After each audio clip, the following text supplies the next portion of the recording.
Great Tribal Chief. This video is purely for entertainment and does not infringe on copyrights or laws. The rights to the novel and image belong to the original author. We do not claim ownership. Don't like waiting and want to listen to this fanfic in full now? Subscribe to our Patreon, where you'll find the best fanfics. Chapter 151. The so-called Yiren. Ishikama only felt that his heart seemed to be severely pinched by an invisible big hand in an instant.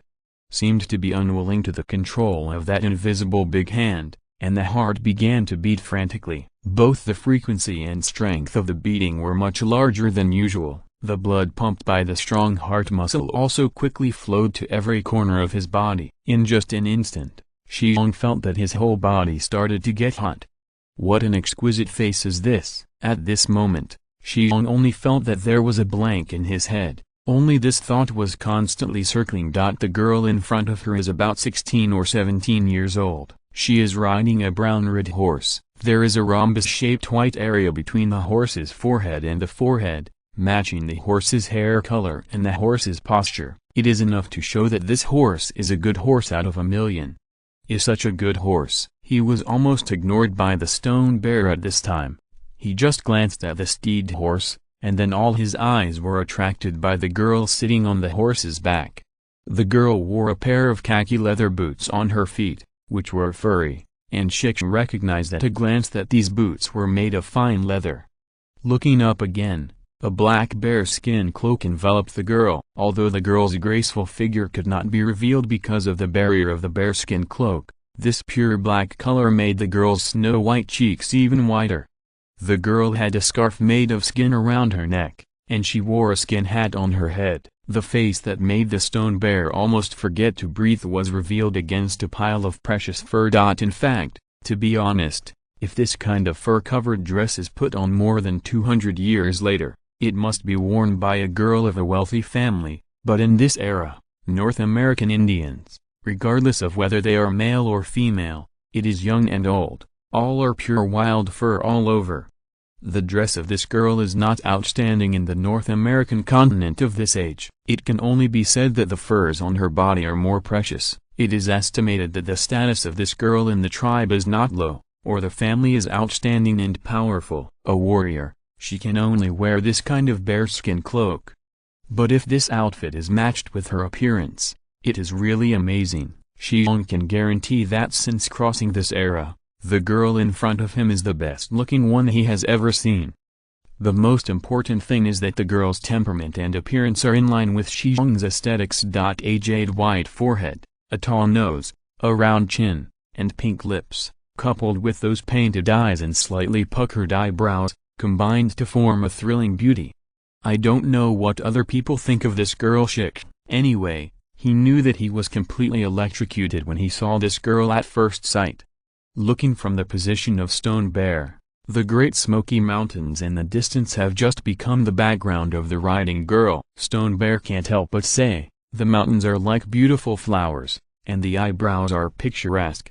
As soon as this sentence was uttered, Shi Xiong realized that these two idioms seemed to be far from expressing the beauty of this horseback, and then he shook his head and muttered again, "No. It should be because I think I want to wear clothes." The spring breeze blows the threshold and reveals Huanan. If you don't see Qiu Mountain, you will meet at Yaotai Moon. It still seems a bit inappropriate. Shi Xiong shook his head again, turned his head and looked at the Hayworthy River, which was not far away, then looked at some unmelted snow around, and whispered softly, "Jia Jia Kang Kang, Bailu is frost." The so-called Iraqi people are on the water side. Oh. There seems to be something wrong, Shi Xiong muttered, while looking at the girl again. After looking at it, he couldn't help but groan. Hands are like catkins, skin is like fat, collars are like grubs, teeth are like rhinoceros, and heads and eyebrows, Kyoxiokianxi, beautiful eyes look forward to.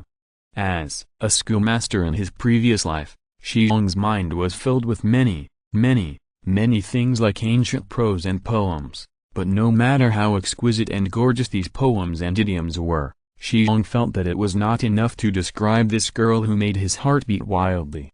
Is this big guy a fool? How can I just do these inexplicable actions? Also, What language does this guy speak? Although I don't understand, it seems pretty good. The girl looked at the big guy in front of her and shook her head for a while, looking up. For a while, I didn't know what to say in a mess. The thoughts that had been a little wary of this big man seemed to have disappeared a lot at this moment. Then the girl smiled involuntarily. Looking back and smiled. Bei Meisheng, the sixth house has no color. Hey, this smile is really dying. The girl smiled, making Shi Xiong just feel that his body is getting hotter. This feeling, which he had never had in the past 2 lifetimes combined, made him a little dry, so he couldn't help sticking out his tongue and licking his lips. This subconscious action actually looks quite wretched. www.wuxiaspot.com. If you pair with Shi Xiong's somewhat scary body shape, the girl's brows will be frowned again, and the horse under her crotch will also retreat slightly. 2 steps. This made Shi Xiong startled. He panicked his hand and threw the mountain knife on the ground. He raised his hands and said, "I'm sorry. I didn't mean it. I didn't mean anything. Look at me." Put down the weapon. The girl's frowning brows gradually let go again. The big man in front of him may feel a little funny, or her curiosity has overwhelmed her vigilance. Anyway, she didn't do anything else, but asked instead, said, "Who are you? How come you appear here? I haven't seen you before. Where do you come from?" The girl's voice was not loud, but it fell into Shi Xiong's ears and he still heard the sound of nature. The voice was really like a yellow oriole coming out of the valley, melodious, and like water, like a song, clear and beautiful. However, Shi Xiong did not say this sentence again, but said with a silly smile, "I came from the foot of Lanwu Mountain in the land of everlasting sunshine, east, and I have never seen you before. You are near here, people?" Ishikame's words made the girl frown again. She did not answer, but asked a little uncertainly, "Are you a Cherokee?" The girl's expression made Shi Xiong's heart tighten. This change in expression made him guess the girl's identity in an instant. But Stone Bear nodded and said, "Yes, I am a Cherokee. I am from the High Tree tribe, and my name is Great Bear. You should be a Chikasha, right?" The girl hesitated for a while and nodded, but did not speak anymore, just looked at the stone bear with a pair of painted eyes, as if she was saying, "You haven't answered me. Why are you here?" Chapter 152, Secluded Tribe. It's not surprising that the girl has such a question. The Chickasaws and Cherokees are mortal enemies, except for the few tribes who live in seclusion and are unwilling to participate in the war between the two groups. Most of the Chickasaws and Cherokees are almost immortal. And here has reached the Hayworth River. The straight line distance from the High Tree tribe here has exceeded 200 miles. This can be regarded as the dividing line between the Chickasaw and the Cherokee. Stone Bear came here alone from the Gaoshu tribe 200 miles away. Any Chickasaw would find it strange to see him. The girl's look made Shi Xiong unable to bear to lie to her, so he said, "If I tell you that I am out hunting, I am afraid you will not believe it, but in fact it is the case. I am out hunting. Here, you look at the wild goat over there. I just shot it." Sure enough, as soon as these words were spoken, the girl's face suddenly showed disbelief. "You came out hunting by yourself? You came here so far away from your tribe? Are you not afraid of being eaten by the wolves in the wilderness?" Shi Xiong looked at the curious girl in front of him, and the tension in his heart gradually disappeared. He smiled and shrugged his shoulders and said, "I have no reason to lie to you. I really came to the wilderness to hunt by myself. As for the wolves you said, I'm not afraid to tell you the truth. On the contrary, I hope I can meet the wolves, because then I can have more wolf skin." "Are you bragging?" The girl pursed her lips slightly and said. "How could it be bragging? Don't you think I can't deal with a pack of wolves?" The girl nodded very simply. "Just kidding. In the winter wilderness, who doesn't know that wolves are the most terrifying? These extremely hungry wild wolves dare to deal with anything. Even if they find a hibernating black bear or even a brown bear, they dare to attack under the of hunger. All the warriors of the surrounding tribes know that if you want to hunt in the wilderness in winter, you need at least 10 elite warriors, so as to ensure that you will not be in danger when you encounter a pack of about 20 wolves. As for a person wandering around in the winter wilderness, that is purely seeking death. Anyway, so far, I haven't heard of any tribal warrior who dared to go hunting in the wilderness alone in winter. Anyone who dared to do this never returned to the tribe. Shi Xiong shrugged again. Is it bragging that I can't prove it to you now? But don't you come to the wilderness alone now? Are you not afraid of encountering wolves? Hearing this, the girl showed an arrogant look on her face. She patted the horse's neck and said, "There is a gale. I am not afraid of wolves. Those wolves can't catch up with me anyway, Gale. Besides, our tribe is not far from here. You only need to walk up the river for a while to reach our tribe. So, at this distance, I don't worry about it." Encountered a pack of wolves. The horse from the girl looks really good, even if the stone bear doesn't know much about horses. But just by looking at the shape of the horse, the stone bear can feel the kind of power contained in the horse. If a steed like this really runs, the wild wolves may not be able to catch up. Turning his head and looking at the horse he was riding, Shi Xiong suddenly understood the meaning of the word diocese. Although the horse I rode is the horse of Major Armand, it is considered a good horse, but it is really incomparable to the horse in front of me.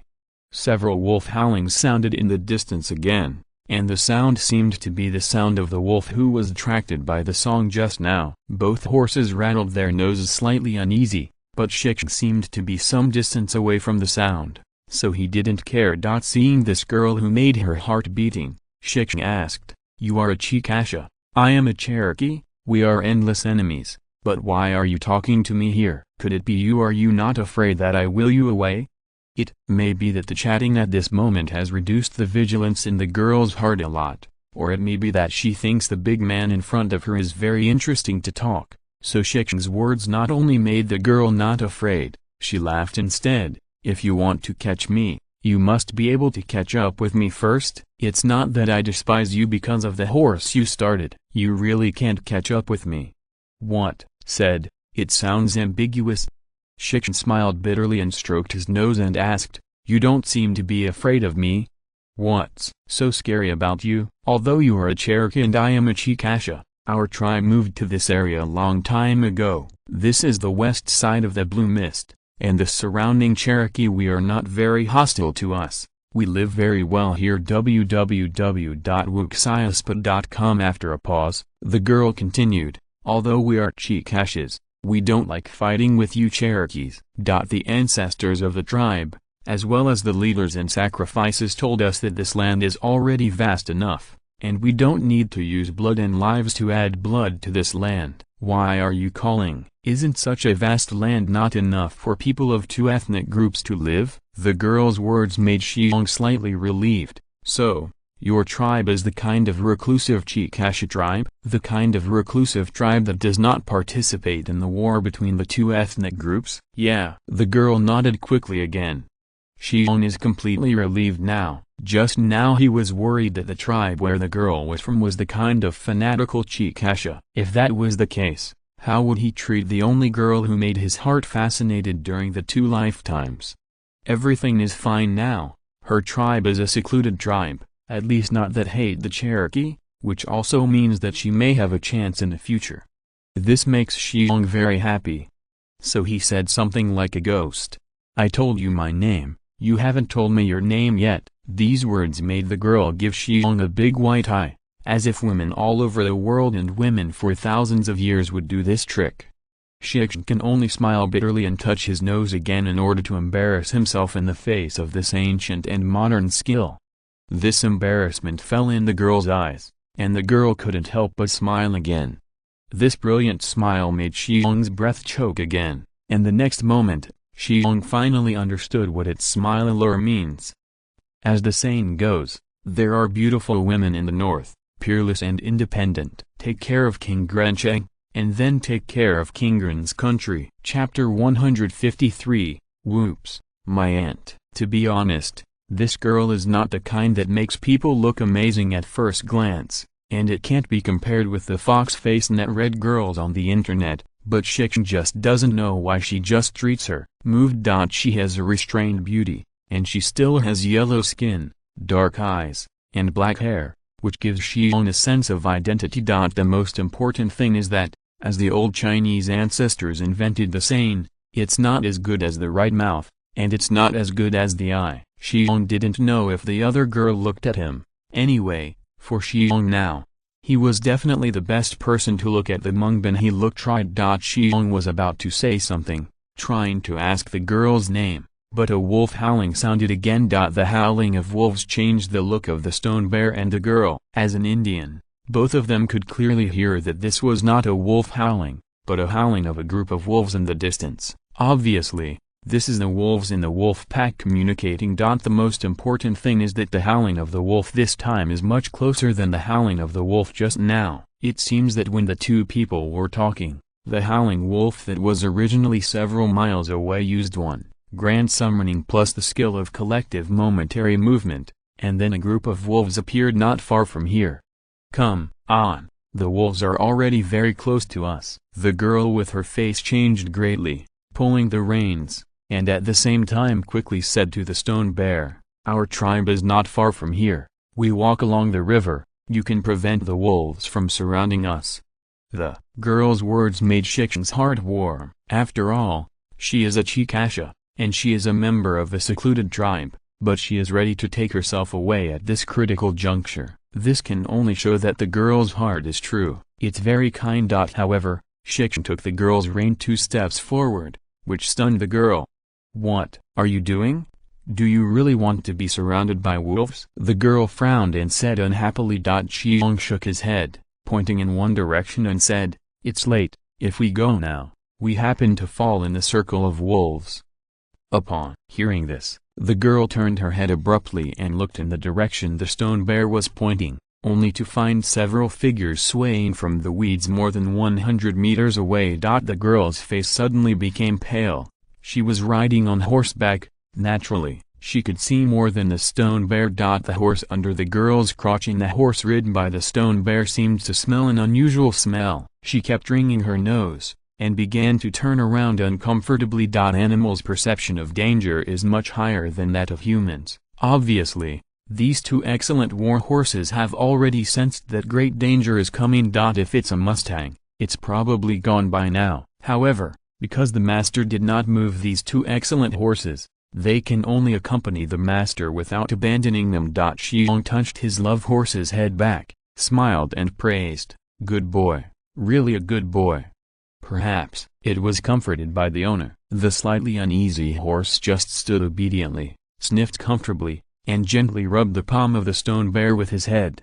"There are a lot of wild wolves coming out, but they are all hidden in the weeds. I can't count how many." "Great bear, you are right. If we run out at this time, we will definitely be caught by these wild wolves." Surrounded. There was some fear in the girl's expression, but she still told what she had seen. Shi Xiong smiled and said, "Then don't run. Come on, dismount the horse and tie the horse." After the wolves came, our horse ran away because of fear. Compared to the outside, this is the best place. Safe. Look, there are steep cliffs on all 4 sides. Wild wolves can't get up. If they want to eat us, they have to come in from the area in front of us.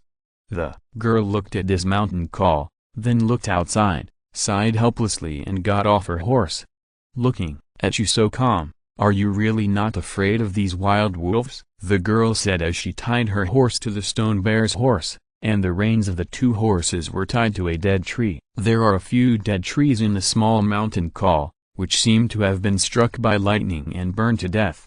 If you didn't come, I would never worry about these wild wolves. For me, these wild wolves are sending fur. But when you come, I am a little worried. I am worried that the protection is not good. "You are injured," Shi Xiong said as he began to pick up his weapons. He first took down the black big bow, and then put the bowstrings on with a little effort. Then he picked up the sharp mountain knife and stuck it on his back, then unfastened the quiver from the horseback, took out the 20 black iron arrows, and chose a place to insert them, on the ground. The girl looked at Shi Xiong busy with curiosity, and didn't ask anything. It seemed that this big man's movements gave her an inexplicable peace of mind. Her gaze fell on the handle that the big man threw away just now, so she walked over and picked up the handle, curiously fiddling with it. "Oh, my grandma, this thing can't be played like this. There is ammunition inside. Shi Xiong saw the girl holding the guns in both hands and looking into the barrel of the gun with her eyes. She trembled with fright, stepped forward and snatched the handle. The girl was very upset and gave Shi Xiong a big hygienic eye. Shi Xiong smiled bitterly. "Auntie, you really can't play with this stuff. Have you seen this thing?" "Well, I've seen it from those Vasico trading teams." "Then, you know this thing is very powerful, right?" The girl nodded. "If this thing is not loaded with ammunition, you can handle it with no problem, but once it is loaded with ammunition, you must never point the muzzle at yourself or others. This gun has been loaded, and there are gunpowder and projectiles in it. Then look at the muzzle. The finger accidentally pulled the trigger, so well, I guess half of your pretty face is gone." The girl was taken aback for a moment, and then she showed a shy and scared look on the connection. "Come on, you take this torch. If an enemy or prey approaches you, hold the gun with both hands like this, and when your eyes are in a straight line with the aiming star and the prey, you can just pull the trigger. The trigger is there." "Here," Shi Xiong said as he gestured, and after he finished speaking, he handed the gun to the girl. "Don't you need it?" The girl was a little startled. Of course she knew the power and preciousness of this kind of firearm, but the big man didn't hesitate to give such a precious handgun to herself, and he just said that his face was beautiful. Shi Xiong turned his head to look at this somewhat dazed girl, and said warmly, "Let you hold it, you can hold it, remember how to grab it?" The girl nodded quickly. "After a while you will stand behind me. In case, if a wolf breaks in, you will shoot at the wolf according to the method I taught you, but I think your chance of shooting should not be big." As Shi Xiong said, he began to wipe out the dead trees in the collateral. He broke off some dry branches and placed them at the entrance of the call. When the girl saw Shi Xiong doing this, she immediately understood what she meant, and immediately followed to help. This small call is actually a very nice place, easy to defend and difficult to attack. The call is in the shape of a C, except for an exit. The other places are 7 or 8 meters high and steep cliffs, and the width of the exit is only more than 10 meters. If there are more people, this exit can definitely be guarded, but now Shi Xiong is alone. He is not sure to guard this exit, so he plans to use a fire to reduce the width of the exit. It is well known that wolves are afraid of fire. As long as a few fires are lit at the exit, the width of the exit can be reduced. However, the stone bear can't completely seal the exit with a fire, so the wild wolves will not dare to enter, but these wild wolves will inevitably wait outside the exit to wait for the fire to burn out. In that case, the exit still cannot be kept. Only by leaving a gap for the wild wolves to enter and exit, these wild wolves will brave in. When the two were picking up the branches, the wolves in the distance had already shown their bodies. The girl glanced at the wolf slowly approaching outside. Her face paled again. "Great Bear, there are a lot of wild wolves in this pack. I guess there are at least 30 wild wolves. Can you hold on to so many wild wolves?" Seeing the girl's face turned pale because of fear and worry, Shi Xiong couldn't help but feel pain. "Don't worry, I don't care about this wild wolf. As long as you hide behind me, I will definitely protect you. I will never let you get hurt, unless those wild wolves eat me." "But how is that possible?" Shi Xiong glanced at the slowly approaching wild wolves, and said arrogantly. The girl nodded slightly. Although this big man's words sounded a bit arrogant, they made her feel at ease. The two broke off the branches of the dead tree, and then placed them in a row at the exit of the call, leaving a gap about 4 meters wide in the middle. This width is enough for the wild wolves to break in. The wolves at this time were already close to a position about 50 meters away from the exit, and they were still slowly approaching, but at this time, all the wild wolves of the entire wolves were also revealed. There are 31 wild wolves in total. Don't worry, these wild wolves are not enough to see. Shi Xiong took out a burning branch from the campfire of roasting wild sheep, and ignited the branch lined at the exit. With a warm voice, said to the girl. The dry branches quickly burned, and the raging flames rose, which made the wolves that had been approaching stand still. The howling of wolves continued to sound, and then the pack of wolves began to slowly approach. Obviously, These extremely hungry wild wolves couldn't resist the temptation of the two horses and two horses in the distance. If they could eat them, it would be enough for these wild wolves to resist for a few more days in this cold winter. The wolves were not moving fast. Stone Bear clapped his hands and shouted at the wild wolves, "There is a way to heaven. You don't go, has no way to go. Since you're so anxious to see Lord Yen, then don't blame Grandpa for being cruel." As he said, Shi Xiong stood steadily, reaching out and grabbing the black big bow. At this time, the girl noticed the big bow in the big man's hand. Her surprised eyes widened. Where has she seen such a big bow, and with such a huge bow? How much effort would it take to open it? However, when the girl was surprised by this big bow, Shi Xiong had already put on the iron finger, and then quickly picked up an iron arrow inserted on the ground and draped it on the bowstring. The next moment, the girl stared dumbfounded. Down, the big bow was pulled into a full moon by the Stone Bear. Shi Xiong almost didn't even aim. After he opened the bow, he immediately released the bowstring. The girl behind only heard a sharp howling, and then the black arrow disappeared instantly. And the next moment, a wild wolf 40 or 50 meters away immediately sounded a terrible howl. From the position where the girl was standing, she could clearly see that a wild wolf was actually caught by the black arrow, passed through the neck and then nailed to the ground abruptly. The girl uttered in surprise. How could she have seen such a sharp arrow and such a powerful bow and arrow? There are also masters who use bows and arrows in the tribe. The girl used to envy those masters who use bows and arrows,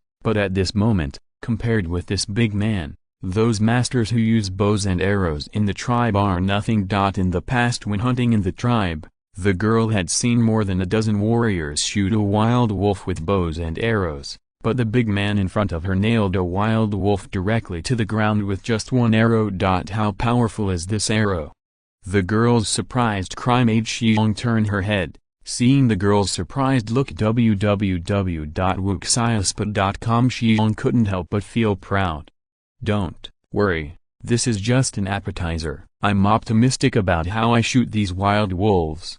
The first wild wolf was nailed directly to the ground, which made the other wild wolves stand still. This is a good opportunity. How could the Stone Bear let it go? The second arrow was drawn, and then the bow was fired. This set of actions was almost completed in less than a second. Then, the iron arrow that was fired was completed in just a few tenths of a second. Within a distance of 40 to 50 meters, like a black lightning bolt, once again nailed the wolf to the ground. The whole set of movements is like running clouds and flowing water. At this moment, Shi Xiong seems to be possessed by Huangzong, Li Guang, Zhu Renai, and Yangji. The black big bow is actually played with a sense of rhythm in his hands. Just before the wild wolves could react, the third iron arrow had already fired. Naturally, this heavy iron arrow was not wasted. Under the stunned gaze of the girl, the iron arrow drilled in from the skull of a wild wolf, and then emerged from the belly again, nailing the hapless wild wolf again, on the ground. 3 arrows shot and killed 3 wild wolves, and all this took less than 10 seconds. When the girl looked at the Stone Bear, who continued to bow and shoot arrows, her eyes had begun to change. P.S. The new book is not on the shelves at the beginning of the month, so Lao Mo does not ask for a monthly pass. But I still urge all book friends to subscribe to this chapter. Chapter 154, Baiyan. At this moment, in the eyes of the girl, the figure of the big Cherokee named Great Bear seemed to overlap with another figure. In the girl's memory, she went hunting with her father when she was a child. At that time, her father led many powerful warriors in the tribe to hunt together. It was a very safe thing. But she never thought that a brown bear that had just woke up from hibernation got in, a protection circle formed by many fighters. Seeing that this huge, hungry and thin brown bear was about to pounce in front of him, his father stood up and stood in front of himself and his sister like this big man. The hungry brown bear was killed by the warriors of the tribe with a bone spear, but his father also lost an arm. And how similar is the current scene to that time? Although there are no ferocious brown bears here, there are wolves more dangerous than a hungry brown bear. The big man in front of him was in front of him like this, and the girl's mind had an unusual fluctuation in an instant. Naturally, Shi Xiong would not understand the change in the mind of the girl behind him. He is now working hard to shoot all the arrows that were stuck on the ground.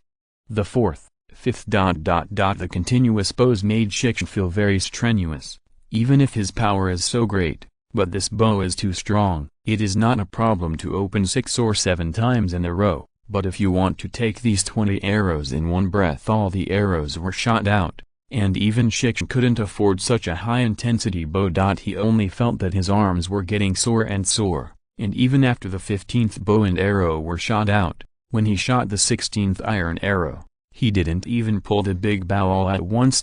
In desperation, Shi Xiong could only put down the bow and arrow in his hand, swaying his arms to relieve his fatigue. Fortunately, all the 15 iron arrows shot out hit the target, and 15 wild wolves were nailed to the ground. Half of the partners died instantly, which made the pack of wolves outside hesitate. They stopped moving forward, but began to slowly retreat. He retreated to the shot companions, and then wailed loudly around the dead companions. The wolves in a pack are very loyal to the entire pack, and this loyalty exceeds that of any animal. When hunting in wolves, if a companion has sacrificed, they will not leave. They will mourn around the companion's corpse, with a stern and mournful voice, as if they are deeply missing and loving their companions. When night comes, the wolves will eat the bodies of their dead companions. This is why the corpses of wild wolves are rarely seen in the wilderness. This point, whether it is Shi Xiong or the girl, knows this well. After all, in this era, the number of North American wild wolves in the wilderness of the New World is extremely large. This situation made Shi Xiong somewhat relaxed, and he could also take the opportunity to relax. Although there are still 5 iron arrows left, as long as these wild wolves dare to advance, he doesn't mind shooting the remaining 5 iron arrows. The girl came over, reached out and picked up the big bow, but the weight of the bow and arrow exceeded her imagination. "Why is your bow so heavy?" the girl asked curiously. "The main thing is that the bow body is made of steel plate, which is naturally much heavier than the bow body made of wood. My strength is a little bit, and the bow body made of wood can't withstand my pulling force, so I deliberately built such a body with steel plate." "A bow," Shi Xiong explained while dangling his arm. The girl didn't doubt Shi Xiong's words. She had never seen such a big and heavy bow since she was a child. The bowstring is actually made of 4 tendons twisted together, which is enough to prove the strength of this big bow. The girl tried to pull the big bow, but her little face turned red, and the bow was only pulled a little bit by her. The girl blushed and stuck out her tongue. She was really shocked by the big bow this time. Putting down the big bow, the girl walked to the back of the stone bear and said, "You sit down first. It seems that these wild wolves were frightened by you. They shouldn't attack again in a short time. Come, I'll rub your arm."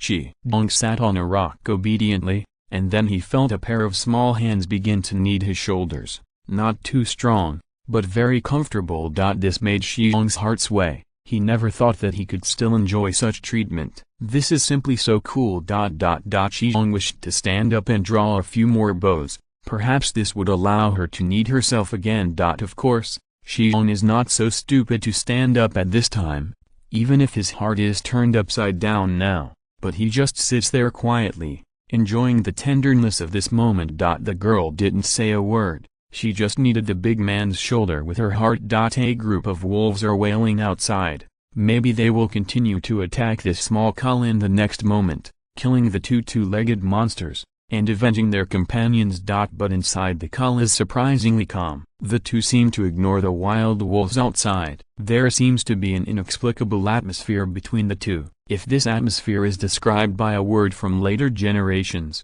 it seems. Should it's called beautiful. I don't know how long it took. A louder wolf howl sounded outside, and the wailing wild wolf suddenly stopped squeaking, as if the loud wolf howling was ordering them to continue attacking this small alcove. Even if Stone Bear sits on the rock, but his height is tall, he can naturally see the movements of the wild wolves outside. Upon seeing this, he turned his head and smiled at the girl and said, "Thank you, my shoulders are not sore anymore." Next, if you still hide behind me, these wild wolves may be ordered by the wolf. It is estimated that this will be the next thing. The wild wolf is going to hit this place desperately, so you have to be careful for a while. Well, you have to be careful too. The girl hesitated, and finally bit her lower lip as if she had made some decision. Also, my name is Baiyun. A girl's voice came from behind, which made Shi Xiong slightly startled, and then the corners of his mouth twitched upwards. However, Shi Xiong did not look back, but stood up directly, picked up the big bow again, drew an iron arrow and draped it on the bowstring, and fixed his eyes on the wild, standing farther away, wolf. This is a wolf whose head is obviously larger than the other wild wolves. The loud howl just now was made by this wolf. Obviously, this wolf is very likely to be the head wolf of this pack, the so-called Wolf King. It's just that this guy is very cunning. It always hides behind the pack of wolves. Just now, because this guy is far away, Stone Bear didn't pay much attention to it. Now that Shi Xiong has determined that this guy is a wolf, he will naturally not let this guy go anymore. The long bow was once again pulled into a full moon under the gaze of the girl. The next moment, accompanied by a low hum of the bowstring, the dark iron arrow left the bowstring of the long bow in an instant, like a single one. Black lightning shot at the wolf 70 meters away. The head wolf in a wolf pack is often the most ferocious, cunning, and at the same time the most powerful wolf in the pack. But the head wolf is not so good. It can be said that the position of the head wolf is not much lower than that in the ancient Chinese palace. Perhaps the fight for the seat of the first wolf is not as intriguing as the righteousness, but it is clear that the process of fighting for the seat of the first wolf is more bloody. When a male wolf becomes an adult, he will covet that seat, which is an instinct given to them in his bones. Once a young male wolf finds that the wolf is old or injured, it will definitely challenge the wolf without hesitation, until the wolf is driven out of the pack or it is driven out by the wolf. The number of wild wolves in this wolf pack exceeds 30, although this number cannot be compared with the large wolf packs in the Midwest prairie, in the Appalachian Mountains in the eastern part of the New World. This wolf pack is definitely not small. And the wolves in this pack obviously stand out from all kinds of fighting. It has long been accustomed to all kinds of fighting and challenges. It attaches great importance to its own safety. Even in this attack, this wolf still is the one hiding at the end. But it's a pity that even though the wolf was cunningly hiding at the back and never participated in the attack, and always kept a distance of 20 to 30 meters from the wolves, this still couldn't stop the Stone Bear from paying attention to it. The range of Shi Xiong's long bow is extremely long, even farther than that of the god arm crossbow of the Chinese Song dynasty, and the effective range is even more terrifying. Therefore, even if this wolf is more than 70 meters away from the Stone Bear foot, it still can't stop the iron arrow. Perhaps it is because they live on the line of life and death all year round, and the wolf has an excellent prediction of danger. There is no doubt that the iron arrow weighing 6 catties is an invitation letter from the of death to this wolf.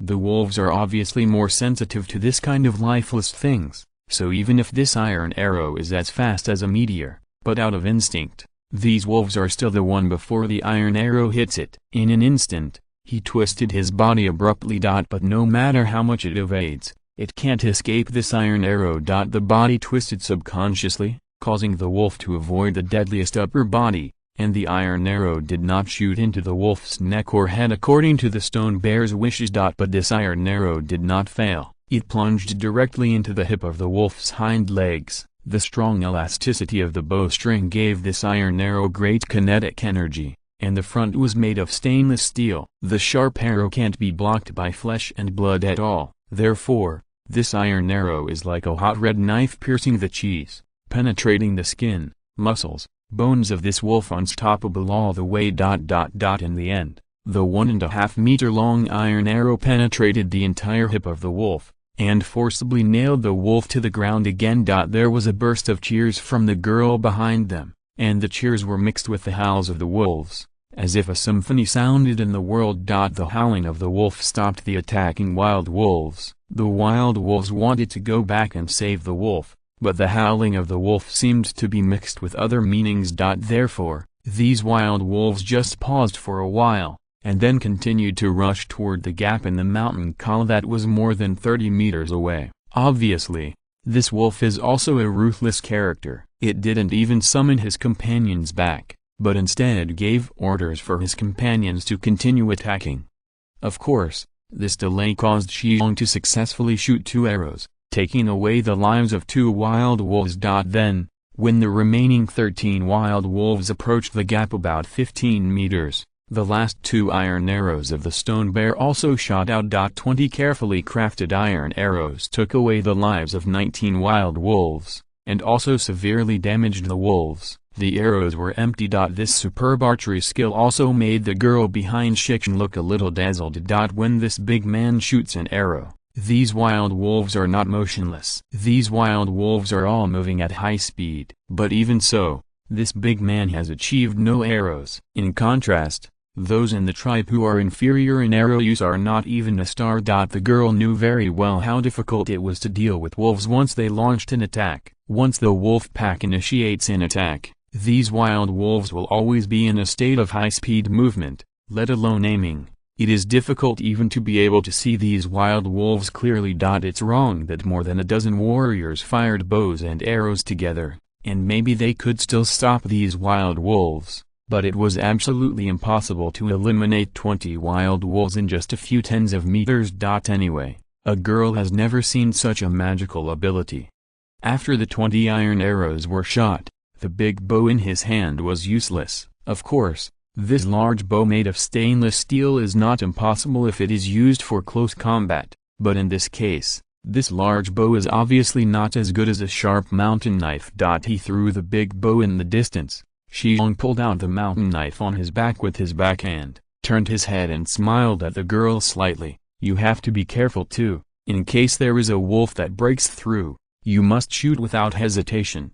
The girl nodded firmly. Shi Xiong turned her head and focused on the 11 wild wolves that were approaching quickly. The 2 wild wolves at the front all rose into the air when they were about 4 or 5 meters away from the stone bear. I'm reading www.ukenshu.com. Rushed down at the stone bear, and the stone bear could even see clearly. The 2 wolves' huge open mouths and murderous eyes. Shi Xiong turned slightly on his side, with the mountain knife in his hand holding a knife, aimed at the neck of one of the wolves, and fiercely pushed up from the bottom up. Under the incomparable strange power of the stone bear, the sharp mountain knife seemed to be cutting tofu, and it easily slashed into the wild wolf's neck, without even pausing. The blade broke open in an instant, the skin, muscles, and neck bones of a wolf. In about a few tenths of a second, the wolf's head flew out with blood sprayed from the sky. With the help of the inertia of swinging the knife, Shi Xiong turned around and kicked out with his right foot,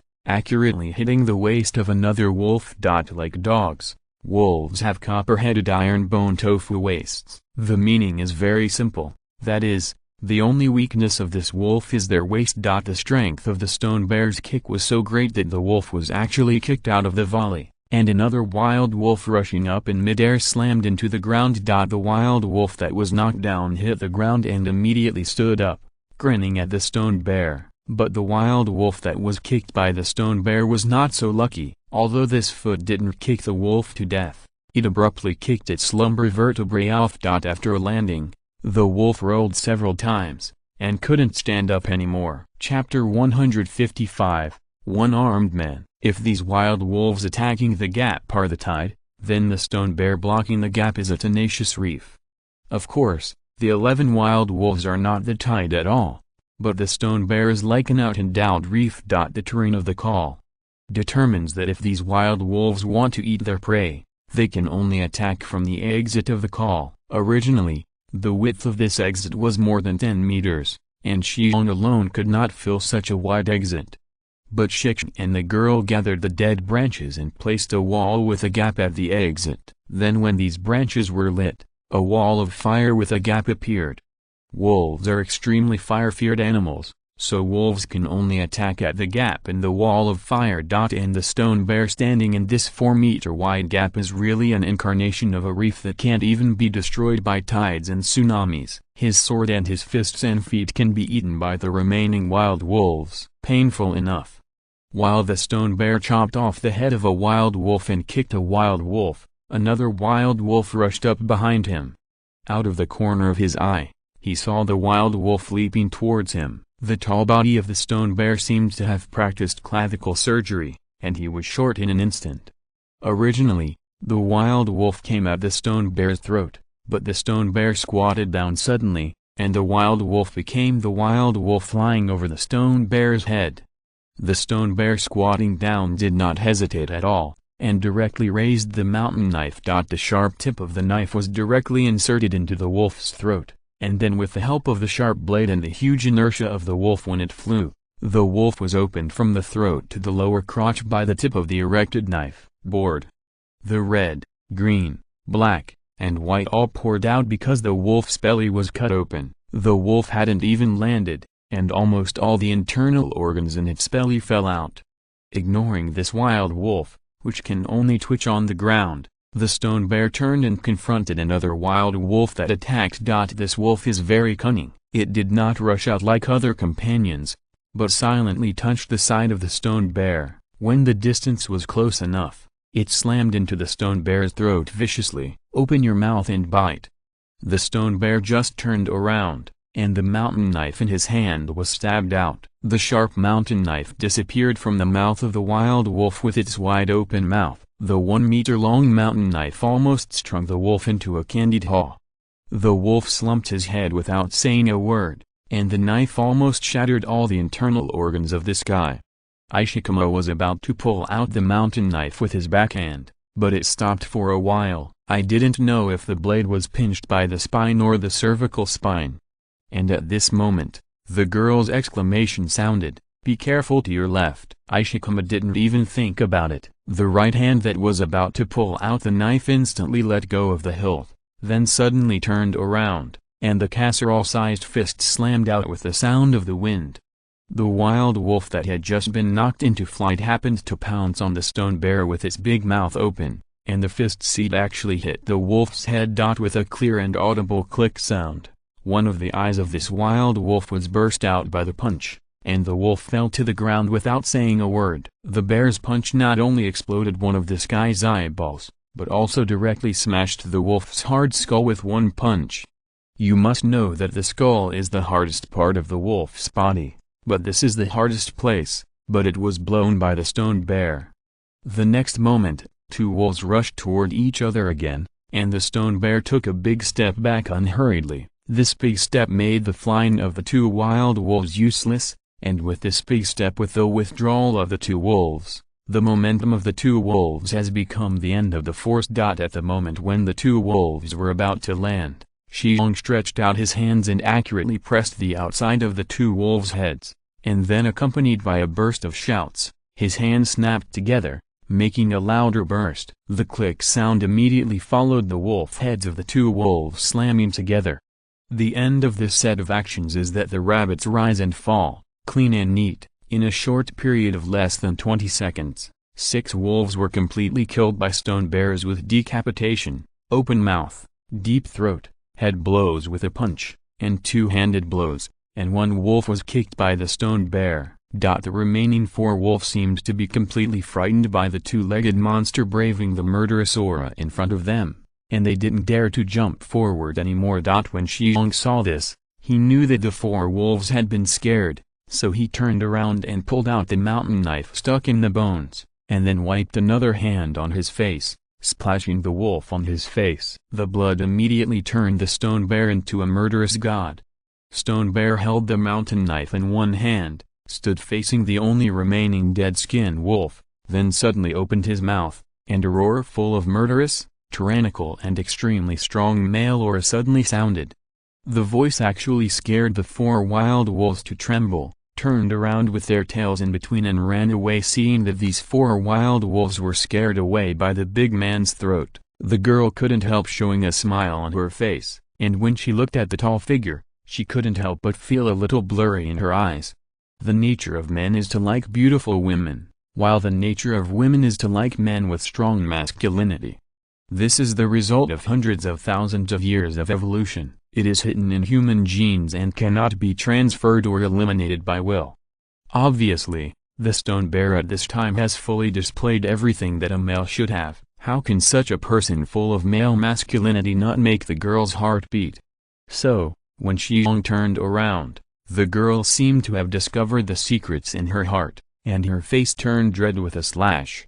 You, are you okay? Are you not hurt? Although the girl is a little shy, none of the Indian women in the New World are as delicate as flowers. The women living in this land have their unique strength. Shi Xiong smiled and shook his head and said, I'm fine. I killed 27 of the 31 wild wolves, and the remaining 4 wild wolves were scared off by me. How about, I was not bragging before, right? Although Shi Xiong tried his best not to show that kind of triumphant look, the sensitive girl still saw the guy's triumphant look. The girl smiled and said, well, you did not brag just now. You are indeed a very, very powerful fighter. Also, thank you for your protection. The girl blew the horn, and the melodious sound of the horn can spread far and wide in the cold weather. As for what the horns meant, Shi Xiong didn't know, and he didn't plan to figure it out. In this era when communication is basically based on roaring, simple communication with the sound of the horn that spreads farther can definitely be regarded as a high-tech communication method. However, because the horn sound spreads in a wide range, it can be heard by both the enemy and the tribe. Therefore, the meaning of the changing horn sound becomes the core of confidentiality in each tribe.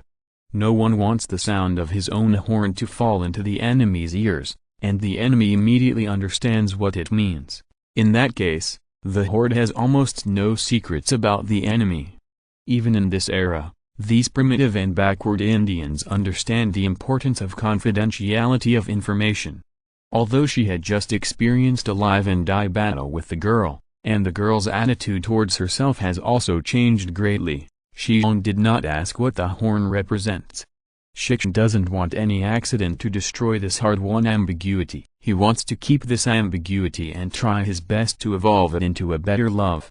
So, Stone Bear consciously went to the wilderness outside the mountain to collect the corpses of the wild wolves, and took back the 20 iron arrows along the way.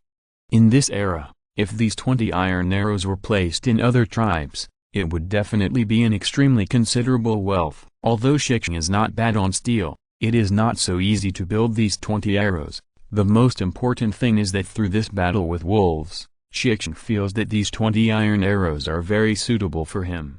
Because the arrow body is made of stainless steel, there is no need to worry about breaking the arrow shaft during shooting. Perhaps every shot will make the arrow blunt, but as long as it is sharpened a little, the arrow can still be used.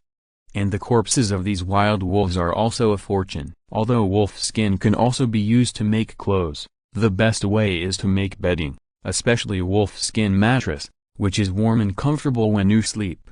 In later generations, a wild wolf skin can sell for tens of thousands of dollars. Even if it is a wolf skin can sell for 5,000 or 6,000. This has led to many unscrupulous merchants selling dog skins as wolf skins.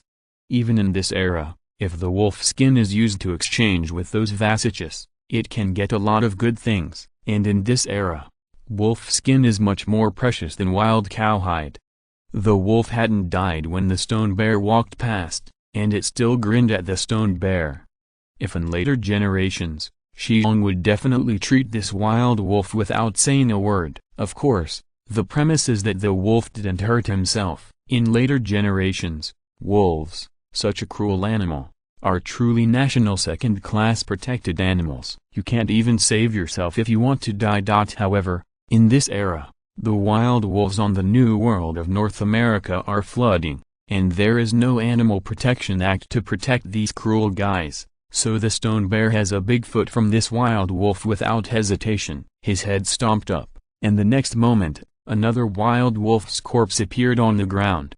Actually, the wolves today are really unlucky. They provoke anyone bad, and they have to provoke the guardian of the Kabul sacrifice. Mr. Great Bear, don't you know that Yatings is now the son of God? Your group of brains lacks a silly wolf with a number between A and C, so you have to find trouble with Mr. Dalijian. Don't you know that the heavily armed Mr. Bear is the real of death for you? When Stone Bear threw the corpses of more than 20 wild wolves at the exit of the call, there was a rush of horseshoes in the distance. Shi Xiong just moved his ears, and he heard about 7 or 8 horses coming. Sure enough, after more than a dozen breaths, 8 people and 8 horses galloped toward this side like a whirlwind. After these people stood in front of Shi Xiong could see the appearance of these people is led by a strong man in his 30s, wrapped in a coat of animal skins, dressed as a typical Indian warrior. He carried a steel knife on his back and looked very mighty. It's just that this guy has one arm missing, which gives a very tough guy a big discount. But from this steel knife, the stone bear knows that this man should have a high status in the tribe, at least he should be at the same level as the wolf tail. Steel knives are still an absolutely rare thing in this era, and ordinary people can't get it at all. The fact that this man can possess such a steel knife is enough to explain his status. The other 6 men look very strong, and at first glance they are the elite warriors of the tribe. What makes Shi Xiong the strangest thing is that behind the man with one arm missing in the lead, there is a girl who looks weird and elf followed. What surprised Stone Xiong the most was that this girl had the exact same clothes as Bai Yun beside her. She was also a pair of leather boots, and must be a leather hat, but the cloak on her body had become a white bearskin cloak. The most important thing is that the appearance of these 2 girls is simply carved out of the same mold. Turned out to be a pair of twins. Stone Bear has never seen Indian twins since it came to this era. www.wuxiaspot.com. But I met today. Shi Xiong looked at the sisters curiously, but later the girl in the white bearskin cloak gave Shi Xiong a big hygienic eye, and the look was the same as Bai Yun. Shi Xiong shook his head and no longer looked at the sisters. Even in this era, Shi Xiong can abide by the rule of don't see evil. Bai Yun saw this one-armed man riding on a horse, and immediately ran over excitedly, gave a big hug to the man who got off the horse, and at the same time called Gongkina, father. Shi Xiong estimated that the relationship between this one-armed man and Bai Yun was also a woman's relationship. Otherwise he would not bring another girl who looks exactly like Bai Yun to come here. After Bai Yun had with his father, he was pulled aside by the other girl who looked almost exactly the same as her, and the 2 girls began to mumble. The one-armed man saw the wolf corpse piled up on a small mountain, his pupils shrank slightly, and he walked to the stone bear, looked up at the tall and utterly big man, and asked in a deep voice, "These wild animals, you killed the wolves?" Shi Xiong nodded. "Originally, I ate here, but I met girl Bai Yun." After just saying a few words, these wild wolves surrounded him, so I had to kill them. 4 wolves were scared away, but they were cheaper. Ps. 3 chapters and 12 are updated. If you're listening to this novel on a channel other than Fanfic World, it means they downloaded and uploaded it without effort. We cordially invite you to visit our channel, Mundo Fanfic Novelist. There you'll find the original version of this story and you can explore many other novels of various genres. We are waiting for you to immerse yourself in a world of incredible novels. Chapter 156, Drew a Half-Bow. After the dismounted soldiers behind the one-armed man heard these words, a look of disbelief flashed across their faces. But they didn't act too much. After all, the wolf corpse on the ground was placed here. But even with these wolf corpses, these warriors still don't believe that the nearly 30 wild wolves were killed by the big man in front of them. If the big man said that 4 wild wolves ran away, it means that there are more than 30 wild wolves in the pack. Such a large pack of wolves, even the warriors of their tribe, at least need 20 or 30 to deal with. Moreover, this kind of treatment can only protect oneself, and cannot ensure everyone's safety. In order to completely kill all the wild wolves in this wolf pack, at least 70 or 80 elite fighters are needed. So, although this big man looks fierce, how can he kill all the big wolves by himself? This guy must be bragging. The one-armed man didn't say anything else, but walked to the wolf corpses, knelt down and pulled the wolf corpse, and then his sight was attracted by the wound on the wolf corpse. The one-armed man looked at the big and exaggerated big bow on the back of Shi Xiong and the mountain knife with cold light on the blade, and then he nodded thoughtfully. The one-armed man stood up and walked to Shi Xiong again and said warmly, "Thank you very much for saving my little young doer. I am Lin, the leader of the Zio tribe of the Chikasha tribe." Hearing the words of the one-armed man, Shi Xiong realized that this majestic man turned out to be the leader of a tribe, and he was a big figure who could be equal to Li Lei and the former Jiao Naiu. Stone Bear nodded slightly, and then bowed slightly towards Thunder Eagle with his left hand on his chest, and said, "The Cherokee High Tree Tribe Great Bear has seen the leader of Thunder Eagle." It seems that Stone Bear is a Cherokee from the wearer. Thunder Eagle didn't react much. He just smiled and said, "Here you can rest assured that although our Zio tribe is from the Chickasaw tribe, we are a secluded tribe. We are not interested in fighting between the tribe and your Cherokees, and we will not treat you as an enemy. Thank you for your tolerance." A young man behind the one-armed man suddenly asked, "Strong Bear, you killed these wild wolves with a bow and arrow?" Shi Xiong glanced at the boy, and found that the boy's eyebrows were somewhat similar to those of Lei Ying. It is estimated that this boy should be Lei Ying's son or nephew. Sure enough, hearing the boy's words, Lei Ying turned his head and reprimanded, "Little Hammer, don't be so rude to guests." The boy was scolded for a while, and he shrank his head and did not dare to speak anymore. Lei Ying turned his head and smiled and said to Shi Xiong, "This is my little son. He is still young and a little sensible. I hope you don't mind." Shi Xiong waved his hand and said, "It's okay." After that, Shi Xiong said to the boy, 19 wild wolves among these wild wolves should be shot directly by me. But the head wolves of the wolves are more cunning. I didn't shoot it with an arrow. I just nailed the wolf to the ground, and finally stomped the guy to death. As for the other 7 wolves, I used my knife and my fists to fight in close quarters. Killed in time. As soon as he said this, the boy's mouth grew in surprise, and the other strong fighters shook their heads slightly. They became less and less convinced by the big man's words. If it is possible to shoot these wild wolves with bows and arrows from a long distance, but if the wild wolves are approached, an elite warrior is not an opponent of a wild wolf at all. But this big man even dared to say that a man killed the 7 wolves in close combat with knives and fists. This is simply a blow to the bison. Lei Ying, the one-armed man, obviously didn't quite believe Shi Xiong's words, but he didn't show anything on his face. He just said, "Great Bear, can you show me your big bow and your sword?" Lei Ying's words made Shi Xiong stunned, and then he smiled indifferently, took down the big bow and the mountain knife and handed it to Lei Ying. In the Indian custom, it is better for others not to ask a soldier for his weapon easily, and if a soldier is asked for a weapon, then the soldier can simply refuse. The weapons of the North American Indians are very important assets for a soldier, and its importance is not even less than that of the soldier's relatives. Therefore, outsiders should not ask a soldier for his weapons. That is a taboo.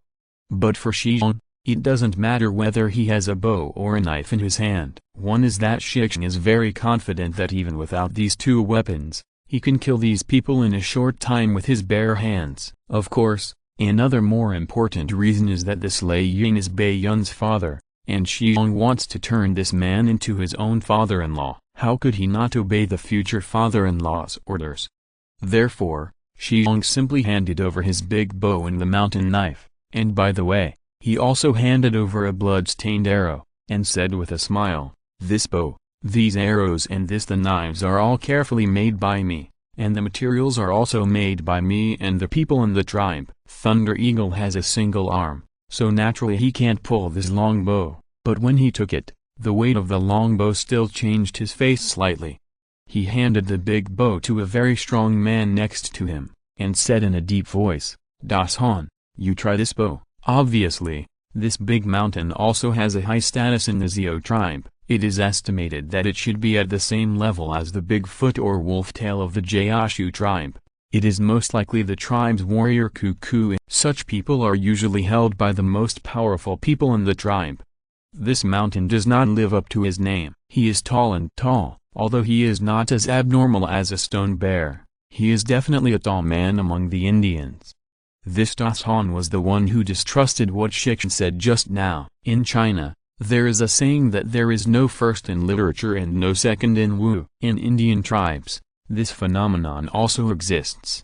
The stone bear is so strong that it makes people feel terrible. Naturally, Da Shan feels great pressure, so he has an instinctive disgust and dissatisfaction with the stone bear. But when he took the long bow, The heavy weight suddenly changed his face. He had never seen such a heavy bow. And when Da Shan tried to pull the big bow away, his mentality completely collapsed. Without him, he blushed with a suffocation in the mountain, wishing to use the strength of pulling Papa during breastfeeding or even constipation, but at most he stretched the big bow halfway. The scene before him changed the expressions of everyone, including Lei Ying. Others don't know Das Han's strength, but these people do. Das Han is the strongest person in their Xiao tribe. In terms of strength alone, no one in the tribe can compare to Das Han. But Das Han, what's wrong with this? Is he making everyone happy?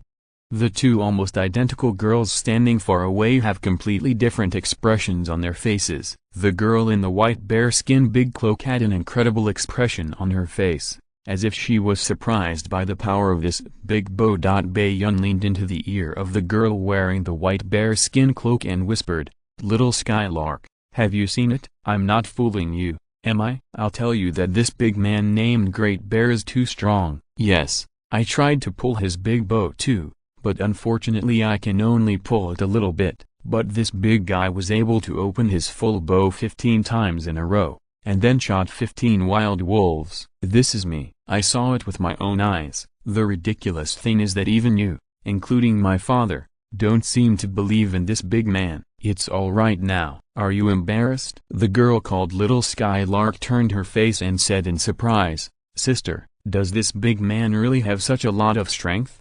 Bai Yun nodded with certainty, and was about to say something, but suddenly reached out his hand to hold his sister's face, turned her face to the original angle, and whispered, "Look, this big man is going to slap his face again." "Father, they don't believe it. They will have to prove it to you." As Bai Yun spoke, Little Skylark saw that the big man took the big bow from the flushed mountain, then pointed to a black spot in the distance and said, "That should be a wild goat." One wild goat was shot around here, and the others were scared away. It is estimated that this wild goat was one of the group of wild goats that scared away. Shi Xiong's words made everyone look at the wild goat that was 250 steps away. At this distance, the wild goat looked like a little black shadow not much bigger than a mouse, but everyone could still tell that it was indeed a wild goat. It's just that this wild goat doesn't seem to worry that these two-legged monsters can catch it at all, so it is still looking for grass roots leisurely. Ishikama put the arrow on the bow and then stretched the big bow as if effortlessly. This action straightened the eyes of the others. "This bow has a bit of strength, so it has a long range." As he said, Ishikama glanced a little, and then released his hand. At the next moment, everyone only saw a black light spanning a distance of more than 200 meters in an instant, accurately hitting the wild goat that looked not much bigger than the mouse. Everyone took a breath. The same goes for the little Skylark over there.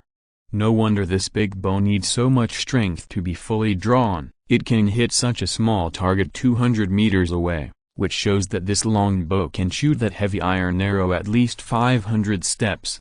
This is quite a terrifying range. None of the bows and arrows of the entire Xiao tribe can shoot an arrow up to 250 steps, but this big bow can actually be shot at a distance of 250 steps, a small target. This bow power, this archery is simply appalling.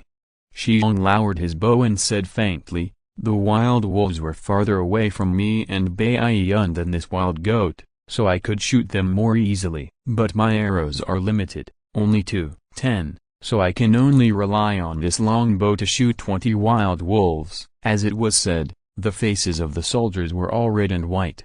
At this time, they don't believe it and they have to believe it. If people can easily shoot a wild goat from such a long distance, then it will naturally be no problem to shoot those wild wolves.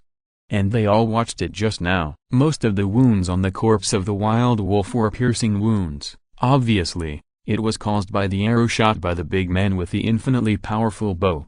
They thought that these wild wolves were killed by a large group of people, and then the big man's partner left before they came, and then the big man brags that the wild wolves were killed by him alone. But now it seems that there is someone who can kill this wolf pack, and he has still the kind of ability to kill a wolf pack easily. Among other things, people can easily do this with the power of this long bow. Lei Ying's expression is also a bit wrong. This big man gave them too much shock. Even Lei Ying is a well-informed tribal leader, but he has never seen or even heard of such a powerful warrior on this continent. Bai Yun over there said triumphantly to his sister, "Little Skylark, do you believe it now?" Little Skylark nodded with a shocked expression on her face. The fact is right in front of her, and she can't find a reason if she doesn't believe it. Actually, this big man is not only strong, but also extremely powerful. You have also heard this big man say that he has only 20 arrows. After the arrows are shot, there are 11 wild wolves left in the pack. Wolf. This big man relied on the knife in his hand and his fists www.wuxiaspot.com within a few breaths to kill the 7 wolves again, and the remaining 4 wild wolves were directly scared. I ran away. It was the first time I saw these immortal wild wolves were scared away. Little Skylark nodded and said, "It's really amazing, sister. You just said that the big man's arrow is very precious. Let's take that arrow back now, and take the wild goat back by the way." Sister said to Lei Ying, and then got on the horse together and galloped away.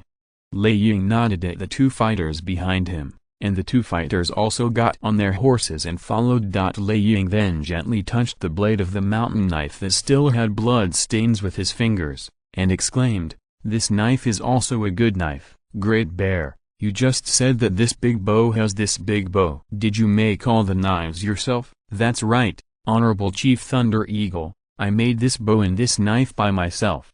"So, what about the materials?" "What about the materials used to make this bow and this knife? Could it be that you bought it from Vasiku?" "But it seems that the iron traded by Vasiku is not as good as the iron you use for this knife," Lei Ying asked curiously.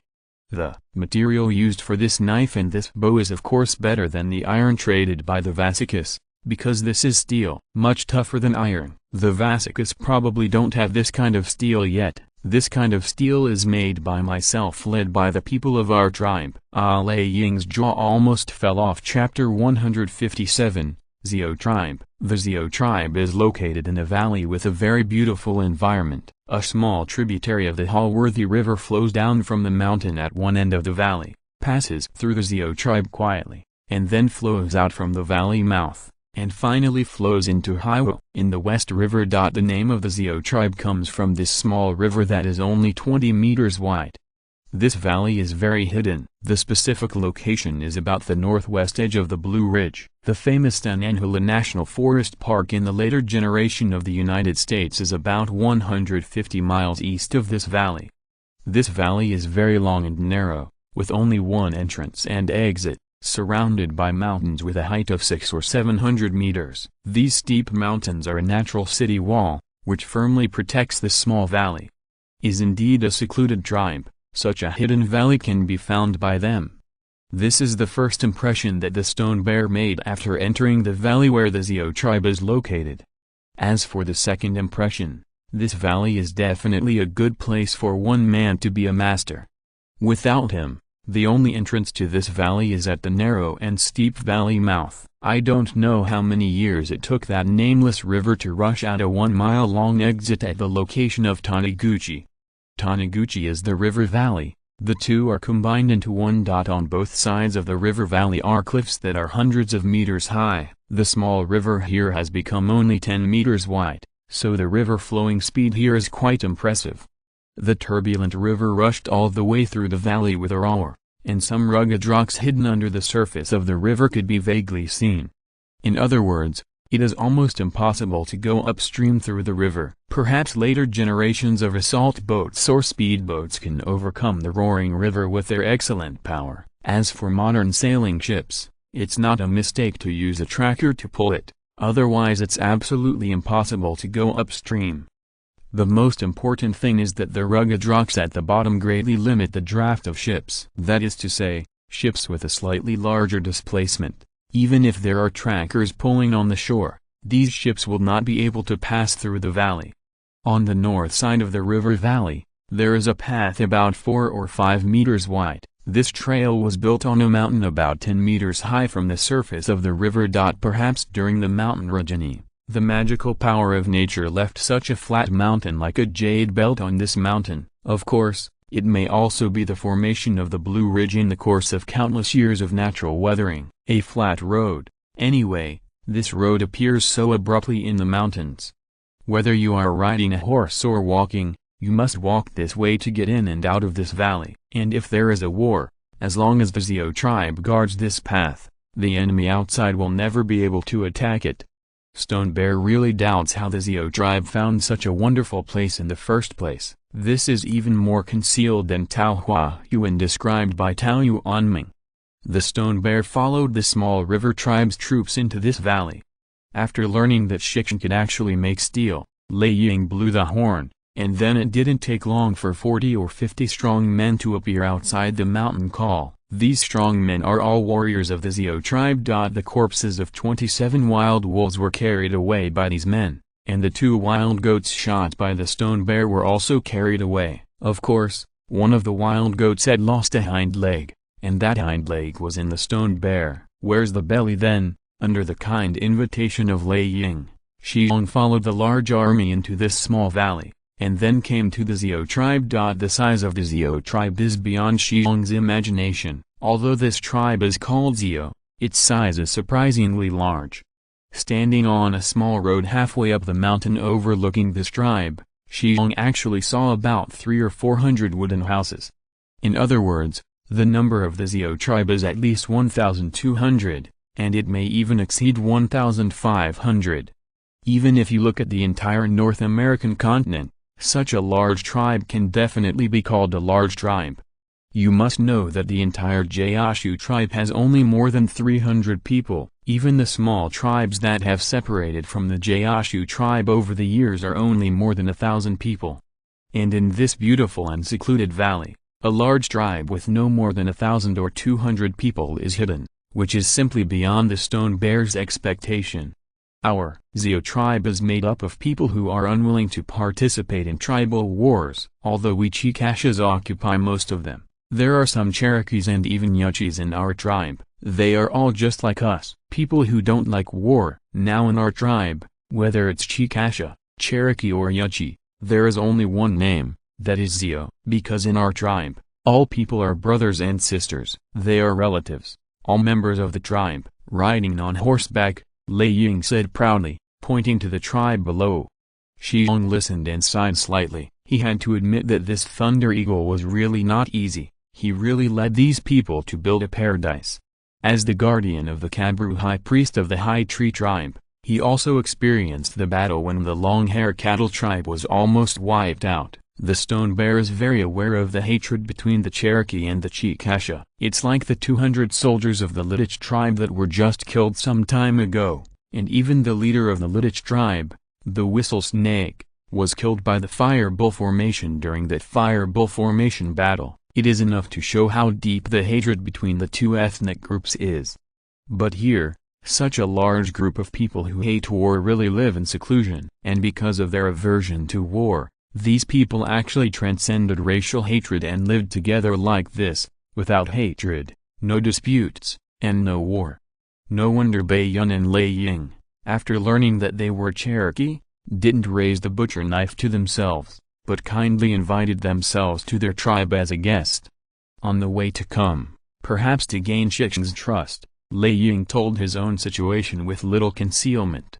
The 2 twins are his daughters. The eldest daughter is Bai Yun that Shi Xiong met, and the other girl who was born just a few minutes later than Bai Yun naturally became his younger sister. Her name is Green Sky Lark. According to Lei Ying, when the twin sisters were born, there were white clouds in the sky, so the eldest was called Bai Yun. When the second child was born, a group of skylarks flew from the woods. Among them was the largest pair of skylarks. His feathers turned out to be a rare blue-green color, so the second child's name became Green Skylark. As for the young man who followed Lei Ying, Lei Ying's youngest son was named Shichui. The arrival of the Stone Bear caused a sensation in the Xiao tribe. For this group of Indians who lived in the Xiao tribe because they evaded and hated war, such a sturdy and horrible big guy is really too rare. The most important thing is that this big man single-handedly killed a wolf pack consisting of more than 30 wild wolves in the wilderness. This is simply something gods can do. Therefore, the stone bear, who had just arrived at the Xiao tribe, was watched by a strong crowd. Fortunately, Shi Xiong's face has been tempered thick enough, otherwise he would really not be able to bear so much admiration. Although these people in the Xiao tribe hate war, this does not mean that they do not worship personal force. Suddenly there was a figure like of war in the tribe, and everyone wanted to take a closer look. Shi Xiong only realized the feeling that the stars of later generations were chased by fans. However, Lei Ying, the one-armed man, obviously has a very high prestige in the tribe. Under his order, the tribe of the Xiao tribe is just a strong onlooker, but it makes Shi Xiong less vulnerable to a lot of black hands. When he arrived at the wooden house where Lei Ying lived, Shi Xiong wiped his sweat. The Xiao tribe, located near the borderline of the Cherokee and Chickasha tribes, is not much different from the Gaoshu tribe. The tribes of this tribe also live in wooden huts, and they usually use rough farming, gathering and hunting as their main purpose. The most important thing is that this tribe also celebrated the Green Valley Festival. If Thunder Eagle hadn't told Stone Bear that most of the people in the Xiao tribe were Chickashas, Stone Bear would really think he had come to a tribe composed of Cherokees. In later generations, many people said that Indians were incurable, ignorant and uncivilized. Originally, Stone Bear thought so, but when he really crossed into this era, he discovered that foreigners would tamper with it. History book. Well, maybe it is not appropriate to call history books tampering. It should be that historical books are all written by victors. After the founding of the United States of America, it raised a butcher knife to the Indians who had helped them, and the North American Indians who killed them almost became extinct. Then there is no doubt that the descendants of European colonists are the victors.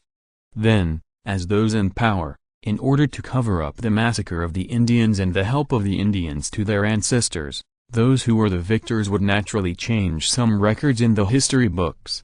It is like when the Braid soldiers entered the pass and occupied the world that originally belonged to the Han people. Naturally, the history of the previous dynasty was tampered with in a mess. In fact, the Indians of this era are at best, you can only say that they are backward. They are definitely not stupid, let alone stupid. Limited to the level of scientific development and social development, the Indians are naturally ignorant and backward in the eyes of those Vasicus. But if the Indians can have the scientific level and social standard of life of the Europeans, then the North American Indians are actually too. It's amazing. Apart from anything else, the current social structure of the race, tribe, clan and patriarch of the North American Indians is actually very suitable for the North American Indians of this era, and this social structure is also the embryonic form before the emergence of the country. At the same time, North American Indians are also very smart, they just lack some great scientists like Leonardo da Vinci and Newton. Anyway, Shi Xiong thinks that at least the people of the Gaoshu tribe are very smart. They taught them these things by themselves, they all learned these things very quickly. This is enough to prove that the North American Indians are not stupid or hopeless, it's just that no one comes to rescue them. And after coming to the Xiao tribe, Shi Xiong's feelings are even deeper. It turns out that North American Indians are not all like the history books written by Americans. They are ignorant and bloodthirsty, copying guys and starting wars with other races at every turn. These people from the Xiao tribe prove that there are actually many peace-loving people among North American Indians. You can say that they are timid and do not dare to participate in the war. You can also say that they have no seed and dare not fight the enemy for the tribe, but you can never say that they are not peace lovers. Is there no such person among the European colonists? Oh, for you white people, you can praise them as peace lovers, but why do they become cowards and cowards on the side of North American Indians? Anyway, since Shi Xiong came to the Xiao tribe, he suddenly fell in love with this tribe and the people here. These people have escaped here to survive because they hate war. They don't want to work hard for irrelevant people, but if it is for their relatives, they dare to copy guys and kill people. Is like the Gaoshu tribe. In fact, the Gaoshu tribe is also a tribe similar to the Xiao tribe. Otherwise, the high priest of Kabru would not leave the high priest of the Cherokee court to do nothing, but took the tribe to the remote foot of the Great Smoky Mountain. These people of the Xiao tribe came here for whatever reason, but now that they have come here and become a member of the Xiao tribe, they can actually be called peace lovers. Of course, one of the biggest reasons Shi Xiong came to the Xiao tribe was because of Lei Ying's kind invitation, and the other was because of the girl Bai Yun who made him be tempted. In my previous life and this life, I finally met a woman who was bewitched. www.wuxiaspot.com. How could Shi Xiong let go? In his previous life, he didn't have the conditions and the intention to chase girls, but this life is different. Shi Xiong has the conditions that others can envy to pursue the girl he likes. So Stone Bear followed Lei Ying to the Xiao tribe. But what makes Shi Xiong secretly happy is that the girl in Bai Yun seems to be very welcome to come to the Xiao tribe, not to mention, when she talks with Lei Ying, the girl goes in and out of the water to deliver food, and she also smiled at herself from time to time, which is enough to show that this girl doesn't seem to dislike herself. But what makes Shi Xiong a little headache is Bai Yun's younger sister and younger brother. Compared with Bai Yun's demure, this twin sister, Green Skylark, who seems to be carved out of the same mold as Bai Yun, is not so ladylike. The girl's personality is very ghostly, and the questions asked made Shi Xiong a little overwhelmed. For example, this girl asked Shi Xiong boldly, "Do you want to form a family with my sister?" When facing 30 wild wolves, Shi Xiong was never afraid, but for this problem, Shi Xiong completely surrendered. Of course, the Green Skylark who asked this question was immediately suppressed by her sister. Compared to the Green Skylark of the Ghost Horse Spirit, the future brother-in-law, Stone Hammer, is much easier to deal with. This kid was particularly interested in Stone Bear's weapons, and even asked the Stone Bear's bow to show off to the people. Shi Xiong felt that it didn't matter to him, but Lei Ying was a little bit dumbfounded. Chapter 158, Saltpeter Mine. Dolly Xiong, you said your tribe can smelt iron? During the meal, Lei Ying finally couldn't help it, and asked this question. Shi Xiong nodded. Yes, Chief Thunder Eagle, my tribe can indeed smelt iron. You have seen the knife in my hand, the bow and those arrows. Those are all members of our tribe. I also practiced it. Is this true? Lei Ying rubbed his hands excitedly.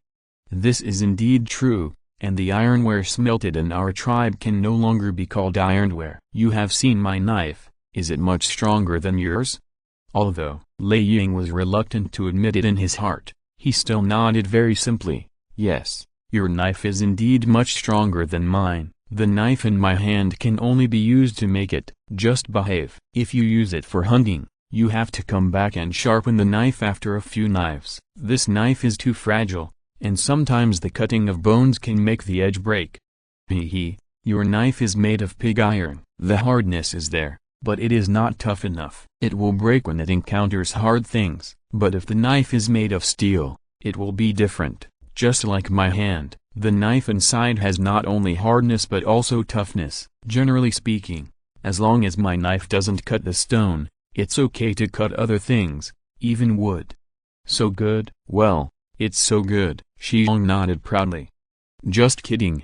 In this era, let alone the New World, even in Europe, steel is rare. Didn't you see the Brown Beth rifle that Ferguson and the others were holding? The barrel is still made of iron? Before the advent of blast furnaces, steel was in short supply all over the world. Lei Ying put down the meat in his hand, and asked in a low voice, Strong Bear, can you trade us some steel from your tribe? Shi Xiong also put down the bone in his hand, looked at Lei Ying, and said after a moment of hesitation, Leader Lei Ying, before answering your question, I want to ask you a question first. I hope you can answer me truthfully. Lei Ying nodded. Leader Lei Ying, in fact, since I came to your tribe, I have always had a question in my heart to ask you. Shi Xiong pondered for a moment before he said, You should admit that the location of the Xiao tribe is very hidden, and the body in the deep mountains. There is a long distance between the Chickasaw and the Cherokee. Lei Ying nodded happily and said, It must be this way. We are a secluded tribe and do not participate in tribal foreign wars, so we must hide farther and hide. Well, I understand this, but there are not many war horses even in the royal court of your Chickasaw tribe, right? Those Vasicus don't have such a good heart to actively give us war horses. But I saw your tribe, there are a lot of war horses here, and there seems to be a lot of iron in your tribe, so I'm very curious about how you traded these things. After a pause, Shi Xiong added, in fact, this is just curiosity in my heart. If the leader is unwilling to answer, it doesn't matter. Hearing this, Lei Ying laughed straightforwardly.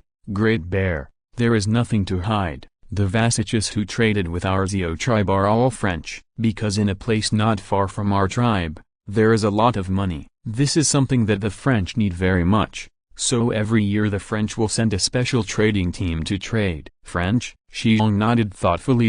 In this era, even if France just lost to Britain in the 7 Years' War, and France secretly united with the Spaniards to fight against the increasingly powerful British, but on the New World in North America, the French have the same possessions as the British. Strength. If it is a site alone, the French Louisiana, which belongs to France as early as the year before, is many times larger than the 13 colonies established by the British on the east coast of the New World. The entire French Louisiana occupies almost 1/3 of the entire North American continent. Now, although the French were defeated in the just concluded 7 Years' War and ceded the huge French Louisiana to the United Kingdom, the United Kingdom at this time simply did not have the ability to take over such a large territory. Not to mention the many French people who have lived on this site for a long time. Although most of the French people lived in the later Canadian regions at this time, there are still a large number of French people living on the shores of the Mississippi River, relying on military fortresses and fortresses of all sizes. Originally, the Chicashas had a good relationship with the French. Some time ago, the leader of the Reddish tribe, the Whistle Snake, even hooked up with Gretien Armand in the Akron fortress and formed a coalition to destroy Jayal, the Tree tribe. In the end, I didn't expect to steal chickens instead of being grassed. More than 300 coalition forces were all destroyed in the Fireball formation. Even the Whistle Snake was dead. Major Armand was captured. 4 boats were called artifacts in this era. The inland armed transport ship was also taken by the Gaoshu tribe. The Zio tribe originally belonged to the Chicasha tribe, so it is not surprising that they have good relations with the French. Leader, Thunder Eagle, can I take the liberty to ask, what is the richness of your Zio tribe? Why do the French people take it so seriously? Stonehone is really curious about this. You must know that the French at this time are in the New World of North America. The influence is very strong, and the French occupy the fertile Mississippi River and the Great Lakes region. They want the specialties of the New World more easily than the British. The French contact with the North American Indian tribes far more than the British. But even so, the French still value the deal with the Zio tribe so much, which is enough to show that the things that the Zio tribe are rich in are what the French urgently need. It's nothing. When our Zio tribe moved here more than 50 years ago, we found a cave in the big mountain to the east. Some white stones were produced in the cave. At first these stones were useless, but one day later, the trading team and the tribe went to the west to exchange salt with the French. But when the French saw this kind of stone, they kept asking where the stone came from. Fortunately, the tribe who led the trading team was smarter. As soon as the Langsi people valued this kind of stone, they said it was a stone found in the mountain in the tribe. There are many similar stones, but they are not easy to mine. As a result, France people followed. Of course, they did not enter the tribe, but traded with us on the big river in the north. For these years, the French would sail once every 2 months, and we used these stones and they traded a lot of horses, grain and salt. The tradition of this trade has been maintained in this way over the years. The white stone, is it still produced in the cave? Shi Xiong's heart moved. When Shi Xiong saw the white stone, Lei Ying said, he immediately recognized what this so-called stone was. This turned out to be natural nitrate ore. Although Shi Xiong can't distinguish whether this kind of natural nitrate ore is Indian nitrate ore mainly made of potassium nitrate or Chilean nitrate ore mainly made of sodium nitrate, there is no doubt that this kind of stone is natural with high purity, nitrate ore. No wonder those French people are willing to come here so many times a year to trade, even if the distance from the Mississippi River is more than 300 miles in a straight line. Those French people are still willing to trade so far. This is natural nitrate ore, the main raw material that can be used to make gunpowder. For the French side, the status and significance of this thing is no worse than that of table salt.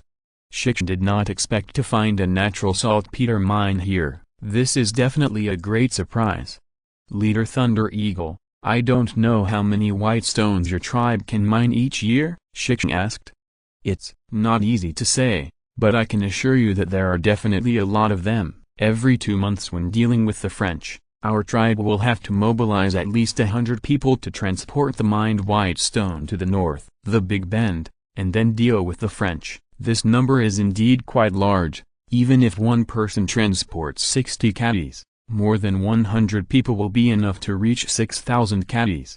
Shi Xiong said decisively, Leader Thunder Eagle, if our Gaoshu tribe can exchange steel and salt for this white stone with you, would you like to trade with us? The steel you are talking about is the iron used to make your knife. Lei Ying looked quite moved. That's right, it's this kind of steel, but our production of this kind of steel is not high. But I can guarantee that the French will never produce this kind of steel. As for table salt, what do you think of this grade of table salt? While talking, Shi Xiong took out the cloth bag containing the salt and poured out a small pile of salt from it. As a result, all the senior officials of the Xiao tribe, including Thunder Eagle, looked straight.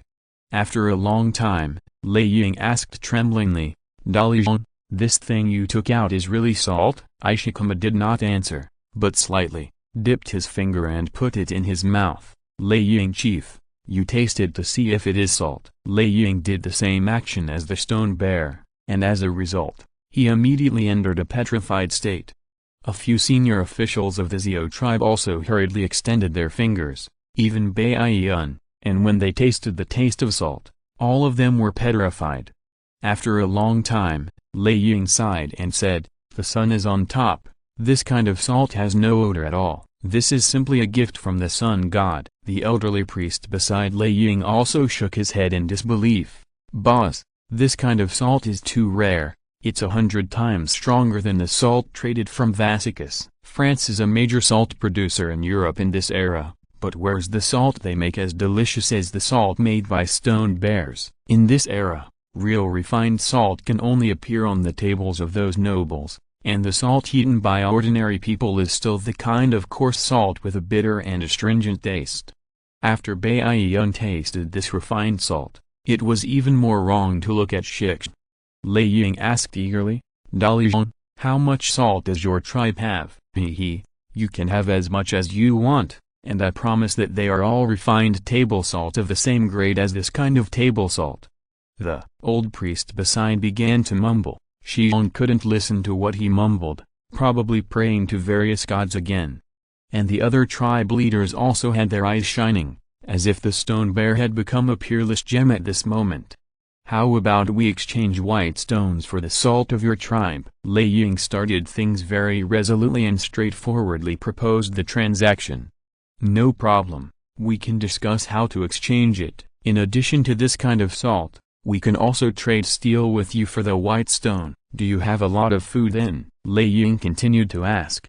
There is not much food this winter, but in summer, our food will become a lot. Why? Do you plan to trade food with us? I have this idea. You have also seen that although the valley where our Xiao tribe is located is very hidden, there is not much farmland for farming, and we don't have enough food.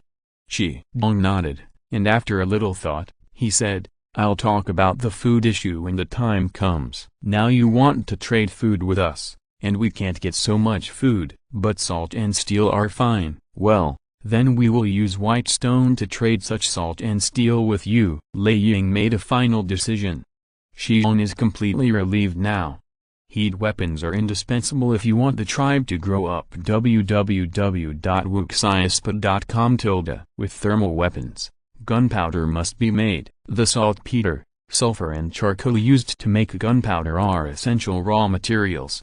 Charcoal is easy to say, it costs as much as you want to burn it. As for sulfur, Stone Bear has also heard from Hongyun, a tribe that seems to be separated from the Gaoshu tribe that year, and it is rich in sulfur. The only thing lacking now is saltpeter. The amount of saltpeter stored on the earth is still very large, but it is a pity that there is no such mineral around the Gaoshu tribe. Ishikamu knows that there is high-quality saltpeter in Chile. After all, in previous lives, Chilean saltpeter in Chile was famous all over the world. But you let Stone Bear go to Chile to mine saltpeter now? It's not as easy as letting him unify the North American continent. At this time, the famous saltpeter mines in the previous life are still gone. Even the saltpeter needed by the Europeans to make gunpowder is obtained through the saltpeter. No wonder the French, as soon as they saw the saltpeter, immediately couldn't wait to make a deal with the Zio tribe. Although the nitrate production in the nitrate field is not low, where do natural saltpeter mines come from? Not to mention serving the nitrate is a disgusting thing. Who is willing to play with the nitrate?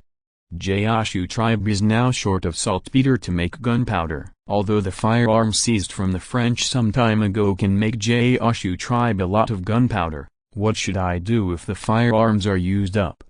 Now the saltpeter mine has been discovered in the Zio tribe, which is only 200 miles away from the Gaoshu tribe. This is great news. Chapter 159, Daddy. Father, I also want to follow you to take a look at their tribe. Bei Yun blocked Lei Ying at the door of the room again and said stubbornly. Lei Ying looked at his eldest daughter, and sighed helplessly in his heart. To be honest, Lei Ying was both happy and regretful that he had led this great bear to the Zio tribe. Naturally, there was no need to say much about the happy things. This great bear brought salt, steel knives, and steel spears to the Zio tribe. Although these things are not visible yet, Thunder Eagle believes that the Gaoshu tribe has these things, otherwise the great bear will not say anything. So sure. And the ratio of salt to white stones is 1 bag for 5 bags, and the ratio of a steel knife for 10 bags of white stones is far better than the price offered by the French. The most important thing is that you don't have to worry about exposing the location of the tribe when you trade with the Gaoshu tribe. When dealing with those French people, every time the tribe needs to travel a long distance with a heavy white stone for more than 100 miles to reach the place of trade. Therefore, no matter what, dealing with the Gaoshu tribe is far better than dealing with the French. At least in the future, the French will not be able to hold the neck of the Zio tribe in the salt and iron trade. Therefore, being able to reach a deal with the Gaoshu tribe is undoubtedly a great thing for the Zio tribe. But in the same way, Lei Ying felt a little regretful. Great Bear lived in the tribe for a few days, and his eldest daughter stayed with him for a few days. My God, that girl Bei Yun hasn't served people much since she was a child, but now she is so good to an outsider. Everyone knows what this means. Lei Ying knew in his heart that he was about to lose this eldest daughter as a father. It would be strange if he feels comfortable with his daughter who has been raised for more than 10 years. But fortunately, this great bear still has a better taste for Lei Ying. Otherwise, if you change someone, Lei Ying would have been driven away long ago. Lei Ying naturally doesn't know the phrase "it will rain, my mother will marry," but North American Indians are very open to marriage. If you like it, you can live together and start a family, and if you don't like it, you can break up with a kindness. You must know that when the Cherokees lived in the Great Lakes area, they were still a matriarchal society. A woman could find several men. Now whether it is a Cherokee or a Chickasaw, it's okay for a man to find several women. As long as you can support these women, you can take the women home. But the same, if you bring a woman back home but can't afford it, then you will not only despise all the people, but absolutely no woman will follow you in the future.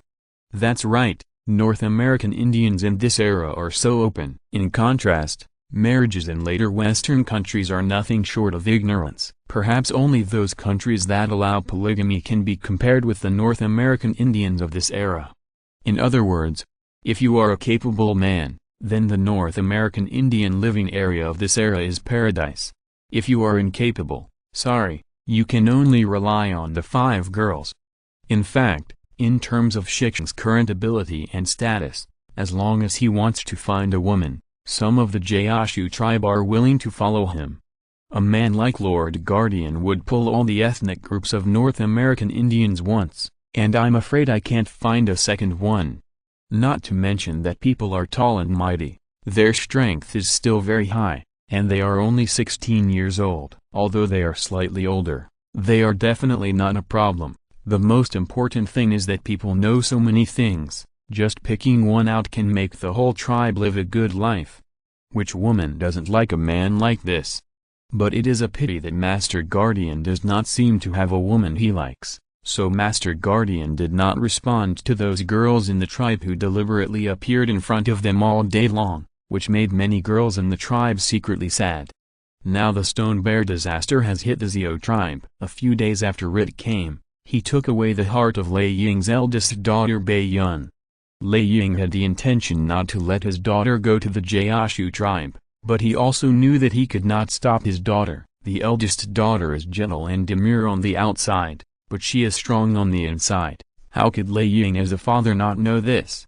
It's like Bai Yun has been arguing and going to the Gaoshu tribe after learning that the tribe is going to send some people to the Gaoshu tribe. This is enough to prove her daughter's thoughts. Therefore, Lei Ying could only sigh helplessly in his heart, and finally agreed to his daughter's request. There is no way. The girl is older, and her mind has long been on the big bear. This can't be stopped. However, Lei Ying is somewhat pleased. He can see that Li Xiong likes his eldest daughter very much. Many girls in the tribe have been leaning against this big man these days, but he didn't lie to other girls, but he took good care of his eldest daughter. Lei Ying could see that this big man really liked his eldest daughter. Since this is the case, there is no need to block the happiness of his daughter as a father. When Bai Yun saw that his father finally agreed, the smile on a beautiful little face made Lei Ying a dead. Women's University could not help but, although this is an old Chinese saying, it is still common among North American Indian tribes. Of course, on the father and daughter of Bai Yun and Lei Ying, it is a typical female college can't help but father. As a reclusive tribe, the Xiao tribe and the Gaoshu tribe reached a deal, which is naturally a big event for the Xiao tribe. So the Xiao tribe is going to send some people to the Gaoshu tribe to inspect it. No matter what Li Xiong said, it's better to see it with your own eyes. Therefore, Lei Ying decided to take himself as the leader, lead several senior members of the tribe and some elite fighters, and follow the strong bear to the Gaoshu tribe to take a look.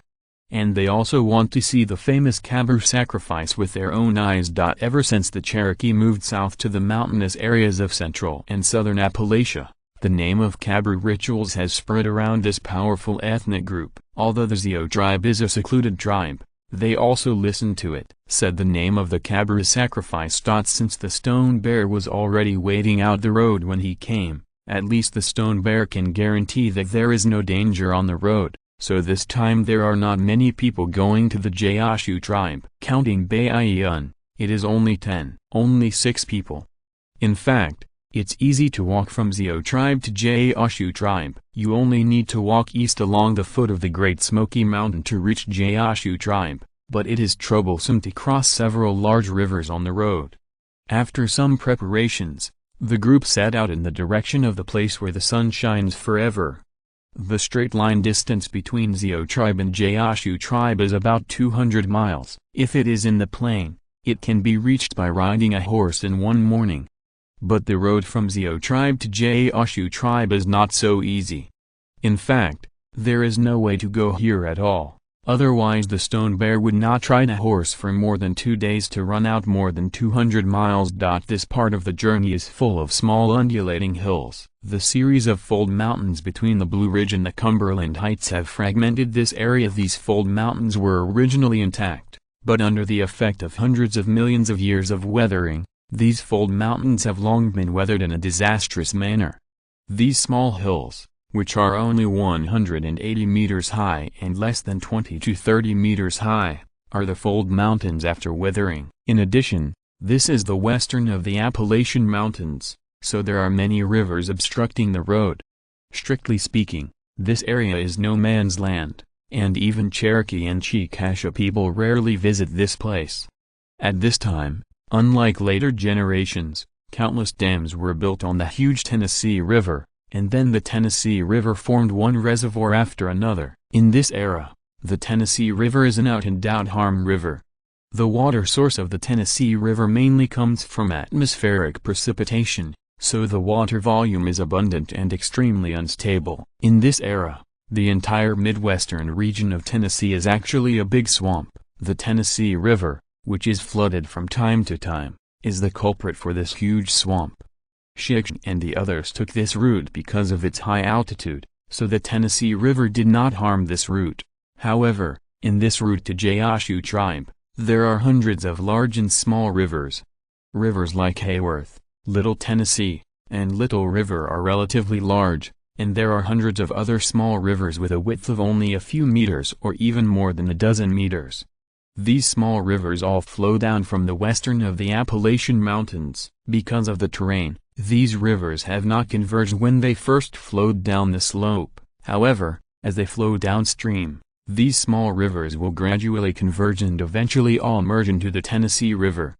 Therefore, these small rivers and the weathered folds of mountains make this area completely fragmented, as if a complete mirror fell on the ground. It's easy to talk about the small hills. If you can't climb over, you can take a detour. It won't take a long time.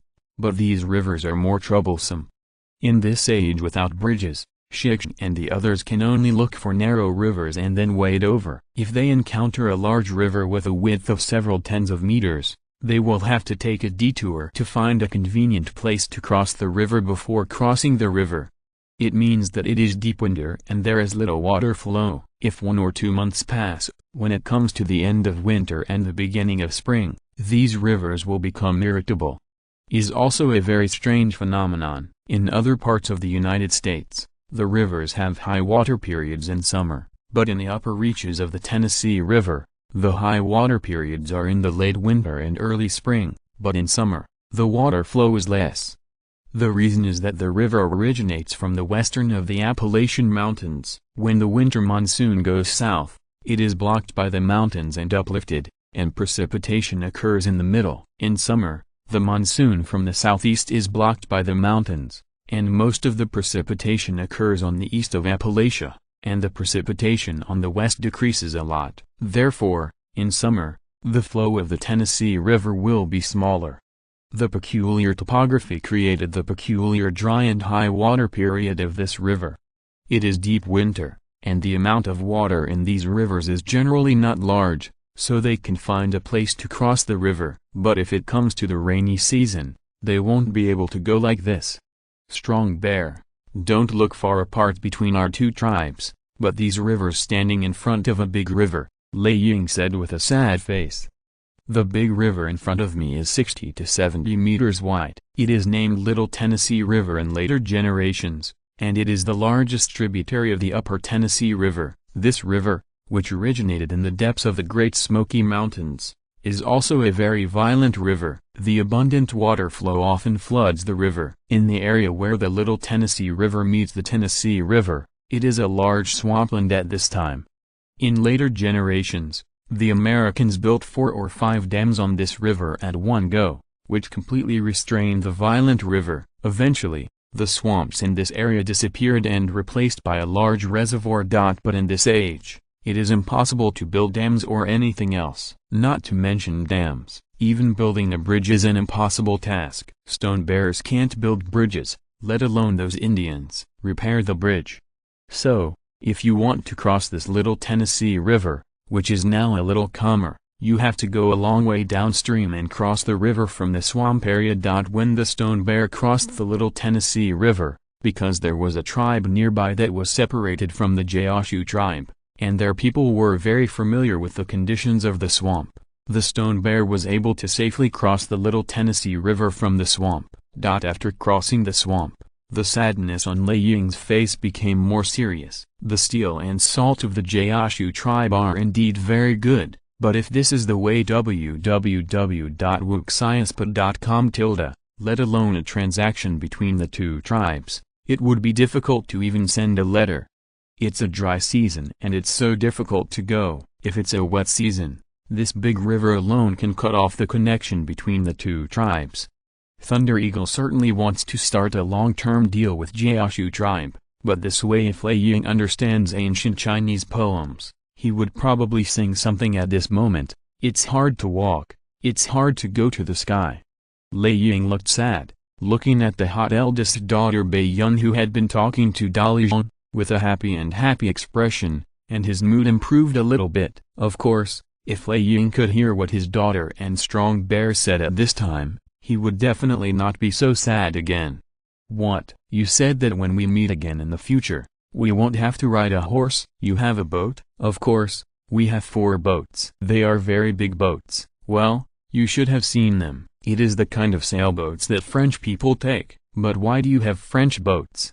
It's not easy. Some time ago, a tribe of your Chickasaw tribe called Redditch hooked up with the French who were stationed in the Akron military fortress. They formed a coalition and took 4 ships along the Big Bend, going upstream, preparing to destroy our High Tree tribe. As a result, I made a fire cow formation and brought all these guys in one pot. Even the 4 boats they took, I got them. Hand in front of the beloved woman, Shi Xiong never mind telling her about his great achievements. Chapter 160, Kill Them. In the past life of Shi Xiong's life, there is such a saying: ideals are full, reality is very skinny. Shi Xiong always thinks these words make sense. But when he encountered the things described in this sentence, he felt that the reality was not skinny. It was so clear that it was good. Originally, the stone bear went out this time because of the pain of idle legs, so he went to hunt in the wilderness to the west of the tribe by himself, but unexpectedly encountered Bai Yun and Zio tribe. If the Zio tribe is not rich in saltpeter, the stone bear is at best pursuing Bai Yun and chasing this girl. He didn't want to be too deeply involved with the Zio tribe. After all, the Zio tribe is a secluded tribe, but the main body of this tribe is still the Chickasaw, and Stone Xiong can't get past that hurdle in his heart.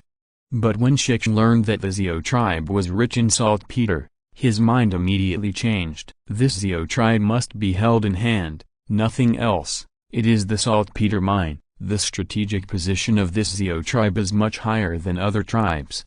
So Shi Xiong single-handedly facilitated the transaction between the 2 tribes, and also brought the senior officials of the Zio tribe such as Thunder Eagle to the Gaoshu tribe. Shi Xiong has great confidence in starting a deal with the Zio tribe. In his plan, the Zio tribe would become dependent on the Gaoshu tribe through trade. At first, it was salt and ironware, and later it would use food, wine, oil and other things. When the Zio tribe is inseparable from the transaction of the Gaoshu tribe, they can find a way to merge the Zio tribe. After all, the Zio tribe has more than 1,500 people. In the new world of North America in this era, population is the most important resource. If the Zio tribe can be integrated, plus the small tribes previously separated from the Gaoshu tribe, then the Gaoshu tribe will immediately become a big tribe with 3,000 or 4,000 people.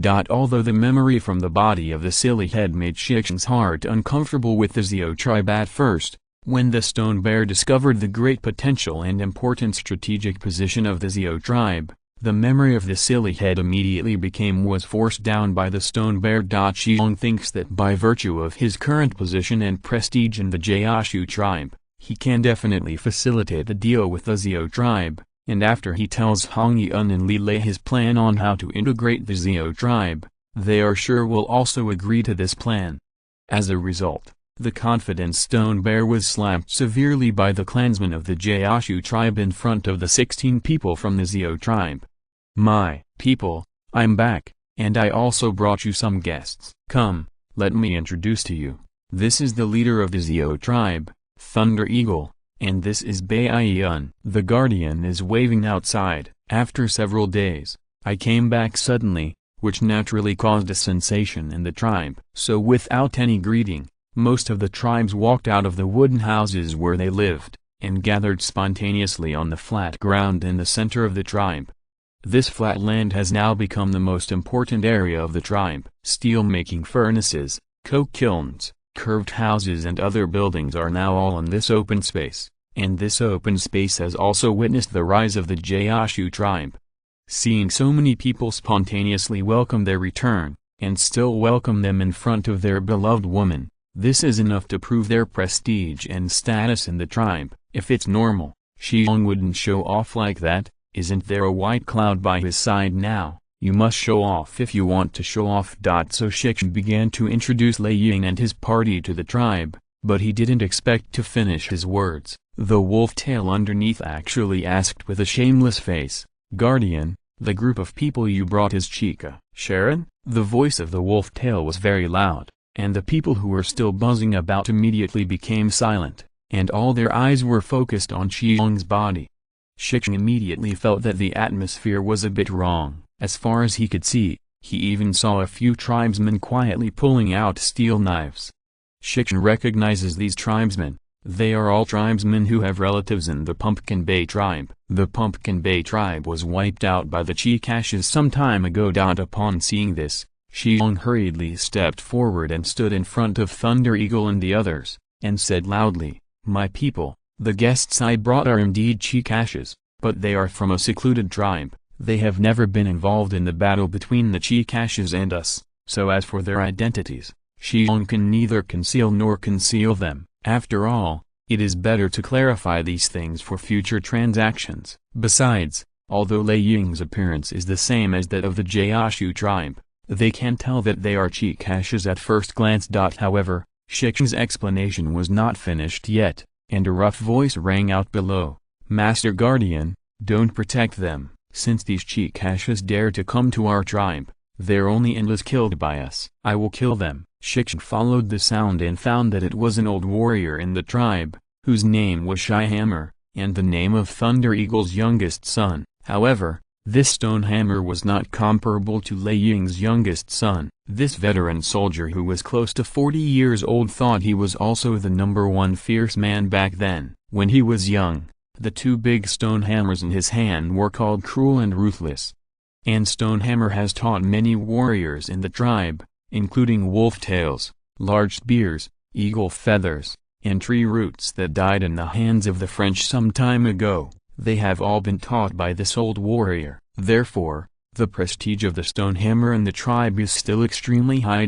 Stone Xiong knew that Stone Hammer's younger brother was a soldier of the Pumpkin Bay tribe, and when Pumpkin Bay was exterminated by the Chicashes some time ago, Stone Hammer's youngest son and daughter happened to visit relatives in Pumpkin Bay, but they never got there anymore.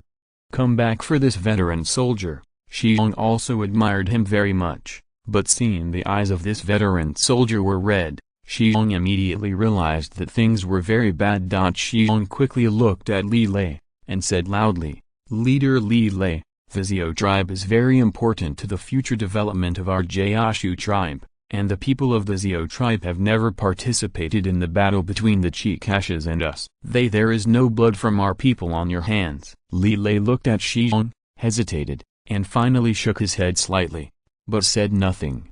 Shi Xiong's heart became colder, and he moved his gaze to Hong Yun again. What left Shi Xiong speechless is that Hong Yun's actions turned out to be the same as Li Lei's. It can be seen that the high level of the tribe really hates the Chicashes. Jiao Naiu said loudly from the side, "Silly head, have you forgotten the tragedy of our long-hair cattle tribe? Have you forgotten that your mother died under the sword of the Chicasha, and you almost died in that battle? They are our enemies, not our guests." Regardless of whether the Chicasha and Cherokee are two ethnic groups, their languages belong to the Ukro language. Although some details are not very similar, the words spoken by the Gaoshu tribes are still the same. Can listen very clearly. Bei Yun's face turned pale, standing behind Shi Xiong tightly grasping the hem of his clothes, helplessly like a child. Lei Ying and their faces are also very ugly. They may have been mentally prepared before they came, but they never expected that the people of the Gaoshu tribe would react so fiercely. Looking at this posture, it is clear that I am going to chop off all the 16 people here. Thunder Eagle, as the leader of a secluded tribe, he naturally knows how deep the hatred of his ethnic group and the Cherokees is. This area was originally the territory of the Chicasses, but when the powerful Cherokees came, they not only drove the Powhatans, but also the Chicasses. The Powhatans were timid, and after defeating several times in a row, they went to the east coast to develop in despair, but the Chicashes would not back down. The Chicashes vowed to fight the Cherokees to the end. As a result, the battle lasted for nearly 200 years, and the two sides became deadly enemies. A large number of people from the two tribes die in this meaningless war every year. For Thunder Eagle, the war with the Cherokee is really meaningless. The strength of the Cherokee is well known, knowing that if the Cherokee is not defeated, the life must be filled in. This is no longer bloody, this is the performance of a fool. It is precisely for this reason that Lei Ying took some tribesmen and fled the Chikasha tribe early. He didn't want the tribe's warriors to sacrifice in vain. As a result, I didn't expect to live in seclusion, and the people of the Gaoshu tribe still refused to let them go. What a hatred this must be! Shi Xiong turned his head and looked at Bai Yun, then looked at Lei Ying and the others, gave them a very calm look and a relieved expression, then turned around and said loudly, "My people, do you really want to kill them? Do you really hate a secluded tribe that has never participated in a war? They are not Chikashas who slaughtered our relatives. They are secluded tribes who came with kindness. If you don't believe them, then you always should you believe me?" Shi Xiong's words made all the clansmen who were eager to move stunned for a moment. Although the Guardian Lord came to the High Tree tribe for a short time, the things that the Guardian Lord did during this period were seen by the tribe. Great hope. In any case, the Guardian is absolutely loyal to the tribe. This is something that no one can deny. Shi Xiong saw that the people below stopped, and then turned his head and said to Li Lei, "Uncle, I will never forget what happened to our long-hair cattle tribe, and I strongly believe that this kind of hatred I will definitely do." I personally reported it back. The Redditch tribe is an example.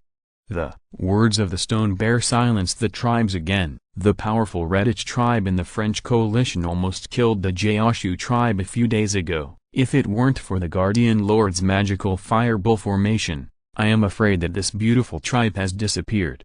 The blood feud imposed on us by the enemy, we must personally repay it. However, this does not mean that we can indiscriminately regard all Chikashas as enemies. The Great Sun once pointed out he said, there is a magical country in the Far East. They share the same origin with us. We were separated from that magical country, and then we traveled across oceans to live on this continent. In that magical country, there is a good saying, that is, don't let hatred blind your eyes. My people, you should understand that our real enemies are not the Chikashas, but the Vasikas who live in the colony. I have been instructed by the Great Sun God, and I have seen the future in 10 years. How did those Vasikas raise their butcher knives against us? And they did not only kill us Cherokee, but also the Delaware, Iroquois, Sioux and Navajo people, and even all the indigenous peoples on the entire continent, are the targets of their slaughter. Although they have not raised their butcher knives, they are sharpening their knives. Once the time is right, they will slaughter us. Ishika's words immediately caused a buzzing sound of discussion around him. It was not the first time they had heard of this kind of rhetoric, and now Master Guardian came up with this set of rhetoric, which made them hesitate. Yes, the Chikashas and us have a deep hatred, but we have to distinguish between those Chikashas who slaughtered us. As for the Chikashas whose hands were stained with the blood of our people, I promise to lead them in the future. Let our soldiers take revenge. But those Chikashas who have never participated in the war against us, why should we kill them? We can't kill them. On the contrary, we should still take revenge. Accept them with a tolerant mind, because only in this way can we unite all the forces that can be united to fight against those Vasiku.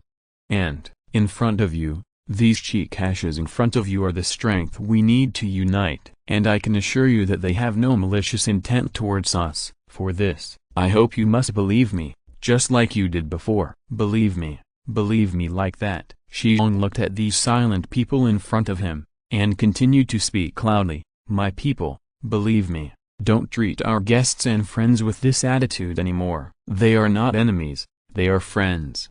As soon as Shi Xiong's words fell, the rabbit's mouth stood up, walked silently to Shi Xiong's side, and then whizzed twice, and finally plucked up the courage to say, I believe what the Guardian said, because since the Guardian came after arriving in our tribe, everything he did was for our tribe. Did you forget that Lord Guardian taught us how to make salt, how to make steel, how to open wasteland and farmland, how to tame bison, how to use it? Fireball array saved our entire tribe. Have you forgotten the benefits that Master Guardian brought you? Although my rabbit mouth has not been seen by you since I was a child, I must say these things. I believe Master Guardian, I support everything that Master Guardian does. If any of you don't believe Master Guardian, my rabbit mouth will look down on you. The thin rabbit mouth stood beside the stone bear, like a dwarf, but on the contrary, the thin child exuded a convincing aura at this time. Chapter 161,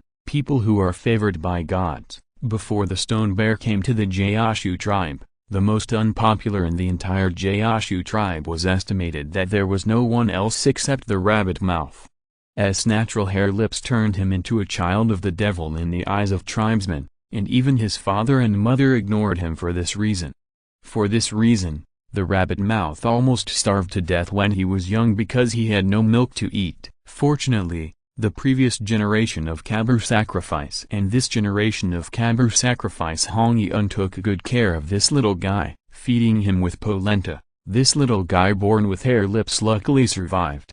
But even the Kabur priest takes care of the rabbit's mouth, but because of his rabbit's lips that day, almost everyone in the tribe does not wait to see him. Among the ignorant and backward Indian tribes, such people who are different from ordinary people are usually given names of this kind or that by the tribesmen, and they are all bad names anyway. Even if Kabur said it doesn't matter, anyway, this poor little guy is no one to see. Poor Rabbit Mouth was not even qualified to participate in his 12-year-old coming-of-age ceremony. He didn't even have a clan official name. Rabbit Mouth was the only name that always accompanied him. Because of long-term malnutrition, the 13-year-old rabbit has a skinny mouth that is about the same as a 1-year-old. What happened to the rabbit's mouth, even in modern times, was an out-and-out tragedy. Speaking of it, the fate of a rabbit's mouth is not as good as a foolish head. Although the silly head doesn't work well, it still has a physique that others admire. Coupled with its immense power, it's a master at war or hunting, so the silly head was still used in the long hairy cow tribe. To be more comfortable, at least he can eat. Until Shi Xiong followed Jiao and they came to the Gaoshu tribe, the rabbit mouth decisively hugged Shi Xiong's thigh and became Shi Xiong's little follower, and it was only a small life that was comfortable. Therefore, under the current circumstances, the thin rabbit mouth was the first to stand up as his boss. It's very simple. In the eyes of the rabbit's mouth, the guardian is his heaven. He doesn't care about Chikasha or Vasiku, but if anyone does not dare to listen to the words of Master Guardian, then he is the enemy or even the enemy of his rabbit mouth. All the clansmen were silent when they heard the words spoken by the skinny rabbit's mouth. No one would have thought that this usually timid bunny mouth would dare to say something like this on this occasion and look down on you. This is very heartbreaking. Who do you think your bunny mouth is? By the way, no one can refuse the words of the rabbit's mouth. At the beginning, Lieutenant Ferguson, who stood by and watched the excitement, did not understand what these people were talking about, but he also noticed something. He wanted to stand up and give his boss the platform, but he didn't expect to be caught in a rabbit mouth. That guy took the lead.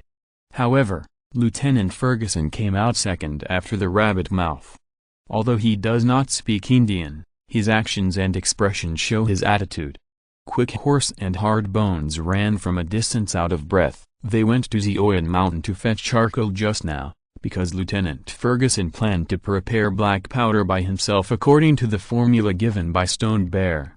When they came back, they saw such a scene. The two brothers grabbed the little guy who usually mingled with them and asked about the situation, and then gave the charcoal on their backs to the little guy without hesitation. The two of them walked out of the crowd and stood in the Stone Bear, by your side. Jiao and Lynx looked at Koima and Hard Bones, sighed helplessly, turned and left here. They are not fast horses and Hard Bones.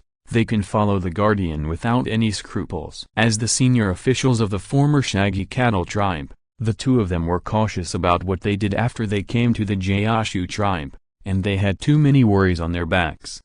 Hong-Yun glanced at his guardian, and finally sighed helplessly, walked out of the crowd, and then stood beside Shi Xiong.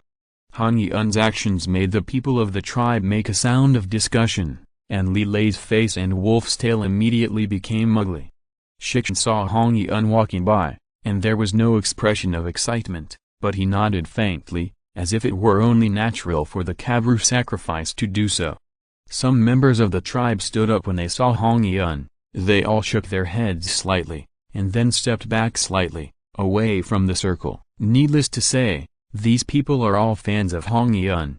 However, there are still some tribesmen who haven't moved in place, such as Stonehammer, Li Lei, Wolftail and so on. These people are obviously tribesmen who have a deep hatred with the Chikashes.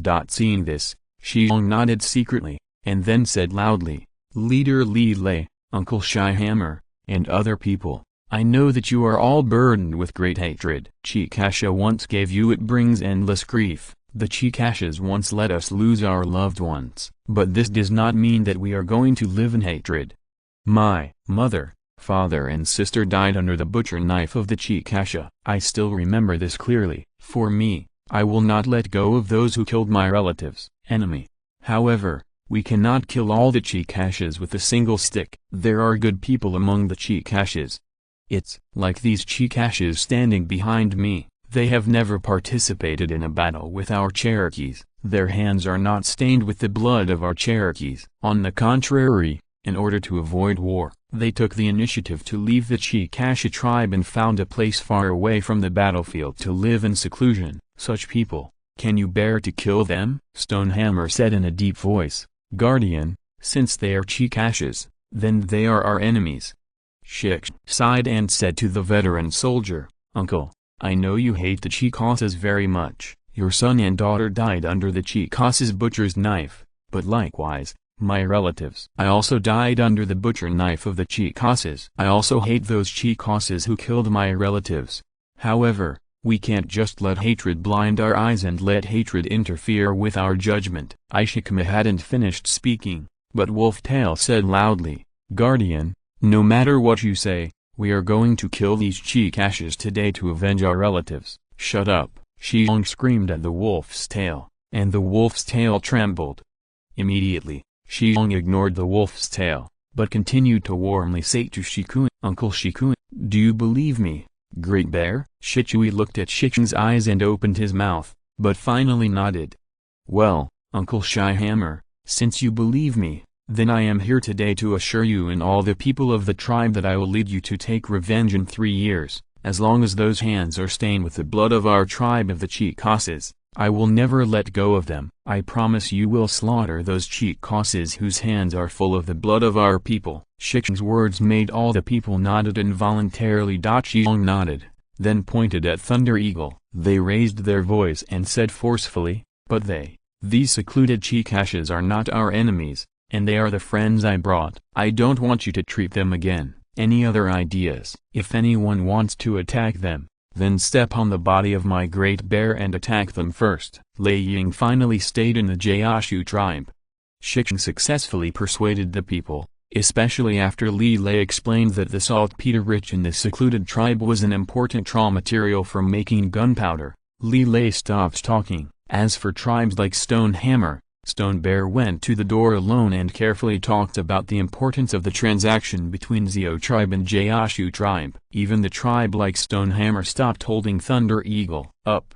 Although they no longer pursue Lei Ying and the others, they still don't have a good face. But this is enough for Lei Ying. Even though they encountered that very unpleasant event when they first came, Lei Ying and the others also fully understood the big man's intentions. The big man really wanted to make a long-term deal with them. What surprised Lei Ying and the others was that this big man's prestige in the High Tree tribe was so high. The most important thing was that he turned out to be the guardian of the famous Kabru sacrificial cult. This identity is definitely not general. Don't you be afraid that your people will have bad thoughts about you by doing this? Bai Yun asked Shi Xiong carefully as he walked. For this kind of behavior of two people coming out for a walk alone after dinner, Bai Yun was not used to it at first. Whether it is her tribe or other tribes, it seems that there is no such behavior between men and women, right? But if two people came out and turned around alone, it seemed to feel very good. Shi Xiong tilted his head to look at the girl next to him, smiled and shook his head, and then with a sudden force, He threw a small stone in his hand that he had just picked up, and then he clapped his hands and said, "It's okay, our tribe, the people of the people, are actually very good. They are just they are only blinded by the momentary hatred, so they will make such a move." After explaining clearly, "They will not have other ideas. Don't worry, I am here. You will never be harmed in any way. Of course I have confidence in you." The girl kicked out a small stone with her toe. "I'm just worried that this will affect your prestige." "No influence. Absolutely no influence. I can be sure of this. Didn't you see that even our high priest Kabru supports me?" "That's true. But why is your Kabru priest so young?" "I think it's a few years older than me." "There is no way. The last Kabul priest passed away. Hong Yun is the daughter of the last Kabul priest, and it has not been long since she took over the Kabul priest." "Then why did she support you so much?" "In that situation, she supported you so much. Isn't she worried about what the people think of her?" the girl asked quietly. Shi Xiong immediately heard an unusual smell from the girl's question, so he turned to look at the girl next to him and said, "Bai Yun, the reason why the Kabru sacrifice supported me was because the previous Kabru sacrifice was Hong Yun's mother personally decided it, and I am the guardian appointed by Hong Yun herself. Of course she will support me unconditionally," said. Shi Xiong smiled unkindly. "I said, Bai Yun, why do I think the taste of what you said is a bit sour?" "Sour? How can my words be sour? Talking is talking. How can it be sour?" Bai Yun asked, puzzled. Shi Xiong was suffocated by this, and immediately realized that North American Indians did not understand the meaning of jealous, so he could only hit one ha-ha. Bai Yun gave the big man angrily, and then asked after a while, "Great Bear, are the steel and salt in your tribe made by the people you taught you?" "Well, how to smelt steel and how to make salt are all taught by my people. Besides," Shi Xiong pointed to the large farmland that was barely visible at a glance. The wheat seedlings in these farmland had already grown, even if the time of planting these wheat is a little late, but thanks to the low latitude of the Great Smoky Mountains and the temperature is not bad, the growth of these winter wheat is still very good.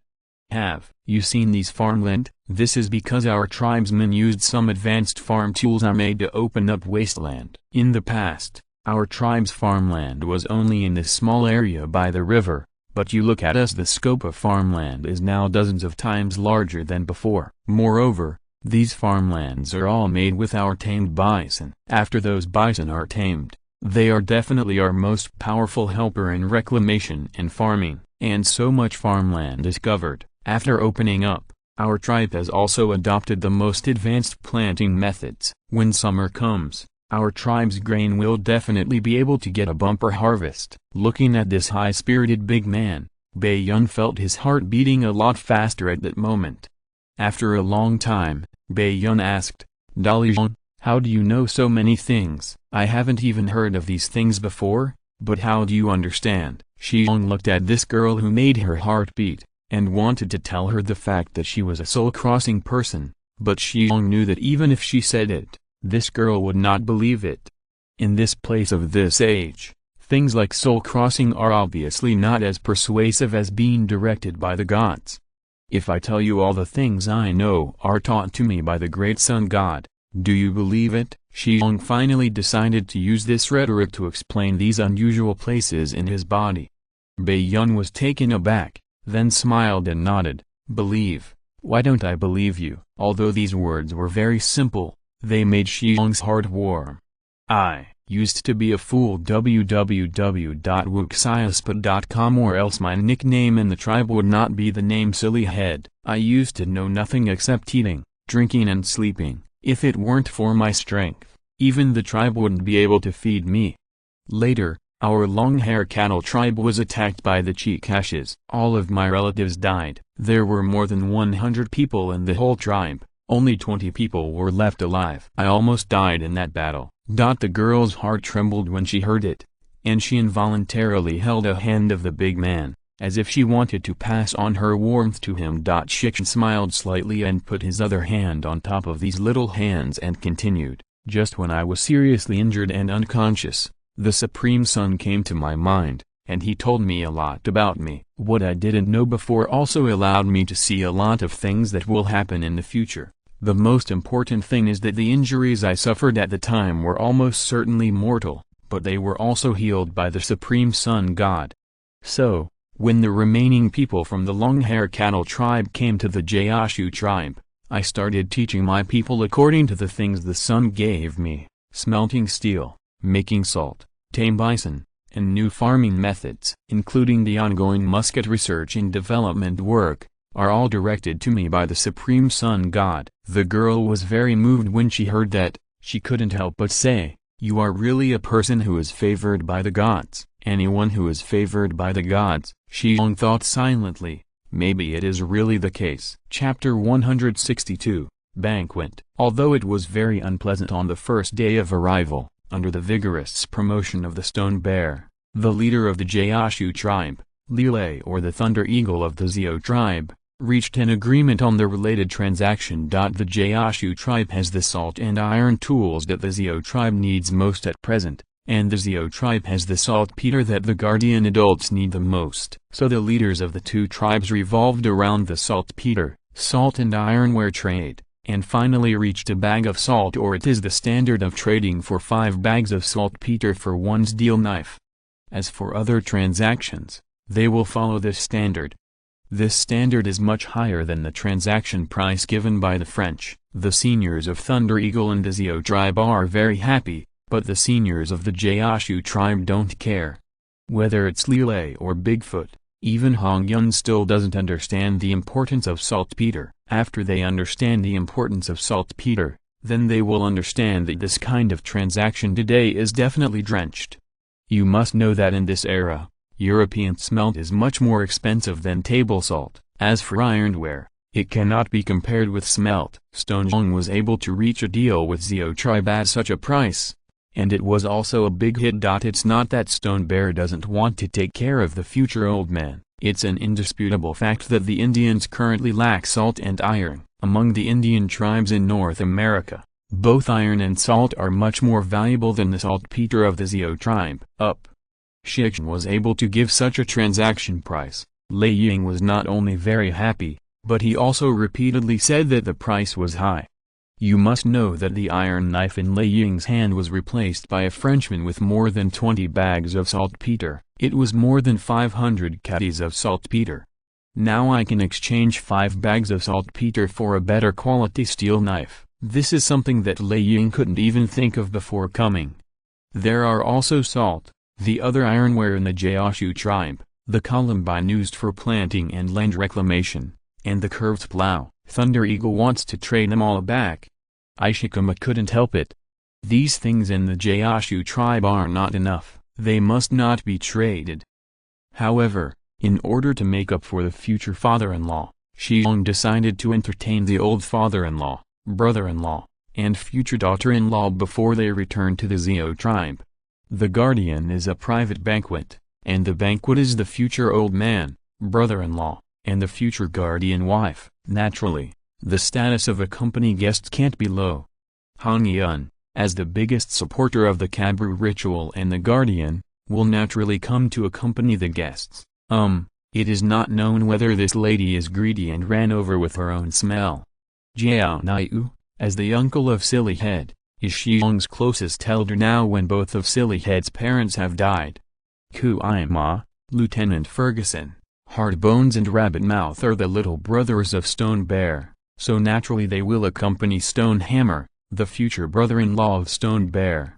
There are 10 people on a table, and the tables and chairs are specially made by Ishikuma and the Old Wood family. Regarding the guardian's order, Lao Mu's family was extremely pleased, because tables and chairs were not available in Indian tribes of this era, and Lao Mu's family only discovered after they built the tables and chairs according to the drawings. This thing works really well.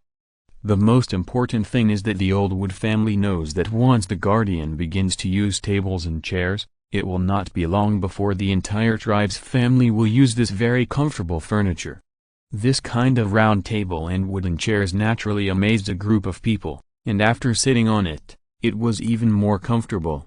Then, Shi Xiong turned into a chef, and he started to show his craft for the first time since he came to this world.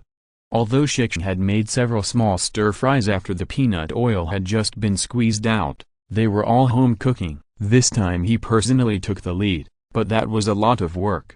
Actually speaking, there is nothing to be busy. One is that it is winter and there are no green vegetables, and the other is that in the Indian tribes of this era, there are almost no other condiments except salt. Stone bears have nothing to do with dragons laying, but even dragons can't be found. I can only kill the snake. And some time-consuming dishes are already done. All he needs to do is a few stir-fries. In this era, you don't have to think about soy sauce and vinegar, let alone sugar. As for noodle sauce, oil consumption, and message, it's better to dream. Fortunately, Stone Bear collected some honey, allspice, and rosemary from the tribe, and found a dozen or so onions that had dried up. This made it possible to pick up a table of dishes. Use fried tofu with browned sides on both sides, then stir-fry with chopped beef, and a pot of tofu is ready. This made Lei Ying, who had never seen tofu, and Bai Yun and Shi Xiong dumbfounded. Of course, the scented dishes also made the people at this table gulp secretly. Even Hong Yun and Kuema have never seen tofu made like this. They all know that tofu is a good thing. They are full and don't fart when they eat too much. So this tofu is often just made and slapped and snatched away by this group of guys. Shi Xiong just wanted to. You can't make tofu soup, let alone this pot of tofu.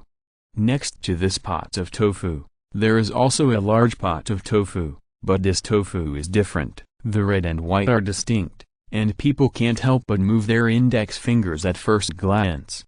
Chili is not lacking in the Gaoshu tribe, so the red chili peppers are fried in a hot pot with white and tender tofu, and finally sprinkled with some salt. A pot of spicy tofu is done. On the other side of Gouda tofu, there is also a big pot, which is a pot of beef mixed tofu. There is a layer of red oil floating on the soup. The tender and white tofu is faintly visible, and with the steaming steam, the appearance is naturally excellent. It's impossible to eat tofu alone for a table of dishes, so the remaining dishes don't have tofu. A pot of beef stew with potatoes. This is a reserved dish of the Gaoshu tribe since the peanut oil was squeezed out. Now every household in the Gaoshu tribe has peanut oil, although not much, but occasionally a pot of potatoes and beef stew can be used to relieve gluttony. Spicy potato shreds are naturally indispensable. The red peppers and yellow-white potato shreds have no vinegar, but the original taste is actually very delicious. Fried peanuts are naturally indispensable. For this reason, Shi Xiong took out more than a caddy of peanuts from the reserved peanuts, and sprinkled them with salt after frying, so that a large wooden plate of fried peanuts was fresh out. There is also a large pot of stewed beef. This kind of beef stew made by Shi Xiong is not like the pure beef stew made in the tribe, which is directly stewed with white water and salt. Shi Xiong's method is still slightly different. If there is no aniseed, use allspice instead, and if there is no pepper, use rosemary instead. At any rate, it has a little spice, and the stew taste is naturally not comparable to that of pure beef stew. As for the main meal, it is a turkey that has been mutilated and then fried. The turkey is a specialty of the American continent. It was tamed by the Indians as early as about 5000 BC. It was not until Columbus discovered the New World that this huge turkey became a food on the European table. The Gaoshu tribe also raised turkeys. The Stone Bear asked for one. This turkey weighing more than 10 kilograms became the staple food on the table. Except for tofu, other dishes are common items on the table of North American Indians. But where have Lei Ying seen such dishes?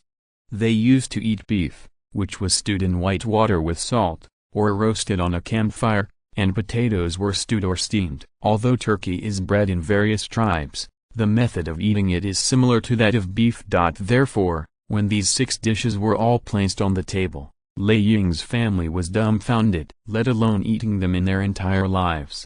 They could even do the same for the dishes they used to eat before. And the guys from the Gaoshu tribe headed by Hong Yun began to move around. Naturally, they had already tasted the dishes made by Shi Xiong, but there were so many dishes in such a concentrated manner that they had never encountered it before. They naturally to feast on. If it were not for Lei Ying's face, these dishes would have been swept away by them. Hong Yun, Of course they know what Shi Xiong means to invite this meal. Their goal is the pretty little girl sitting in the middle. In the past few days, everyone has seen the signs. As long as there is nothing wrong with dinner, the guardian will take the little girl out for a walk. Even the little guy with rabbit mouth understands what his boss means. Who else is not? Understand? Hong Yun naturally hopes that his guardian can do good things with this girl whose name is only one word from him. As a person who came by, he has seen his guardian since the day he clashed with the group of people in the Xiao tribe. There is something wrong with the girl. Originally, Hong Yun was still a little dissatisfied with this matter. After all, Bai Yun was a Chikasha, and his guardian was an out-and-out Cherokee son of God. How could his guardian be with a Chikasha? How about the case as a family? Even if the little girl looks really cute, even if the little girl behaves perfectly in all aspects, at the beginning, Hong Yun still didn't agree with it. Although Dalijiang is the son of and his own guardian, Hong Yun has long regarded Dalijiang as his own younger brother. Hong Yun even hopes that the Great Bear can find his mate in the Gaoshu tribe or other tribes separated from the Gaoshu tribe, and Hong Yun has long been optimistic about several girls, such as gray swallows, such as Akasha. But his guardian is not interested in these very good girls. Sometimes Hong Yun even worried that the Great Bear had broken his body in the war of the long-hair cattle tribe. As a result, I didn't expect that this Great Bear, which the unmarried girls and the whole tribe longed for, fell in love with people from other tribes, and he was still a Chikasha. Hong Yun was naturally very upset at the beginning. But later Hong Yun found an opportunity to talk with Bai Yun, but the contact did not matter. Hong Yun immediately fell in love with the little girl. Not to mention the beauty of people, the most important thing is that demure energy, that is really incomparable to other girls in the tribe. Moreover, from the contact with Bai Yun, Hong Yun, who was a past person, could clearly feel the girl's favor for Dalijiang. If this girl is not a Chekshaw, then everything is perfect. Unfortunately, this is the first time that Hong Yun and Bai Yun came into contact with each other alone. But as Hong Yun was okay these few days, he went to Bai Yun to talk to and chat, and the feeling that Hong Yun had at the beginning gradually disappeared. Although this pretty little girl is a mortal enemy of the Chikasa, she is from a secluded tribe after all, and she has not participated in any battle against the Cherokee.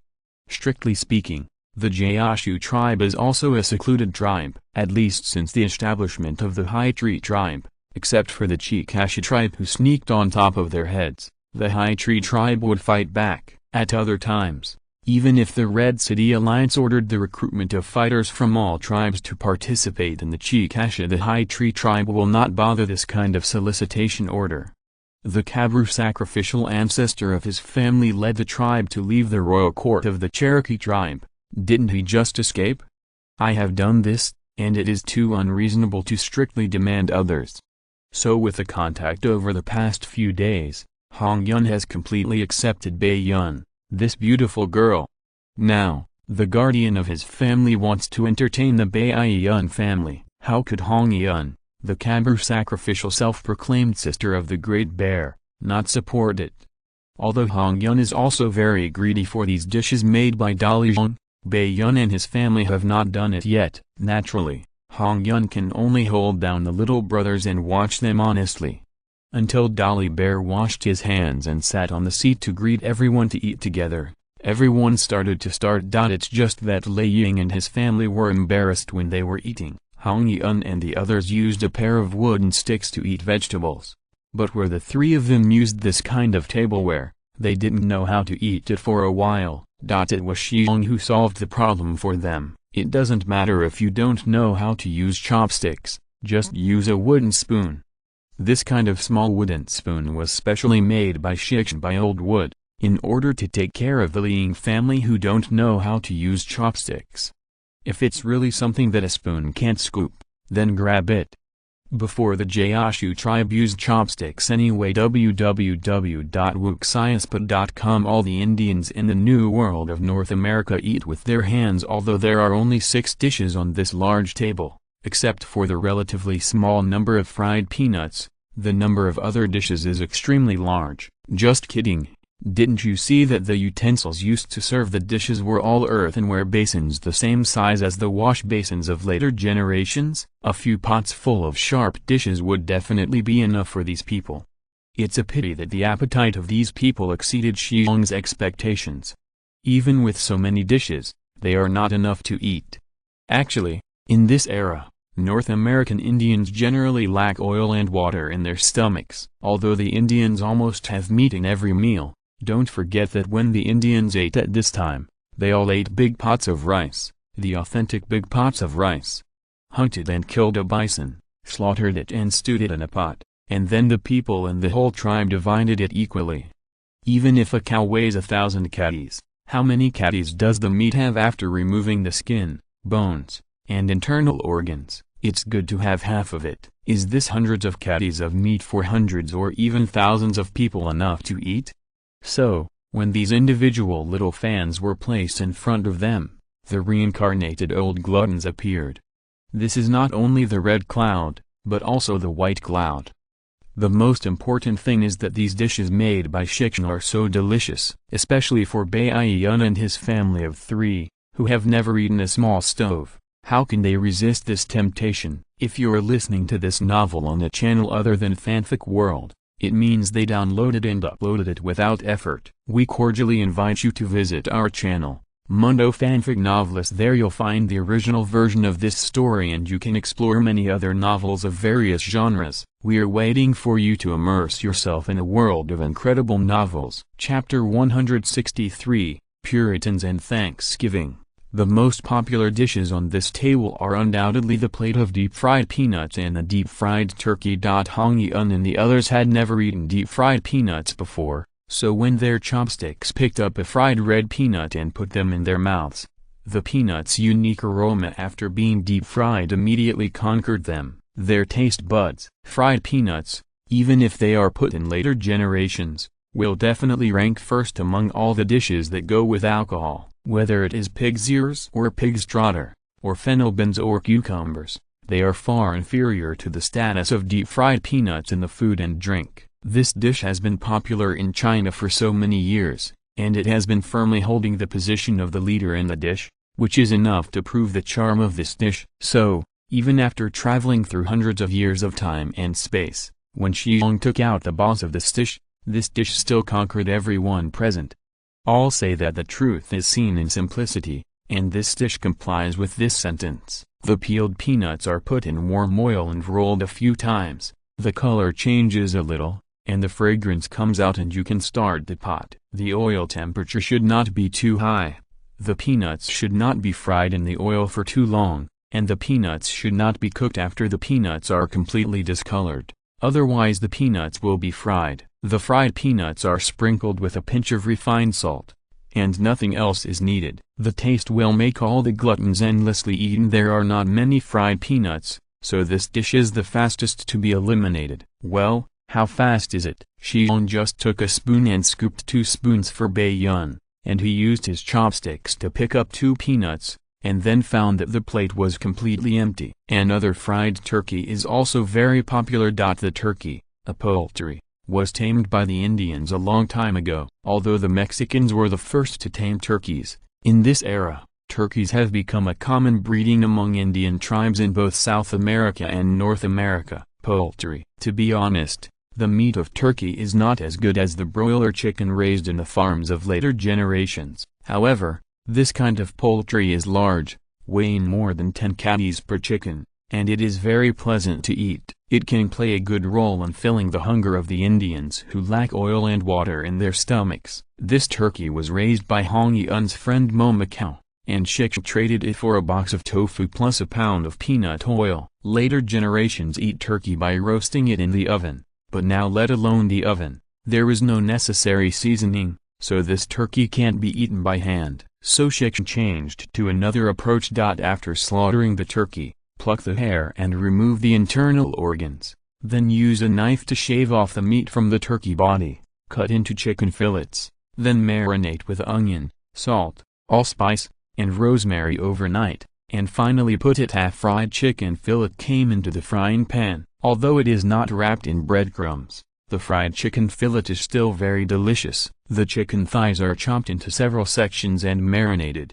and then fried separately. The chicken wings are also marinated. Anyway, such fried chicken, drumsticks and wings are also very popular in these dishes. Whether it's Hong Yun, Thunder Eagle, or Ferguson, I really haven't eaten turkey like this. Especially Lieutenant Ferguson. After tasting the fried turkey, he began to express emotion. Eating this familiar turkey reminds me of Thanksgiving. Thanksgiving? Is it the kind of holiday that you English celebrate in Beaver Month, November, every year? Hong Yun asked curiously, and Shi Xiong translated. Well, what you said is right and wrong. Seeing Hong Yun's puzzled look, Ferguson continued to explain. Shi Xiong continued to translate between the two sides. There is no Thanksgiving in our native Britain. Thanksgiving is a holiday established by those immigrants themselves. Therefore, there is this holiday only among immigrants from the New World, and there is no such holiday on the European continent. Seems to be such a translation that makes Hong Yun feel very uncomfortable. Hong Yun asked Shi Xiong, Dali Xiong, do you know this festival? Ishikaman nodded. Then tell us about it, Kuwamis said from the side. For festivals, no matter what country it is, these simple Indians like it very much. It's okay for Ferguson not to mention this Thanksgiving. When it comes to this Thanksgiving, Shi Xiong immediately feels that he can't eat it anymore. Others don't know the origin of Thanksgiving, but he knows it very well. Although on the surface, this Thanksgiving Day is all kinds of tall, but in fact, behind this Thanksgiving Day represents endless killing. How can Stone Bear be interested in this holiday? But looking at them, they all wanted to know the origin of this festival, so Shi Xiong resisted the discomfort in his heart and began to explain to them. Speaking of this Thanksgiving Day, we have to mention a group of very special people. About 200 years ago, that is, about 1550 in the epoch of the Old World, a group of people like this appeared in England on the other side of the ocean. This group of people are extremely pious believers. They believe that the Bible is the only highest authority. No church or individual can be the interpreter and defender of traditional authority. This group of people demanded the removal of the remains of Catholicism in the State Church of England. Reformers. These people are called Puritans. In the beginning, the power of the Puritans was still very large, but about 170 years ago, the power of the Puritans in England was greatly reduced. They were subjected to political repression and religious persecution by the King of England and the Church of England, so some Puritans were forced to leave the English Church. About 130 years ago, on September 6 in 1620 AD, a ship named Mayflower was 195 meters long, 795 meters wide, had a draft of 335 meters and a displacement of 10 tons. The masted Gallen boat carried a total of 102 people composed of 35 Puritans and 67 non-Puritans from England, and finally crossed the Atlantic Ocean to Plymouth, Massachusetts, which was the Massachusetts at that time, the coastal area where you live. Hong Yun interrupted and said, I know that when my mother was alive, she told me about the persecution of the Massachusetts by the Wassacs. My mother said that the group of Wassacs who arrived in the Massachusetts territory back then, they were not sent by the King of England. They acted alone. At that time, the chief of the Massachusetts tribe Mississauga warmly welcomed these Wassacs and gave them how to hunt, fish and grow corn and pumpkins. If it weren't for Chief Mississauga, all these Wassacs would have died there. Shi Xiong nodded and said, yes. Cabru is right. With the help of Chief Mississauga, these people have established a foothold in that area and named the area Plymouth. To commemorate the British city of Plymouth, this group of people gained a firm foothold in Plymouth. The crops they planted in the second year were harvested with the help of the Massachusetts people. In order to express their gratitude to the Massachusetts people, these tiles the Western Cherokee decided to hold a celebration event in the latter part of the Moon of the Beaver. With the joint efforts of these Puritans and the Massachusetts people led by Chief Mississauga, this celebration event was very successful. It lasted 3 days before it ended. Later at this time of the year, the Wassacs would meet. Holding such a celebration has slowly developed into a Thanksgiving Day for Wassacs. Hong Yun asked, Is this Thanksgiving actually just to show our gratitude to our Aborigines? Well, or to say it is to the Massachusetts people? Thank you. Shi Xiong didn't know how to answer this question. There was a colleague gathering in the previous life, and Shi Xiong also participated. As a result, the gathering day happened to coincide with Thanksgiving Day in the United States, which was the fourth Thursday in November of that winter. What can the big masters of the museum do if they gather together for a party? In addition to drinking, bragging is bragging than drinking. I don't know how to blow. And a colleague suddenly said that today seems to be Thanksgiving, so a group of people started bragging around Thanksgiving again. Anyway, they are all engaged in museums, and they all understand history, so the colleagues who have drunk a lot of wine began to talk about how Thanksgiving came about. To be honest, before that party, Shi Xiong only knew that the United States and Canada had Thanksgiving, and knew that he needed to eat turkey during Thanksgiving. But he really didn't know how this Thanksgiving came. After all, whether it is the United States or Canada, the country where you live is still so far away from the Pacific Ocean. Besides, I still don't understand the festivals in my own country. Who cares about the festivals abroad? Shi Xiong remembered a lot of wine he drank that day, and he clearly remembered that he also made a remark on Thanksgiving, a holiday of crooked nuts. Said at the time that since it is Thanksgiving, it must be a holiday born out of gratitude. It's like Christmas is to celebrate the birth of Jesus, so it is called Christmas. So Thanksgiving must be set up to commemorate someone who makes Americans or Canadians very grateful. This statement is similar to the meaning of most colleagues, because most of the colleagues who drank that day held this opinion. Old Liu from the administrative office of the Result Hall despised a group of people. Everyone respects Lao Liu, who is very senior. But respect belongs to respect. If you are senior, you can't just despise people casually, so everyone has been asking Lao Liu to explain why he despises these people, otherwise he will fine him 300 cups. Old Liu drank too much that day, so he spoke a paragraph with his tongue out, which Shi Xiong remembers even now. Old Liu seemed to chant a poem. Once upon a time, an Indian chief named Masasud saw a poisonous snake that was freezing to death. So he put it in his arms, and the poisonous snake woke up and had a party with the chief. Later, the poisonous snake killed the chief's eldest son Wamsuda, and also cut off the head of the second son Philip and hung it for many years, then killed the chief's tribe, and sold the second son's wife and children to the Caribbean and Bermuda, go to be a slave and rob the chief's land. In the end, the poisonous snake ate and drank enough and decided to commemorate this fool chief and his own good luck. So it set a festival called Thanksgiving. At that time, Lao Liu used a very tactful tone when he said a paragraph, but all the colleagues in this room did not know how to do it. After listening to this passage, they felt chilled, as if countless souls were pouring out of the darkness, whispered in my ear, "Don't look at this group of people drinking and bragging."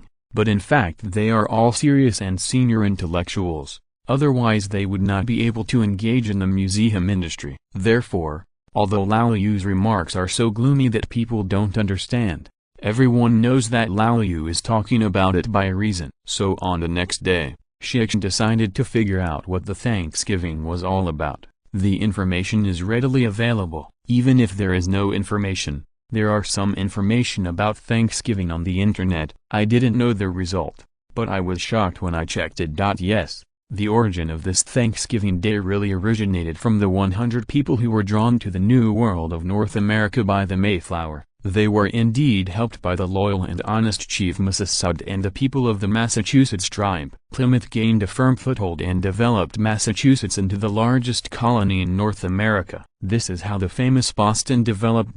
Moreover, the more than 100 British colonists indeed joined Chief Massasoit and 90 Massachusetts Indians on one day in November of the following year for a grand celebration party. The party lasted 3 days in total. This festival has indeed been preserved. If this Thanksgiving Day really comes this way, then this holiday is really a very beautiful holiday. Thanksgiving. This is a necessary virtue for any intelligent creature. If a person does not know how to be grateful, then he is not worthy of being called a human being, that is a beast.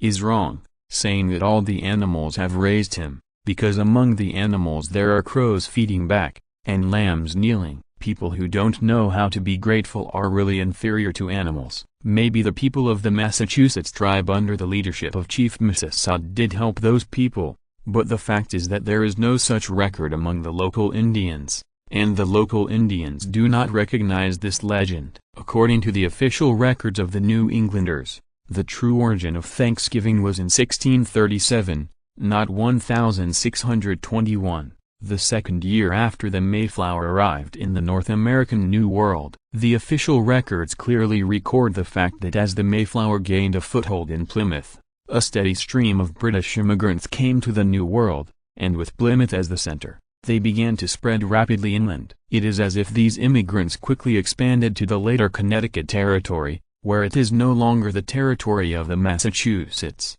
but the territory of the Pequot. At that time, there is a definite record that there were more than 8,000 Pequots at that time, but the arrival of the British colonists did not bring anything else, but they brought smallpox, plague and even the Black Death to the New World of North America. As a result, in 1637, there were fewer than 1,500 Pequots, who originally numbered more than 8,000. These poor Pequots were not conquered by force by the British colonists, however. I'm reading www.whocaninshoe.com. Humiliated and died under the various plague viruses brought by these British people. It is estimated that this is probably the earliest resident evil. William Bradford, who once served as governor of Plymouth, clearly records how the New England whites slaughtered the native Indians in his book The History of Plymouth Planting. Those recorded words made the Stone Bear read, "Feel the creeps." And in 1637, in order to celebrate the successful conquest of the local Indians by the whites of the New England area,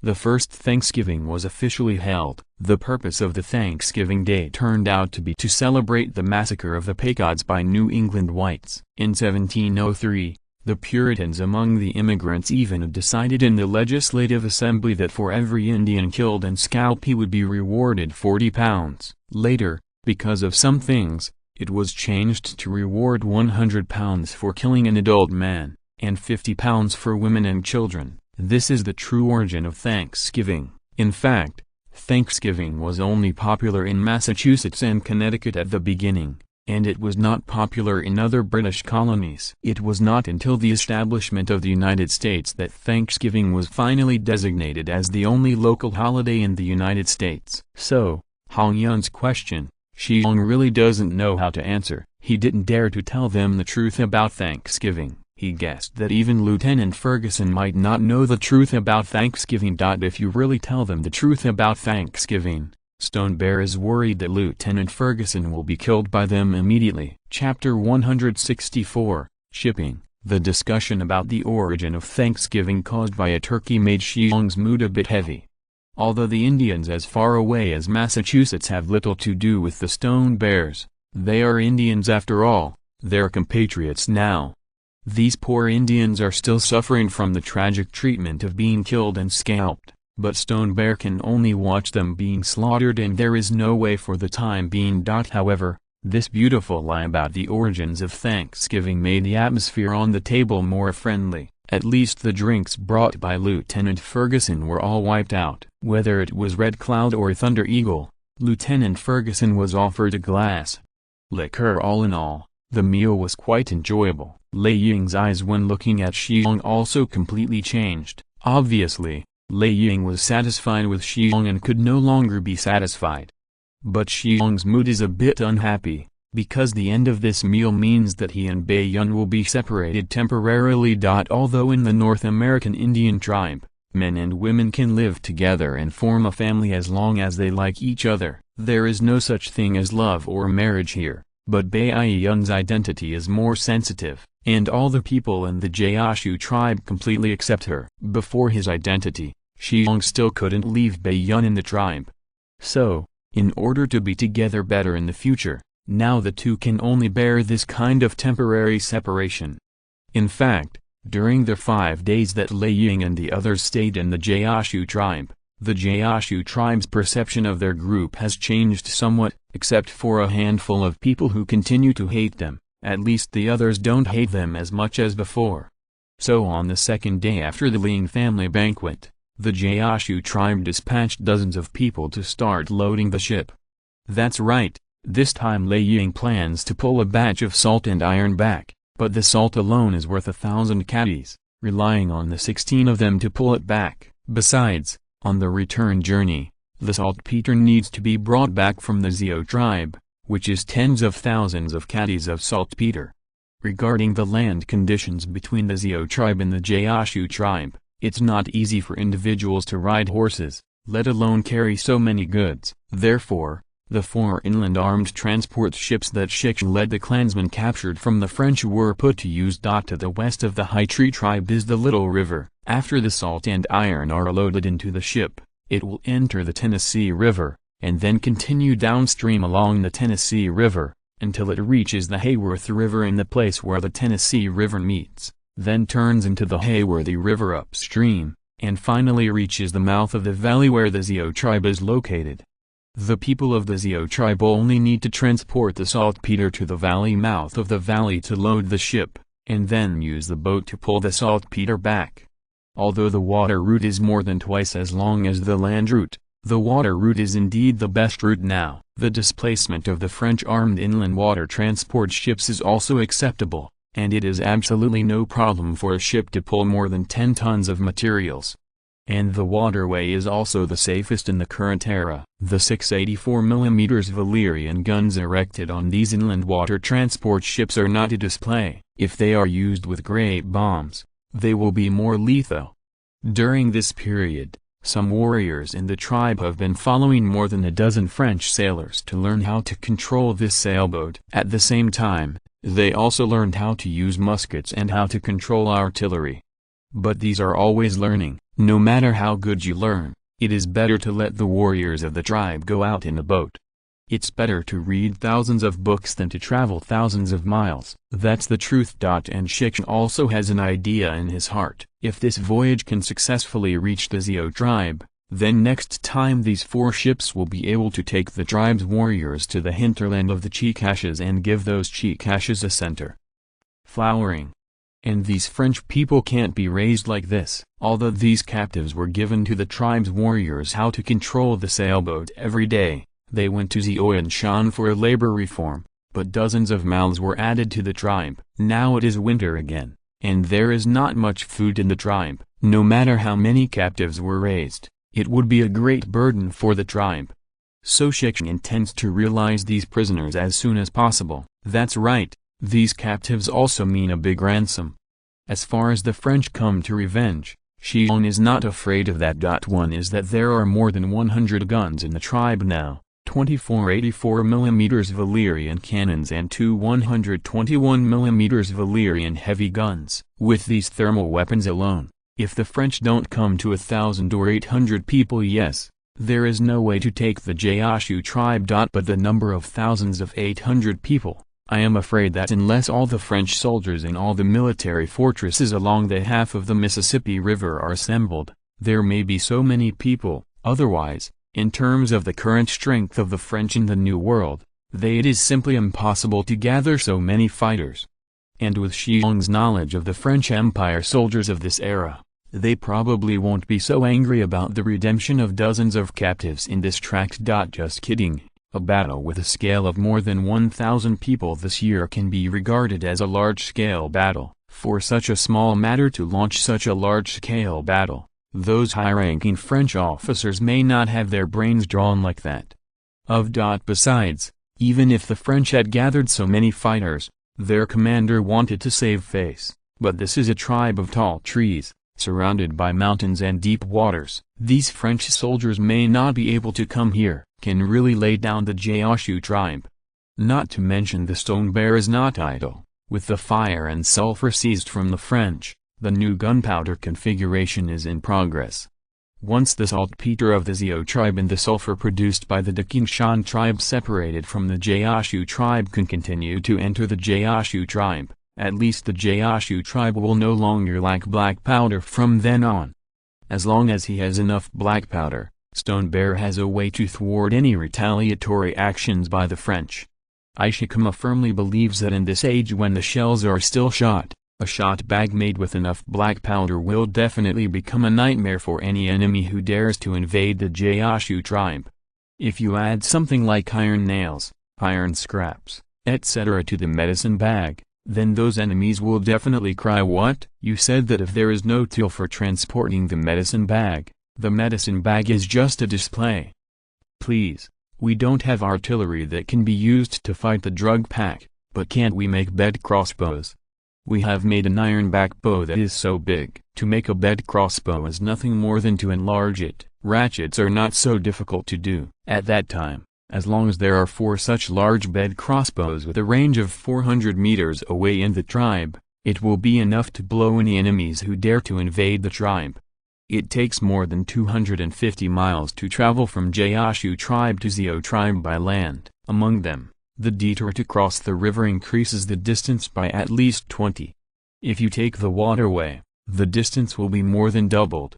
But the water route is actually faster than the land route. If you take so many goods by land, you will have to walk at least 5 or 6 days for the more than 250 miles. Ships can be used to pull these goods. More than 80% of the voyage of more than 500 miles is downstream, so the fleet reached the Xiao tribe smoothly in only 3 days.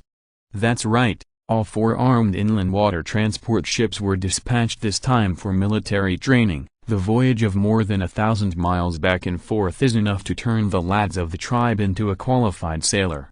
Anyway, this is not sailing in the sea or in the inland river. As long as you control the ship and don't run aground, and then you can drive against the wind, that's enough. The warriors in the tribe are really good. Some time ago, they have been practicing how to control these 4 ships so that they have the basic qualities to control these ships. In addition, this first voyage is down the river again. Become a typical step-by-step from simple to difficult. Shi Xiong didn't care about how the soldiers controlled these ships. As long as he had time, he would get together with Bai Yun. In this regard, the warriors in the tribe also expressed their understanding. Don't think the guardian is a big man, and he knows everything, but in fact everyone knows that he is just a 16-year-old boy. These warriors are all over here, and they are about to be separated now. 2 young boys and girls of similar age behave like this. Who doesn't understand? Among the people who went to the Xiao tribe this time, the only high-ranking member of the Gaoshu tribe was dispatched by Hong Yun. Li Lei didn't come, and Wolf Tail wanted to follow Li Lei to take a look, but Shi Xiong refused without hesitation. The leaders of the Xiao tribe came in person. "Not only did you almost kill them that day, but now you want to send a warrior cuckoo to pay a return visit. Isn't this humiliating the Xiao tribe?" Hong Yun went to the Xiao tribe because he was idle at home, and the fleet made its maiden voyage. As the spiritual leader of the tribe and the actual supreme power holder, it is understandable that Hong Yun followed the fleet out. But Li Lei, if you don't follow it, it's too unreasonable. Now the Xiao tribe and the Gaoshu tribe are cooperative tribes. Now that they have reached a deal agreement, they are no longer enemies. You said that you, a tribal leader, would not pay a return visit to show the minimum respect. This is simply an insult to the Xiao tribe. So, since you can't come forward, the wolf's tail shouldn't come. Why are you here? Make people laugh. Anyway, Hong Yun is following, which can be regarded as showing respect for the Xiao tribe, so there is no need for others to follow. The fleet of the Gaoshu tribe did not enter the Xiao tribe. One island that the river course of the small river does not allow such large ships to pass through, and the other is that Hong Yun and Lord Guardian entered the Xiao tribe on behalf of the Gaoshu tribe. It's not interesting to go there. For the size and tranquility of the Xiao tribe, Hong Yun was amazed by the meeting. If she hadn't seen it with her own eyes, she wouldn't believe that there are so many Chikashas who are tired of war in such deep mountains and old forests. The most important thing is that the tranquility displayed by the Xiao tribe really makes Hong Yun very envious. The situation of the Xiao tribe also convinced Hong Yun that this tribe was a reclusive tribe, and the Gaoshu tribe did not have any psychological burden when trading with such a reclusive tribe. This time, because the Cabra sacrifice came in person, Stone Bear followed Zhang Yuang and saw the saltpeter mine. This saltpeter mine is at the end of the valley where the Xiao tribe is located. The valley turned a bend somewhere, so that people standing in the Xiao tribe could not see the saltpeter mine. Then after turning the corner, you can see a dark cave. Those saltpeters with very good purity are produced in that cave. In fact, many natural saltpeters are produced in such dark and cold caves, but such caves do not produce much saltpeter, and this cave can produce so much saltpeter, so Shi Xiong can almost be sure of one thing, that is, there must be a large saltpeter mine around this cave. Because this cave happens to go deep into the ore body of the saltpeter mine, it is possible to continuously mine natural saltpeter in the cave. But this saltpeter mine is obviously not an open pit mine, but buried deep in the mountain. Had it not been for this cave, it is estimated that in a few hundred years, no one would have discovered that there is a saltpeter mine hidden in the body of this big mountain. Shi Xiong and Hong Yun entered this cave under the leadership of Lei Ying. After seeing the situation in the cave, Shi Xiong immediately put forward very serious suggestions on safety issues. Leader Thunder Eagle, I suggest that you better let your people put more supports in this cave, otherwise this cave will be too prone to collapse. This primitive mining method naturally has no protective measures, and the people of the Xiao tribe probably don't know how to do support and protection, so there is no wood for support and protection in this cave. Fortunately, the depth of this cave is not very deep. If you continue to dig in, it is estimated that it will take a long time to collapse. www.wuxiaspot.com support. How to support it? Li Lei asked in a puzzled way. The Xiao tribesmen who were mining in the mine also stopped their work and listened carefully to the big man's explanation. They don't know how to do support, but they know how to collapse. When there was a heavy rain in the past, they had seen a mountain collapse more than once, and they naturally understood how powerful this anger from the god of nature was. No matter how awesome you are not counted as two farts in the face of the wrath of the of nature. And if this cave collapses, it counts as much, as long as it is a tribe who mined saltpeter in the cave. Absolutely no one can survive. Here, and here, erect 3 rows of thigh-thick logs, with thick boards supporting the top of the cave, and logs under the boards. I think the width of your cave is not small, so you must only 3 rows of support can be used. Starting from these 3 rows of logs, make a row of such supports every 2 steps. Wherever your tribesmen mine, this kind of support must be placed in what position? The denser the guards, the better, as long as there is a passageway between them.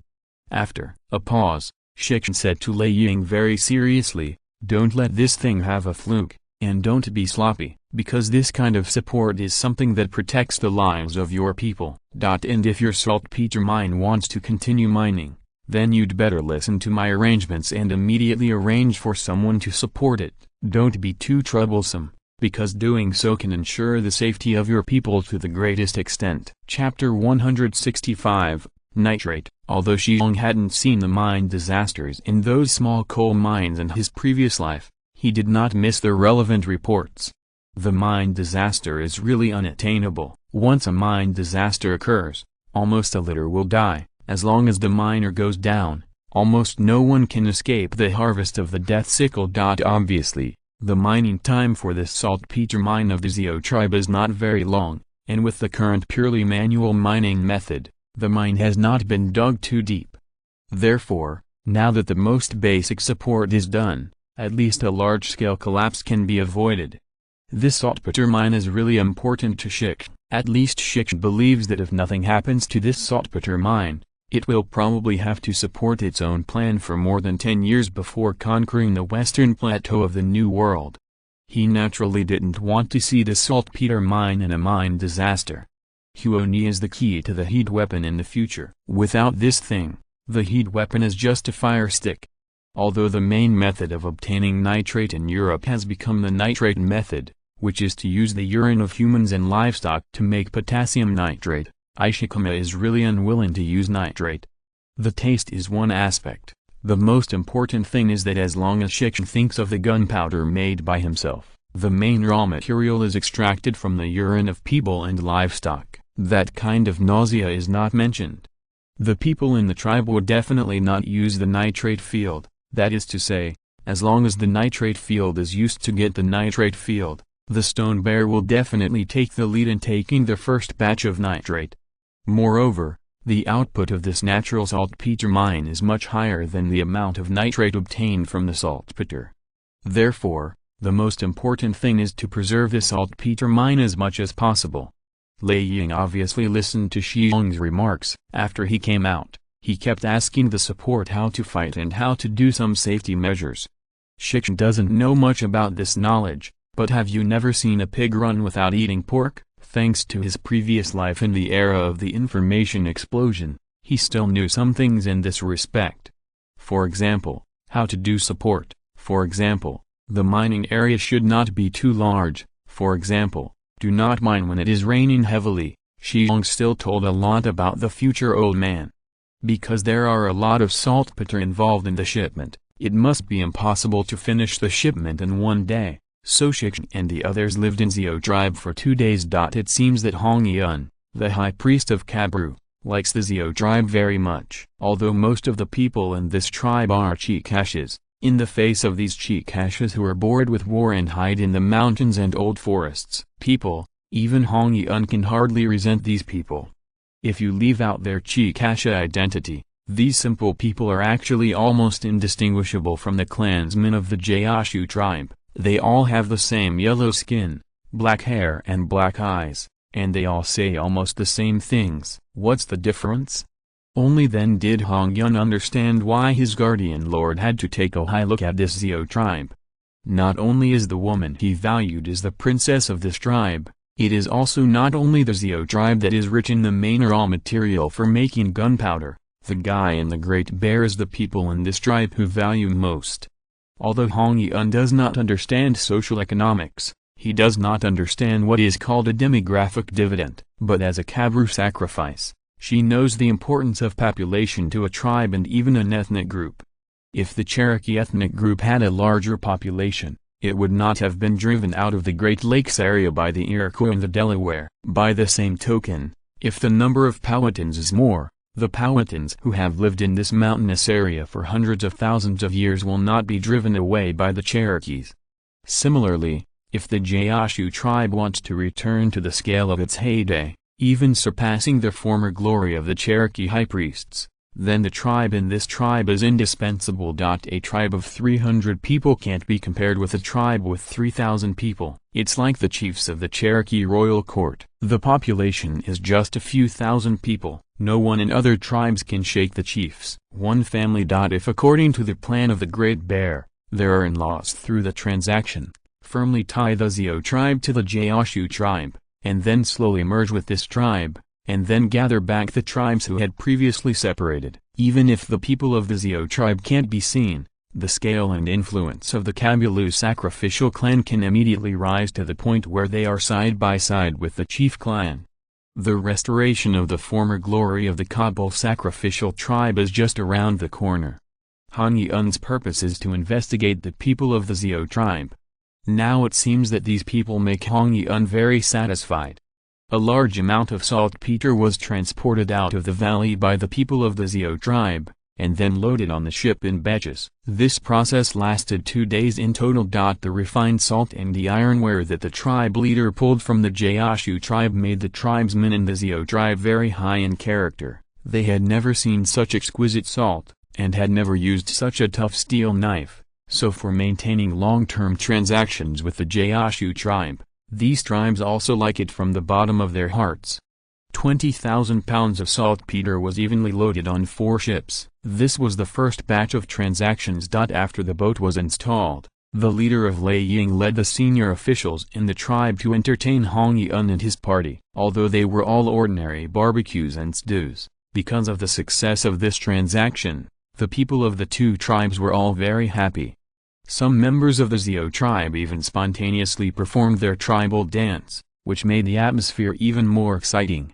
Facing Elang, who is about to leave, Bai Yun is also reluctant to leave. But there is no way. She knows that this big man who will become her man in the future has a lot to do, and she shouldn't be his fetter.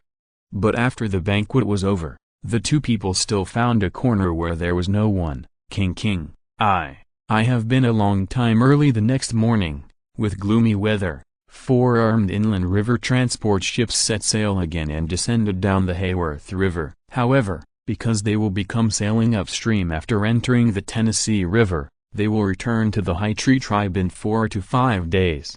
And after returning to the Gaoshu tribe, Shi Xiong couldn't stay idle either.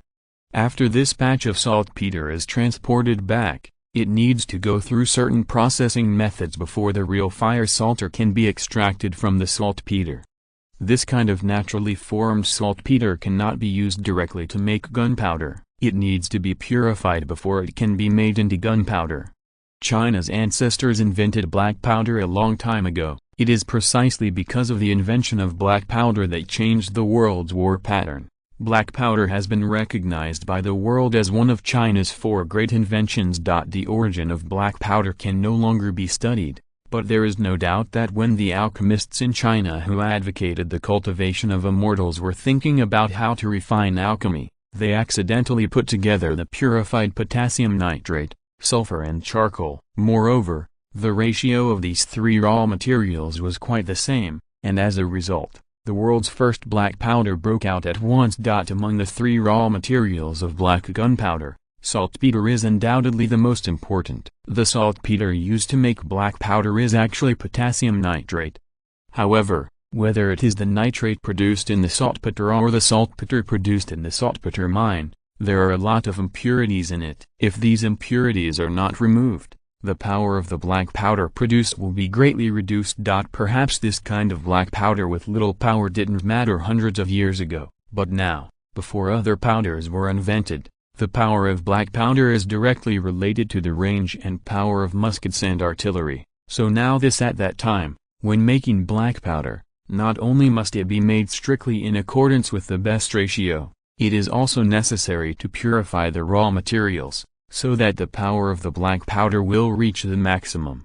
Is like the rock salt of Zhongshan. If it is not purified, people will die if they eat it.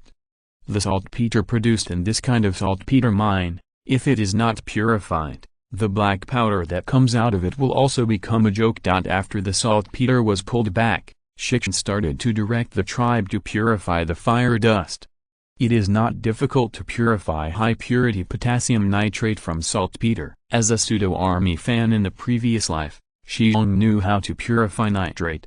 The first thing to do is to smash. This is similar to salt making, that is, saltpeter is crushed first, and then the crushed particles are ground to be finer. The finer the better. While crushing saltpeter, we must also prepare plant ash. This plant ash is the key thing. Whether high-purity potassium nitrate can be purified depends on plant ash. Because there is no chemical laboratory equipment, Shi Xiong cannot distinguish whether the saltpeter from the Zhou tribe is sodium saltpeter or potash saltpeter, but whether the saltpeter is sodium saltpeter or potash saltpeter, it is absolutely correct to add a certain proportion of plant ash when purifying it. Because the main components of plant ash are potassium carbonate and potassium sulfate, when plant ash and saltpeter are put together, the potassium ions in the plant ash replace the sodium ions in the nitrate to produce potassium nitrate. In addition, the carbonate ions and sulfate ions in the plant ash combine with the calcium and magnesium ions in the nitrate soil to form insoluble salts and precipitate, thereby removing impurities such as calcium and magnesium. In fact, the process of purifying nitrate is a series of most basic chemical reaction processes. Of course, plant ash cannot be used casually. The best plant ash is the ash obtained after burning buckwheat stalks, cotton husks, cotton stalks, broadbean stalks, rapeseed stalks, tomato stalks, sorghum stalks, corn stalks and other plants. Their potassium content can reach 10 to 15%. Although other plant ash can also be used, the effect is not ideal. There are so many corn stalks in the tribe, so just bring a lot of them and burn them. Put the ground saltpeter powder and the black plant ash into a large pot at a ratio of 8:1, and then add water. When adding water, you can't add cold water. Instead, add hot water with a temperature of about 75 degrees Celsius. The amount of water does not exceed these materials. After the hot water was added, the materials began to dissolve. Because of the plant ash, a pot of water was dark. For the Guardian Lord and the clansmen juggling, the clansmen are still very happy, because all the clansmen know that once the Guardian Lord starts to juggle, then the tribe can get a good thing. It's the first time Master Guardian conjures a trick. There is too much refined salt in the tribe that can't be eaten. This time Master Guardian was about to perform tricks again, and the tribesmen naturally responded with a bang. So, even though there is a pot of dark hot water, the people of the tribe are nothing strange. The reason why a conjurer is a process of making the impossible possible, and various elusive phenomena will naturally appear in this process. After adding hot water to the big pot, Shi Xiong asked the two tribesmen to hold spoons and stir constantly, so that the plant ash and saltpeter were fully dissolved in the water. It takes at least 15 minutes to stir. After the stirring, all the water-soluble ones are dissolved in the water, and the water-insoluble ones will naturally become sediments.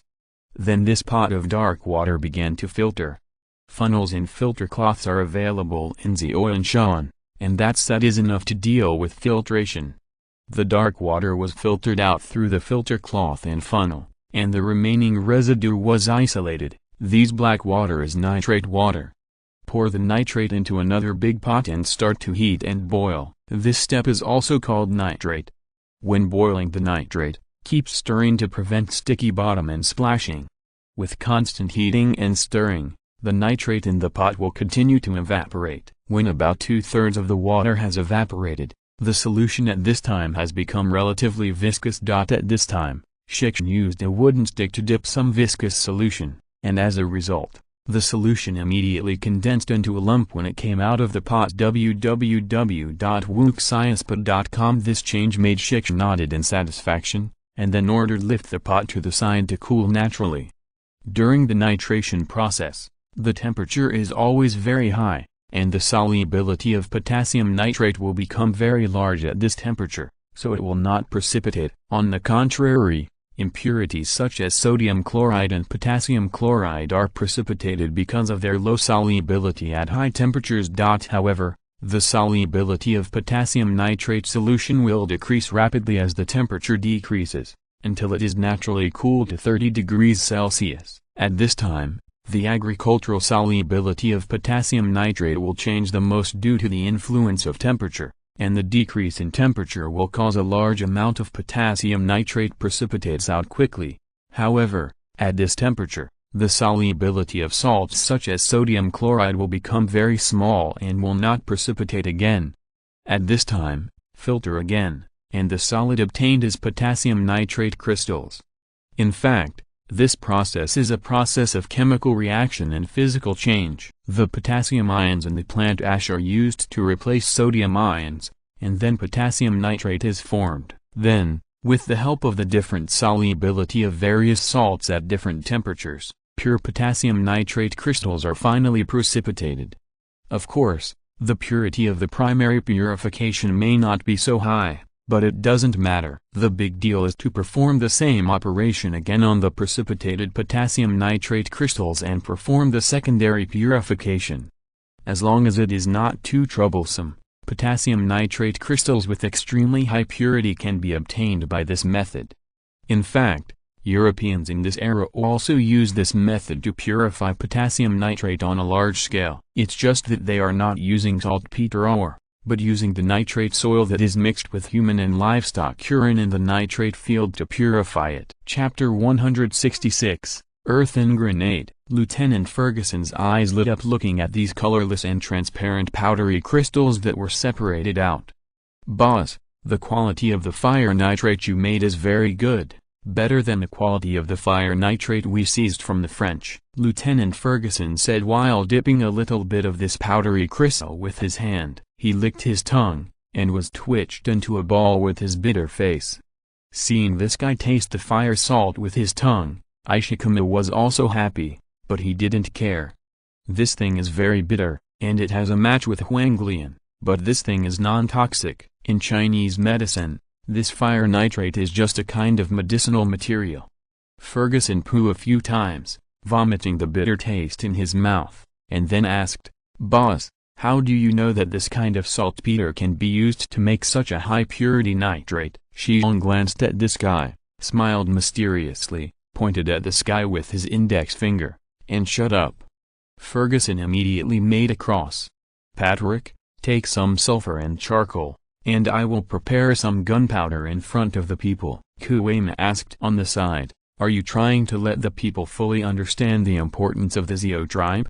Shi Xiong nodded and said in a low voice, yes. The tribes are not welcome to the Xiao tribe, so I will find a way to make the tribes pay more attention to the Xiao tribe. And the saltpeter produced by the Xiao tribe is indeed something we can't do without in the future, so the people of the tribe must change this concept. Ferguson smiled and said, boss, this method of yours is undoubtedly the best way. With that, the boy ran back to the wooden house where he lived. The process of boiling nitrate is not difficult to master. After Shi Xiong demonstrated it once, the tribe can basically operate it. After all, the process of making salt is more complicated than boiling nitrate. In fact, the most critical part of the nitration work is the temperature control. As long as the temperature is well controlled, then high-purity nitrate can be produced. The distiller's music in the music room has already been turned over for the second time. The temperature is not the most important for the music room, so Shi Xiong took out 2 simple thermometers from the music room to boil it. Nitrate use. Whether it is hot water of 75 degrees Celsius or precipitation temperature of 30 degrees Celsius, as long as these 2 key temperatures are controlled well, then the nitration will be absolutely no problem. Shi Xiong just demonstrated it once, and the people of the tribe have already started to get busy on their own. But when Ferguson got back the sulfur and charcoal, most of the people's attention was attracted by Lord Guardian. My people, I know you have a general question in your heart now, that is, what are we doing today for? Shi Xiong said loudly to the surrounding people. All the people nodded in unison. There is nothing wrong with the question asked by Master Guardian, and the people of the tribe have this question in their hearts now. Although it was very tiring to work with the Guardian, the final results include refined salt, ironware, agricultural tools for land reclamation and planting, peanut oil that can be used for cooking, and so on. But the work I did today is different. I have been busy for most of the day, and what I ended up with is such a pile of colorless and transparent fine particles. Some people have already tasted it. Don't want it if you are bitter. In other words, if you can see or not eat this kind of thing that I have been busy for most of the day, it is not as good as salt. But the Guardian Lord seems to attach great importance to this kind of fine particles. Of course the people have doubts in their hearts. My people, have you all seen the firing of a musket? Let me ask, what do you think of the power of this musket? Awesome, it can kill people, much more powerful than a bow, arrow and bone spear. The sound is so loud. My cow was shocked when I shot that time. The question of Lord Guardian has caused heated discussions among the people. The buzzing sound is comparable to the large swarms of mungben flies in the aqua toilet of China decades ago. However, no matter how much they talk about, the people who have seen the power of muskets and artillery for a long time are full of praise for this kind of thermal weapon. Shi Xiong stretched out his hands and pressed it down, and the people's comments immediately became much quieter. You have only seen the power of muskets and artillery, but do you know why muskets and artillery are so powerful? I know, a tender voice rang, and Shi Xiong glanced around and found that it was the grandson of the chief stonemason in the clan.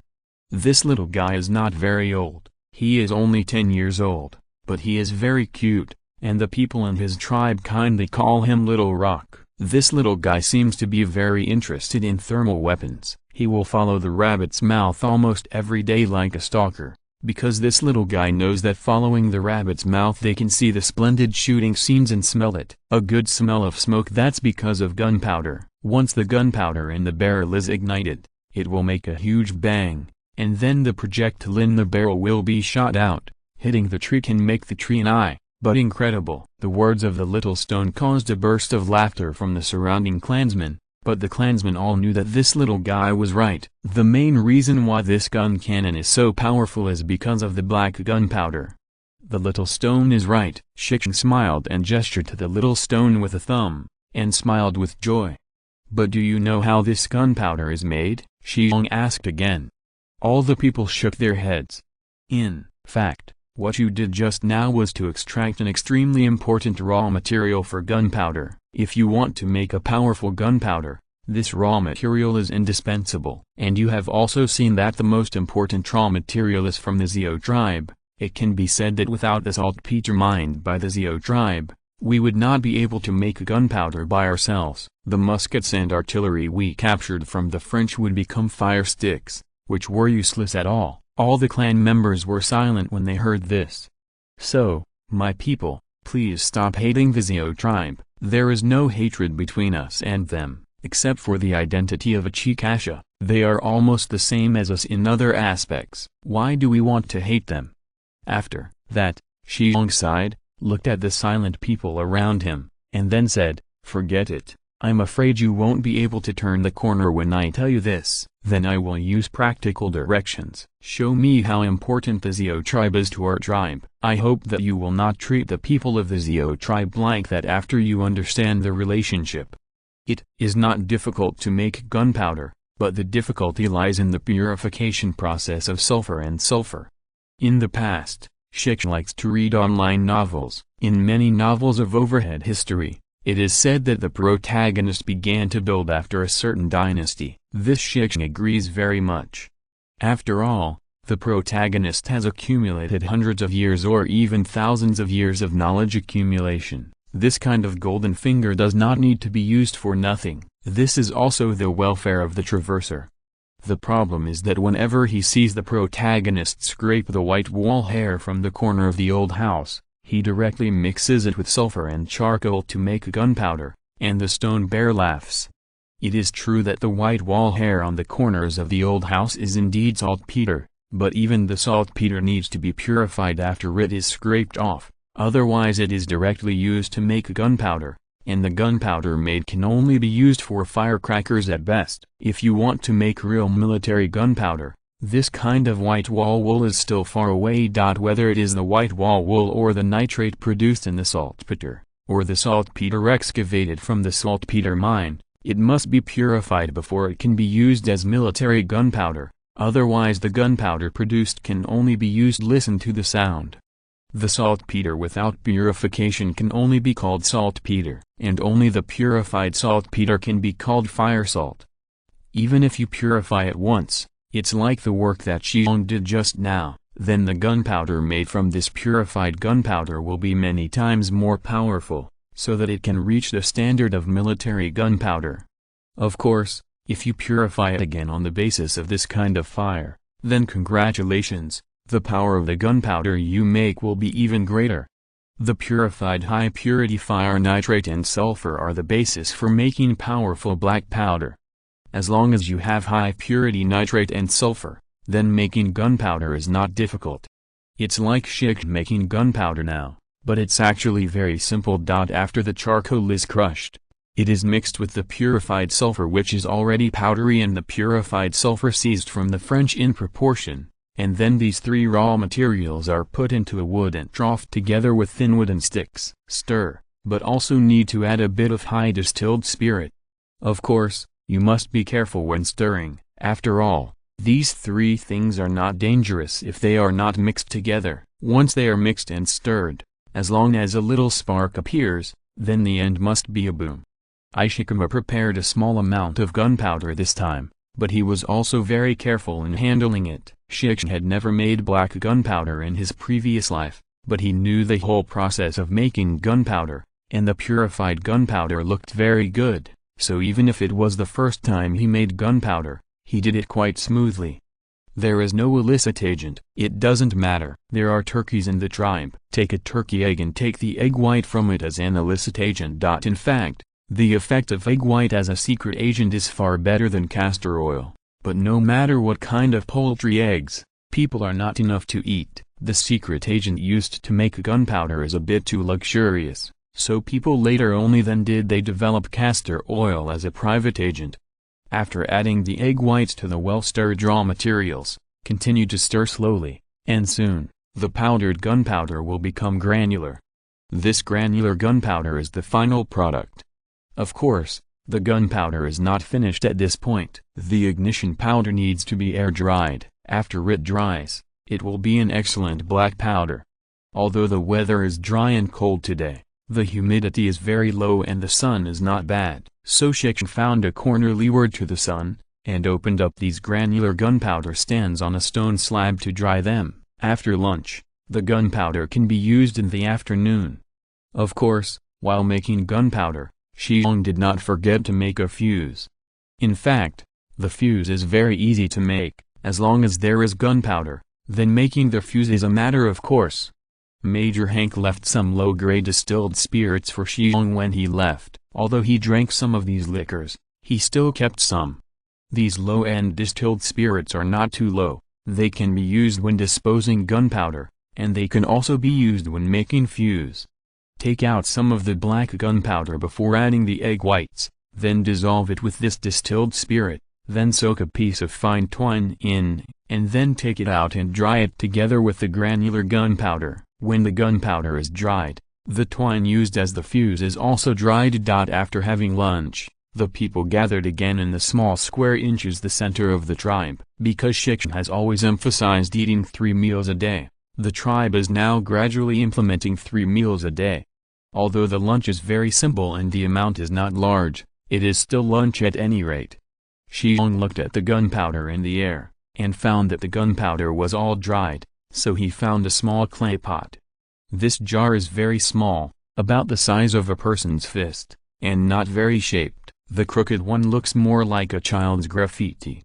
In fact, this small pottery pot was really made by a child. Hong Yun made it by herself when she learned how to make pottery from women in the tribe when she was a child. According to Hong Yun's memory, she was only 8 years old when she made this pottery pot. Hong Yun said that she made several clay pots of this size, but she didn't know where they were lost. Only this small clay pot was left at home by her. www.wuxiaspot.com and Shi Xiong found it out.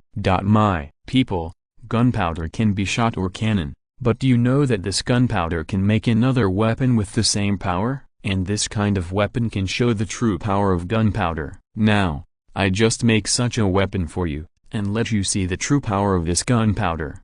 3 or 2 of black powder was poured into this small clay pot under the gaze of the tribesmen. There was also a handful of iron scraps in it. Then the mouth of the pot was sealed with mud, and a small hole was pierced in the middle of the mud. The fuse was inserted, and a simple earthen black powder grenade did just that. This is a new type of weapon. Don't look down on this weapon, but it's amazing, Shi Xiong said, while placing this earthen grenade in the position he had prepared. This place is in the big coking pit, but the walls of the pit have been protected by an inch-thick wooden board. This is a masterpiece of the old Wood family.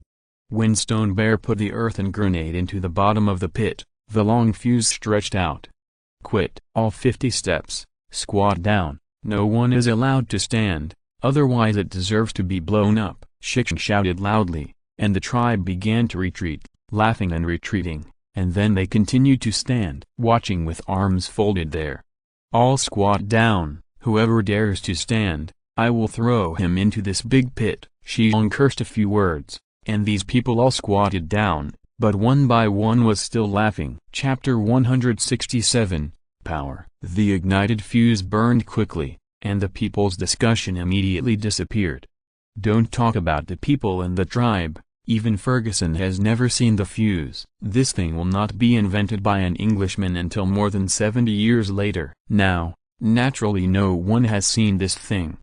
This kind of fuse made by soaking gunpowder is not the kind of safety fuse of later generations. This thing burns much faster than the safety fuse. But the first fuse made by Shi Xiong in the world is more than 2 meters long, so when the fuse is lit, Shi Xiong has enough time to leave the big pit. Shi Xiong ran back after lighting the fuse, and then squatted down with Ferguson. The scene was quiet, and everyone's eyes were on the fast-burning fuse. Boss, what exactly is this thing for? Ferguson still didn't quite understand the role of this fuse. Shi Xiong tilted his head to look at Ferguson with a puzzled look, smiled and shook his head and said, "You will understand what this thing is for in a while." Lieutenant Ferguson scratched his scalp and turned his attention to the big hole again. At this time, the fuse was gone, and only a black burning trace was left on the ground. About 10 seconds later, everyone felt that their eyes suddenly lit up, and then the huge and dull voice suddenly sounded. After getting up, a large plume of smoke rose from the big pit and rolled upwards to form a flowing mushroom. Except for Shi Xiong, everyone was taken aback by the loud sound. Although the sound is not as loud as the sound when the cannon is fired, the people of the tribe are prepared when the cannon is fired, but like this, a small clay pot can make such a loud noise.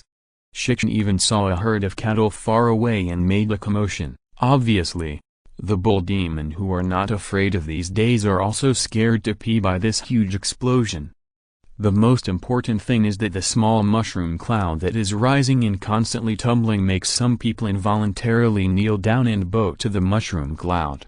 Shi Xiong nodded in satisfaction.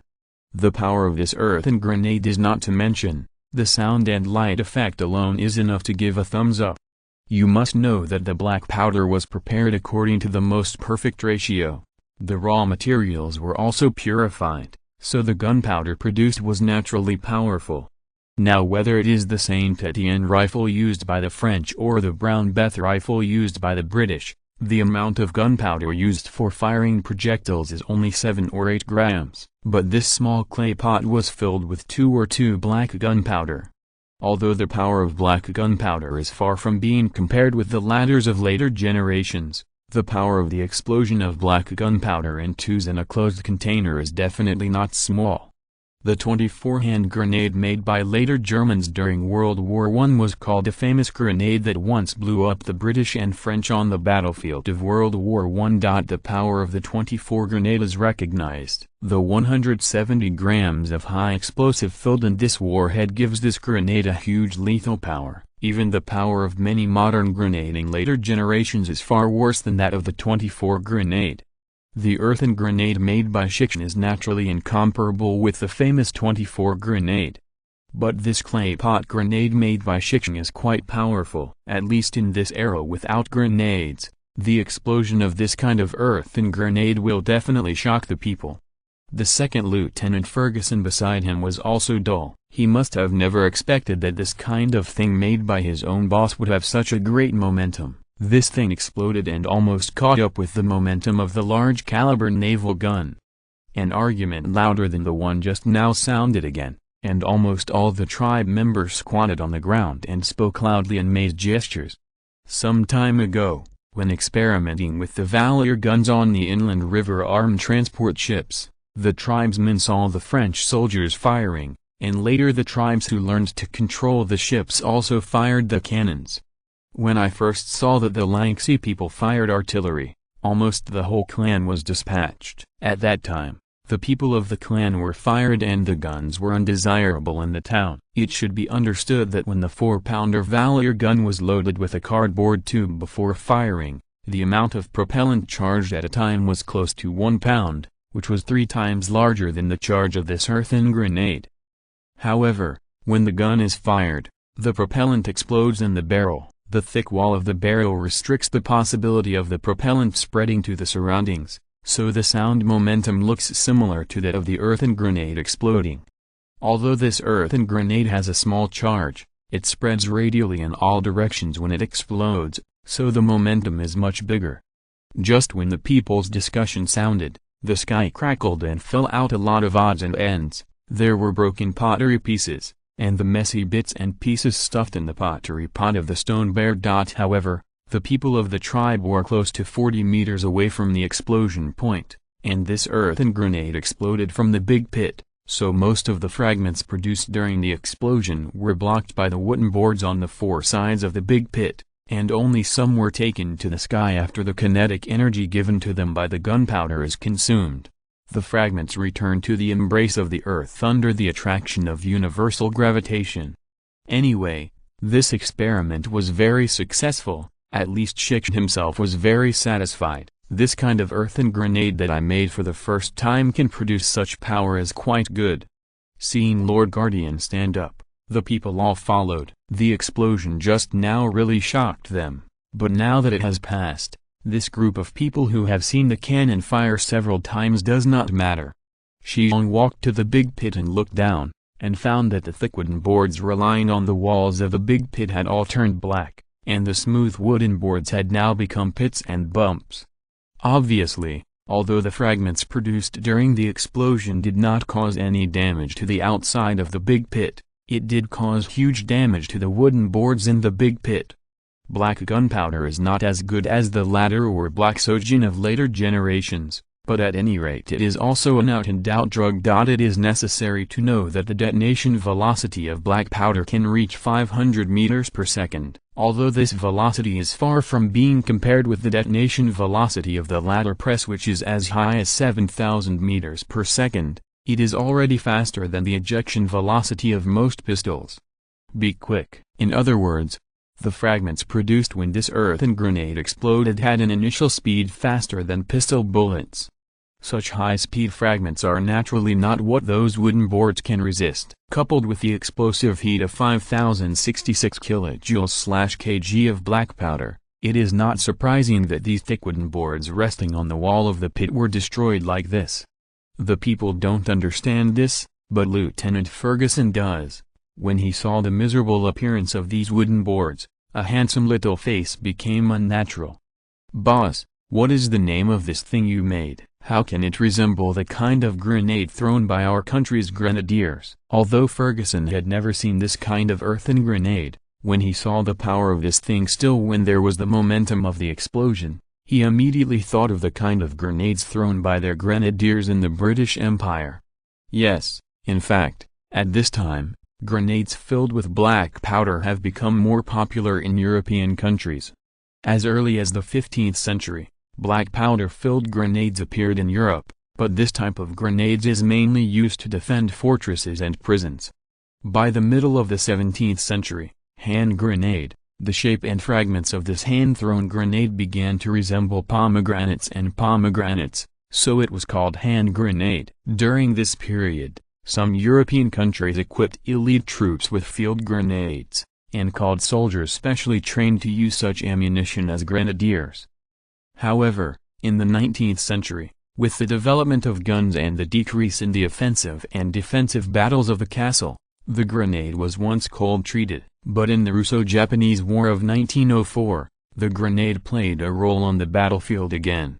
Especially in the First World War, grenades were widely used due to the rise of trenches. The typical hand grenades at that time included the famous 24 wooden handle grenade made by the Germans and the pineapple-shaped Mills-type grenade made by the British. But at this time, because the grenades thrown by the grenadiers are filled with black powder, the charge is not too large, and the warhead shell is not a precast fragmented shell, so the power of the grenade at this time is not counted big. At least it's far less powerful than this earthen clay pot grenade made by Shi Xiong.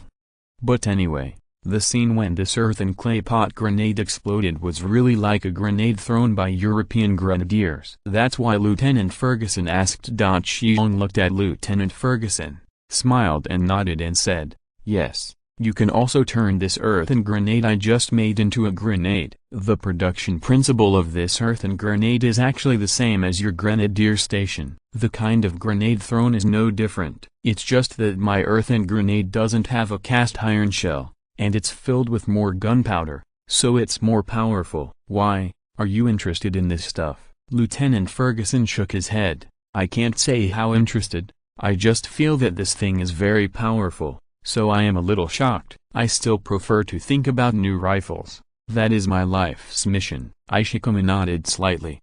In fact, if Lieutenant Ferguson showed interest in this kind of earthen grenade, Shi Xiong didn't have to hide it from him. In Shi Xiong's plan, this young man with many gentleman advantages is a very important figure. In the future, a single-handed war in the 13 colonies of the New World will inevitably break out. Even if the Stone Bear deliberately prevents it, it cannot stop it. And it's very obvious that at this time, the United Kingdom has just ended its 7 years war with the French, and its domestic power has become very empty. In addition, European countries such as Spain have been working hard to limit the strength of the United Kingdom, so this time the British are not comfortable. Even more than 10 years later, Those who want to cross the Atlantic Ocean and the colonies of the New World with Britain's national power are still incapable of fighting alone. That's why those British descendants from the colonies of the New World were able to succeed on their own. If these colonists in the New World colonies mistaken the start of the independent war by half a century, then it goes without saying that the British, who had slowed down at the time and started to become stronger, would never allow their colonies to stand alone. In terms of the British national power in the 19th century, it was easy to defeat those who struggled alone. Other than that, all the people who struggled alone were frightened by sending those sailing battleships to the open seas of those major cities. However, the British now do not have the ability to cross the ocean to defeat independent colonial colonists. Otherwise, with the temperament of the British king, he would never abandon the colony of the New World. In any case, there will be more than a decade of independent wars that cannot be stopped by the British, and once these colonists succeed on their own, there will be one more rogue country in the world, and it will still be an extremely powerful rogue country. Numerous Indians living in the New World without any cares will be slaughtered by the citizens of this rogue country. Therefore, Shi Xiong wanted to make the British stronger during the war alone, so as to allow the two sides to hold on for a longer period of time and to let both sides shed more blood. Ishikawa believes that before the outbreak of the War of Alone, he could not unify the Indians of the New World of North America, and that the Indians who were unable to form a powerful regime were absolutely unable to resist the butchers of the Americans. And the British are not good birds. If the British defeated the independent colonists with their own help, then the British would probably not be much stronger than the Americans. For the resources and wealth of the New World, the British Shi'ai will also raise butcher knives against the North American Indians. Therefore, the most important thing is to bleed both sides and greatly weaken the strength of both sides. Only when both of them are weak, can they take the opportunity to rise. But if you want to weaken the strength of both of them, www.wuxiaspot.com. Fighting alone is undoubtedly the best battlefield. Only the longer this single-handed war lasts and the more soldiers who die, can the goal of mass bloodletting on both sides be achieved. The Americans fought a single-handed war for 8 years, in order to prevent the colonies from being independent. The British also fought the anti-independence war for 8 years. And what if this war lasts for 10 or even 15 years? Although the British prevailed in the first few years of the war alone and defeated the colonists, the British were fighting across oceans after all. In addition, the French also joined the Americans in the later period of the war alone, as well as the British team. A small mosquito called the Aedes mosquito broke out with the malaria plague, which made the two-line British finally unable to resist, and eventually lost the war. The plague broke out because the British were unaccustomed to water and soil. This stone bear could not stop it, but what if the British were given some high-tech weapons at a critical moment? In fact, the British did not hold on anymore. It was just because the outbreak of the plague made the soldiers panic. If at this time, if the British were given some weapons that were decades ahead of this era, it is estimated that there would be no coalition of Americans and French. It was so easy to defeat the British. And if Lieutenant Ferguson does not die prematurely on the battlefield, then he is undoubtedly the best candidate to deliver high-tech weapons to the British. It is for this reason that Shi Xiong did not hide the idea of Lieutenant Ferguson, whether he was making a new type of musket or making such a powerful earthen grenade. Chapter 168, Let Them Shed Some More Blood. Shi Xiong knew that his plan was actually to dance on the wire. This plan is better to be called drive the tiger and devour the wolf. To put it awkwardly, it is to toss the head in the belt of the trousers. As long as there is a slight inattention, the end is definitely not much better. The Gaoshu tribe has not fully grown up. Whether it is the colonists of the 13th colony or the British from across the ocean, it is an unshakable behemoth for the Stone Bear and even the entire Cherokee tribe. Walking between these two behemoths, it is really a fate that might be broken. But high risk means high harvest, which is absolutely universal. If you can really move freely between the British and Americans, and make good use of the contradictions between the British and Americans, even the French and Spanish, then it will bring to the Gaoshu tribe and even the Indians as a whole The harvest is definitely extremely rich. Therefore, Lieutenant Ferguson is very important to Shi Xiong. He needs a person or method that can reasonably and legally import those high-tech weapons into the hands of the British. Lieutenant Ferguson can undoubtedly become a key part of this. Of course, Shi Xiong is not afraid that the British can catch up with him.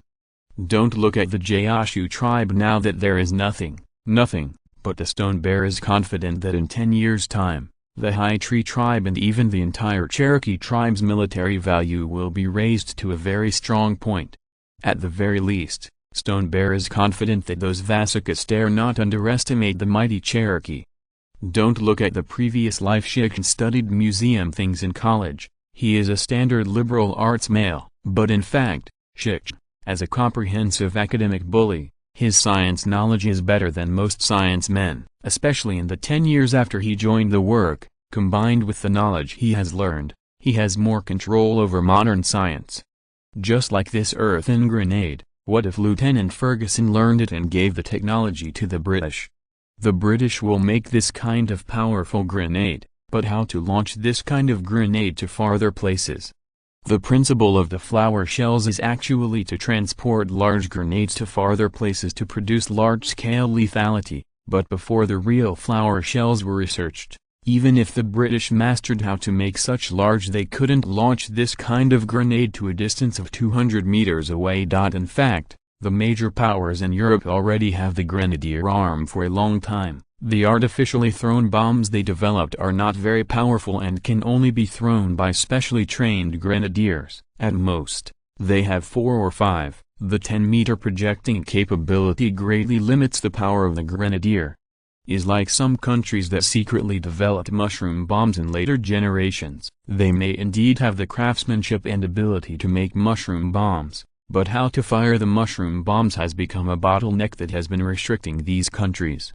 The power of mushroom bombs is indeed unparalleled, but you also have to have the ability to send mushroom bombs to the enemy's head or into the city. Does not have that ability, then this mushroom bomb is just a pose. Can it be used? In the past life, China tightened its belt and developed its own 2 bombs and 1 star. The 2 bombs are just the basis, and that 1 star is the key. Especially after having that 1 star, Huaxia was able to stand up grandly. From then on, we no longer have to worry about being blackmailed by human beings, because we not only have powerful mushroom bombs, but we also have the ability to transport this powerful weapon to the power above your head. Similarly, although the British artillery is very powerful, but at this time they have not used artillery to shoot this kind of grenades out of the technology, so even if this kind of grenades fell in the hands of the British, at best, they obtained a more powerful shot. That's it. But Stone Bear is different. He has a way to send this powerful grenade 200 meters away. The easiest way is to change the bed crossbow a little bit, changing the bed crossbow into a large slingshot, and the ignited grenade can be quickly launched 200 meters away. It is for this reason that Shi Xiong is not worried about the outflow of his technology. On the contrary, he also hopes that some of his technology can flow into the hands of the British. Shi Xiong knew very well that even if the British had acquired some of their own military technology, they would not be able to defeat those Americans who were determined to work on their own. Before the emergence of machine guns and large-caliber naval guns that could determine the battlefield trend, the Atlantic Ocean was a mountain that the British couldn't reach. At that time, the little devil was so awesome, he couldn't win the huge China. In the 21st century, the United States is even better. Hasn't it also failed to win Afghanistan or Syria? Let alone the British of this era. Even the British in this era are very strong. But an Atlantic Ocean is enough to smooth out this huge gap in strength. The Americans have a geographical advantage, and there are French and Spanish help from outside. The British can't get much benefit anyway. And Stone Bear won't let the British win. Compared to the Americans, Shi Xiong does not believe in the British. The Americans have won. Even if the United States is established, Shi Xiong is confident of picking up this rogue country. Moreover, having the United States in front of itself can attract more firepower to itself. Therefore, The result of a single-handed war must be that the Americans finally win. Stone Bear can only delay the time of the British failure as much as possible and let the two sides shed more blood on this continent. This is the most fundamental goal. Patrick, in fact, if you want to learn how to make this grenade, it's very simple. I won't hide this technique from you. Shi Xiong looked at Lieutenant Ferguson and said sincerely.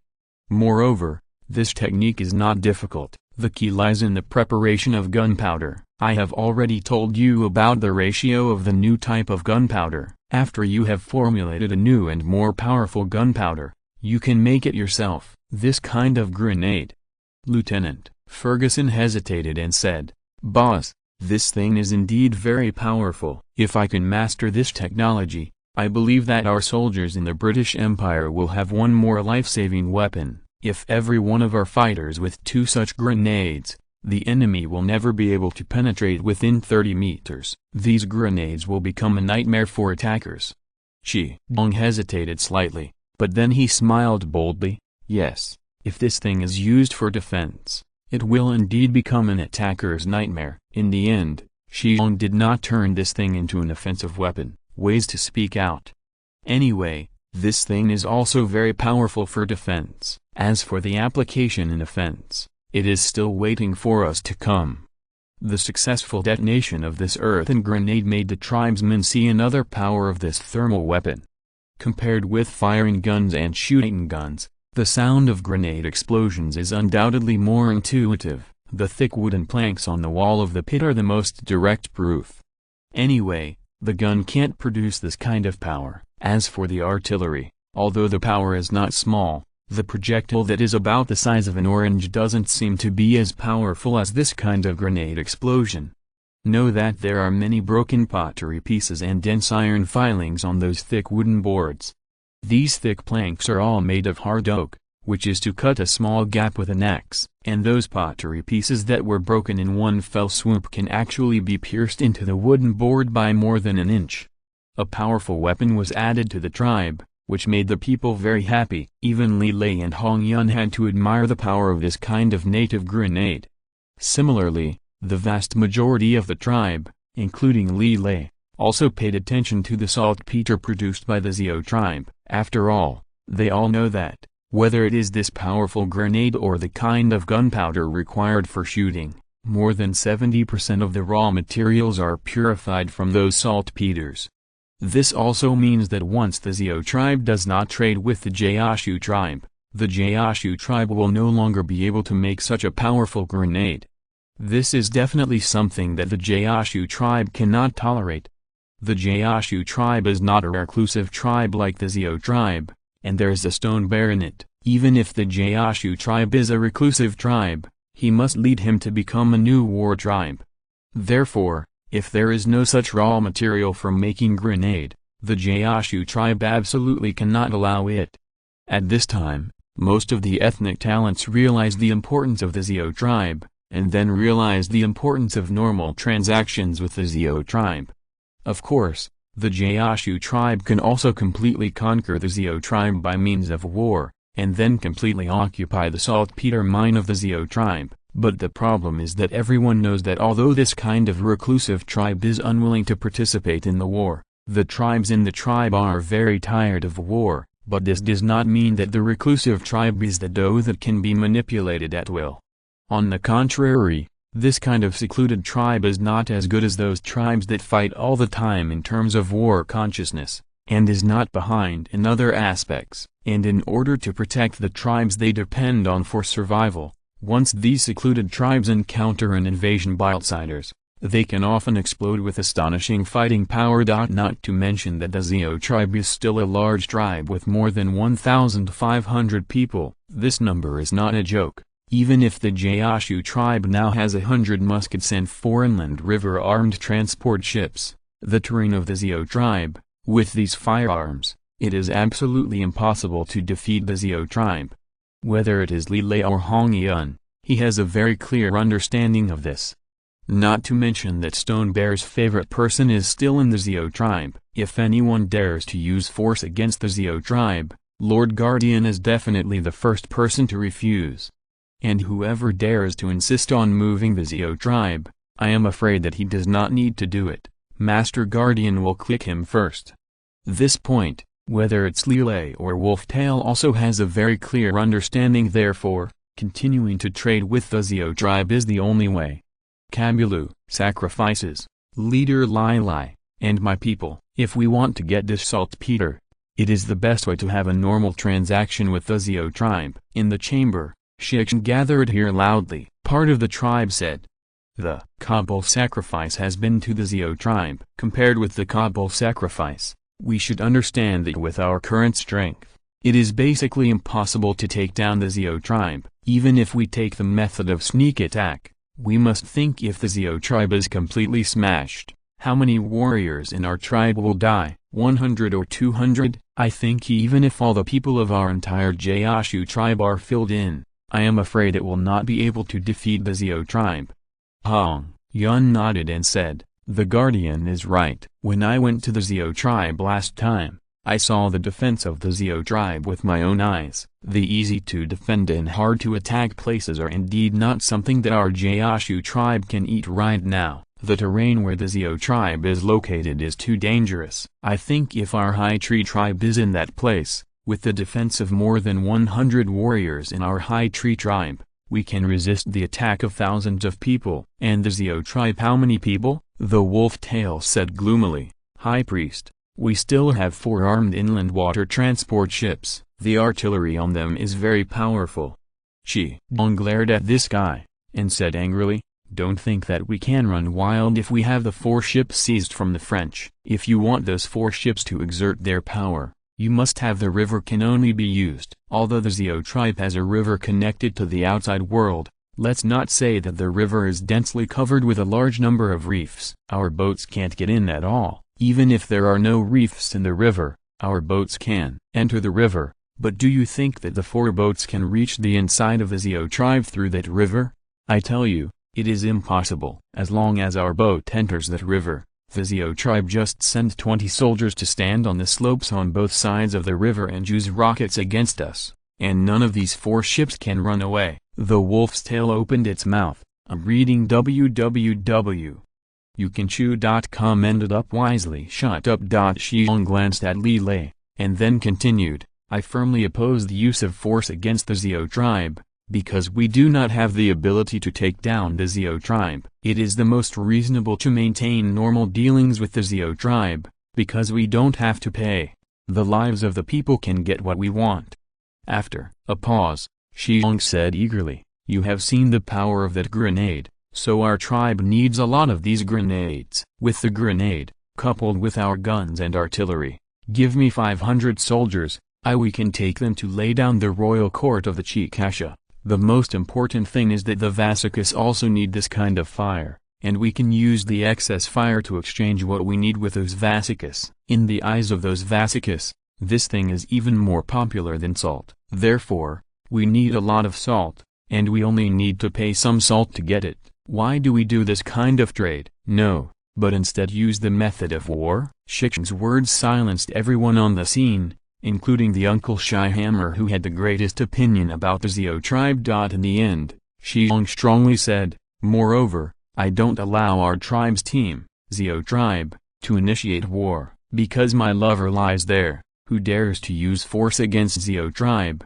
First ask me if Dakshin agrees or disagrees." Shi Xiong's remarks, especially the last sentence, made some people with ulterior motives finally sighed in their hearts, and then stopped speaking. Chapter 169, Self-Foreclosure. Before the transaction between the Gaoshu tribe and the Zio tribe officially began, 4 armed inland water transport ships were dispatched once. But this time the dispatch was not to the Zio tribe, but to the more distant Alcaron fortress. After the captured Frenchmen were reformed through labor in the Gaoshu tribe for more than 20 days, Shi Xiong finally decided to send the guys back. Although the French are not good, they can add trouble to the British after putting these guys back. The most important thing is that Major Armand has agreed to use the food hoarded in the fortress of Alcaron as a ransom, and he still has his subordinates help the French brothers to redeem themselves. The King of France is now the great-grandson Louis XV of the famous son King Louis XIV. Although the fourth king of the Bourbon dynasty magically saved the Bourbon dynasty, the French Empire is already at dusk. Shi Xiong. Especially with the defeat of the 7 Years' War, everyone can see that the once invincible Bourbon dynasty is now almost over, let alone the stone bear whose soul comes from the future knows more about the history of Europe during this period. Therefore, at the beginning, Armand did not calibrate the spare French Empire's currency as a ransom for self-redemption, so Stone Bear would refuse without hesitation. Just kidding, France's currency is now depreciated severely, and as the Bourbon dynasty becomes more and more decayed, the French currency will further depreciate. At this time, using French currency as a ransom, wouldn't it be that you put yourself eye drops? The French don't lack salt, but the Gaoshu tribe has a salt farm, and the salt made by the Gaoshu tribe is far better than the salt made by the French. Only fools can exchange salt for it. As for firearms and other thermal weapons, Shi Xiong knew very well that even if he wanted it, Major Armand's superiors would not agree to it. Therefore, Shi Xiong finally made a firm decision to use grain as a ransom. Food, whether it is now or in the future, has always been the most important material, not one of them. Food is the heaven for the people and no agriculture is unstable. These old Chinese sayings have actually fully proved the importance of food. The chairman's #1 order issued by the chairman of the subsequent generations of China almost every year was related to agriculture. In later generations, whether it is a developed country, a developing country, or an underdeveloped country, food has always been the foundation of a country. Even in a more developed country, its people will not be able to eat food. Even the aliens in the future generations of science fiction movies have to eat. As long as you eat, you cannot do without food. Maybe the food of aliens is not the same as the food of our people on Earth, but you can't deny that those aliens can't do without food. Therefore, food is the most basic and important material no matter in which era, country and region, or even in different solar systems. In the New World of North America in this era, food is a hard currency comparable to gold. The Egyptian silver coins minted by the French may not be used in England, and the British pounds issued by the English may not be circulated on the French territory. However, it is undeniable that grains such as wheat, barley, and corn, no matter in any country, it is unimpeded, which is even stronger than gold. Now the Gaoshu tribe does not have enough food, and the Zhou tribe also wants food. So Stone Bear decided to use the food as a ransom. For Major Armand and Captain Constantine, it's most appropriate to use food to redeem themselves. Even if the French Empire's silver coins depreciated in Europe, this currency is still more valuable in their country, and they are poor soldiers, and all military expenses are paid in this currency. But even so, they don't have many silver coins to redeem. But using food or other materials as a ransom is different. In any case, Major Armand is also the highest officer of a military fortress. Even if there are only more than 500 French people living in the military fortress of Akron, there are still a lot of materials that come and go in the fortress every day. After all, this fortress is the largest military fortress on the Ohio River, and close to the Mississippi River. The supplies that enter and leave the fortress every day are still considerable. As the highest military commander of an inland water transport fleet, Captain Constantine is also familiar with the large quantities of materials that pass through his hands every month, and he is familiar with both the military fortresses along the Mississippi River and the military fortresses on the Ohio River. He also has a lot of stocks in those military fortresses. Therefore, both Major Armand and Captain Constantine happily agreed to the scary big man's request for food as a ransom. At the beginning, the Stone Bear and the Lion opened their mouths. The food needed for a captive to redeem is 1,000 French pounds. The French pounds in this period are a little more than the British pounds. It is almost a ratio of 1:11, that is, 1 French pound is almost equivalent at 11 British pounds. This weight is about the same as the Chinese catties. That is, a French captive needs to exchange 1,000 catties of food. For a total of 47 captives, it needs about 47,000 catties of food, which is about 23 tons of food. This number frightened Major Armand. Even if he is in charge of an important military fortress with 200 soldiers and 300 French people living in it, he does not have so much food on hand. The grain of this era is not like that of later generations. A town with 500 people can collect dozens of tons of grain. These days, dozens of tons of grain is not a joke. Just like Fort Akron, although the location of that fortress is very important, and there are many people living in it, but the fortress can collect less than 30,000 caddies of food at most. This also includes there are more than 200 soldiers' rations for half a year, which is about 18,000 caddies of food. As for Captain Constantine, although he also has stocks in various military fortresses, it takes a lot of time to gather these stocks. Therefore, if Major Armand and the others want to redeem themselves, they must collect them all at once from Akron Fortress. So much food. But obviously, even with Major Armand's ability, he couldn't make up so much food. Finally, under the bitter pleading of Major Armand and Captain Constantine, the Stone Bear finally settled on an amount of 500 caddies. Means that a captive needs 500 caddies in exchange for food. 47 prisoners, that is 23,500 caddies of grain. So much food, coupled with the Gaoshu tribe's own food, is enough for the tribe to survive the 2 months of lack of green and yellow, which is about to be the most difficult to pass.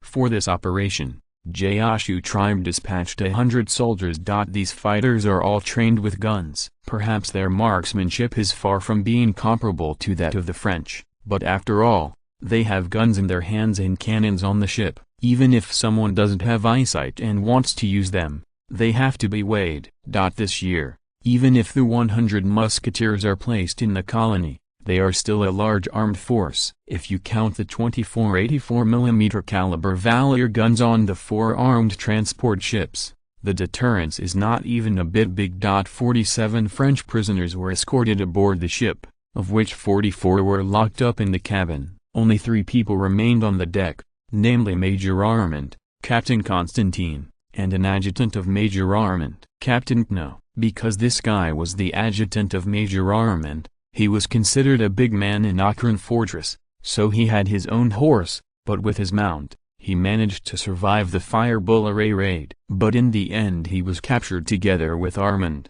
The French soldiers were locked up in the cabin. Not only did they have no comments, but they were all excited, because they knew that it was time for them to go home this time. Although it has to pay more than 20,000 pounds of food for this, no matter how you say it, life is more important than food. Even if it bears a heavy burden, there is hope as long as you live, right?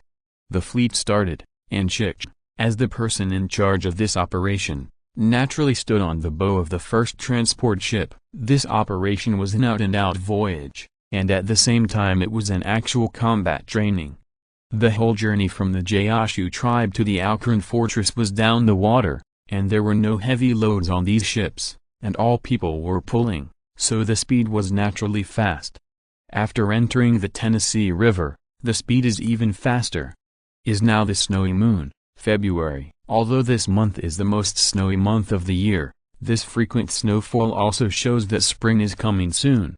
The situation in the western foothills of the Appalachian Mountains is quite different from the situation in the eastern foothills. At the western foothills of the Appalachian Mountains, precipitation is the most abundant in the late winter and early spring. Although the northerly wind going south is very cold, it is uplifted because of the blocking of mountains. During the uplifting process, these cold winds will turn into precipitation and fall down. Whether it is snow or rain, it is precipitation. The weather is still relatively cold at this time, so the precipitation at this time is mostly snowfall, which is why February is called the snow moon by the Cherokee.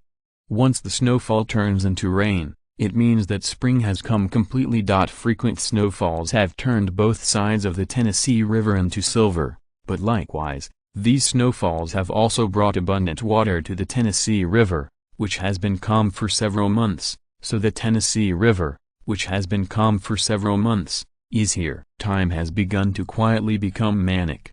This can be fully reflected in the speed of the ship. I just came out of the Stone Bear and followed the Gaoshu when they crossed the Tennessee River when they fled from the Shaginaiu tribe to the Gaoshu tribe. The river water was still very clear at that time, but now, the river water has begun to become turbid. The melting snow not only replenishes a lot of water to the Tennessee River, but also brings countless soil. Once the river water becomes completely muddy and yellow, the wet season of the Tennessee River will come. When the Tennessee River got rid of the shackles of the Appalachian Mountains and completely drilled out of the mountains, it began to flow from the southwest to the northwest. This big bend turned a bend of almost 90 degrees at the foot of a certain mountain, and whizzed down the river mightily.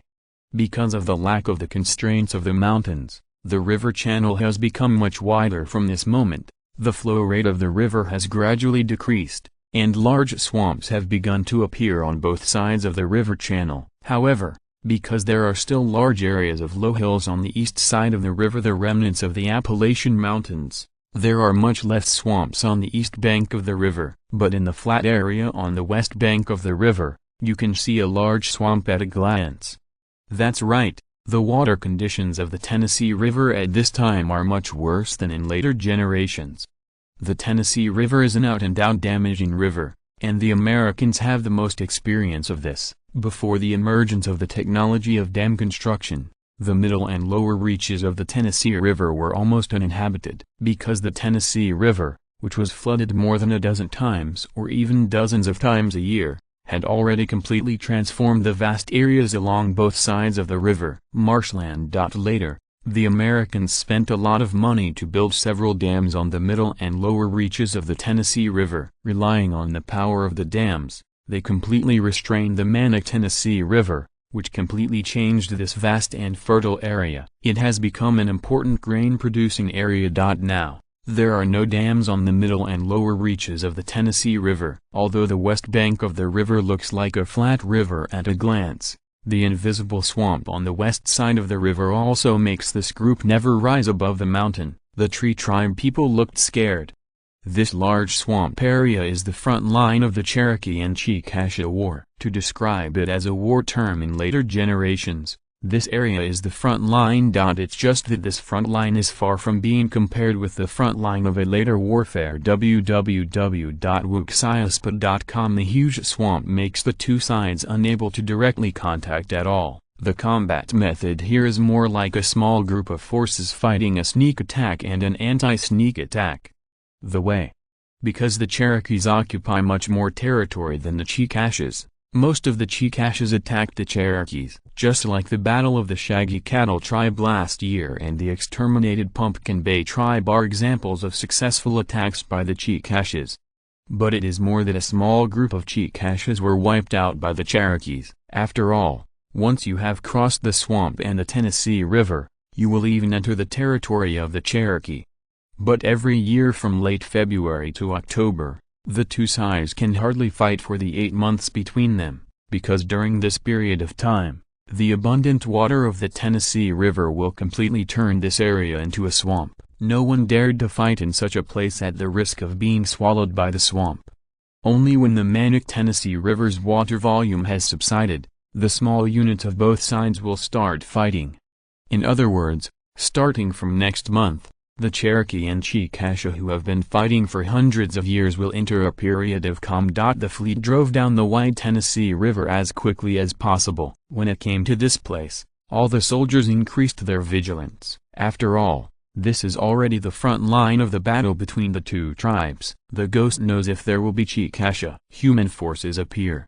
After driving so carefully for more than a day, the river in front of me began to gradually open up. If you're listening to this novel on a channel other than Fanfic World, it means they downloaded and uploaded it without effort. We cordially invite you to visit our channel, Mundo Fanfic Novelist. There you'll find the original version of this story and you can explore many other novels of various genres. We are waiting for you to immerse yourself in a world of incredible novels. Chapter 170, Alcaran Fortress. It's about 10 miles away from the Fortress of Akron, and you can see Fortress of Akron when you turn the corner ahead, Major Armand said lightly. Since the river began to widen, he was lifted out of the cabin by the Stone Bear, and stood with the stone bear on the bow of the ship and endured the cold north wind. The role of Major Armand is to tell the position of the stone bear fleet in time. Of course, it is impossible for the fleet to take all the prisoners to the Akron fortress together, so doing it is definitely looking for death, even if the soldiers of the Gaoshu tribe have 100 muskets and ship-mounted artillery. Akron Fortress is the first military fortress on the Ohio River, and the defense is extremely tight. According to Major Armand's confession, there are usually more than 200 soldiers stationed in this fortress, although this time we went out to attack the Gaoshu tribe and took away 100 musketeers. More than 100 soldiers remained in the fortress, and the French people living in the fortress are not good people. They don't have the identity of a soldier, but they dare to cross the Atlantic to come to the New World, which is enough to prove the sturdiness of these people. These people are usually civilians, but once they pick up a gun, they are even tougher than the French soldiers.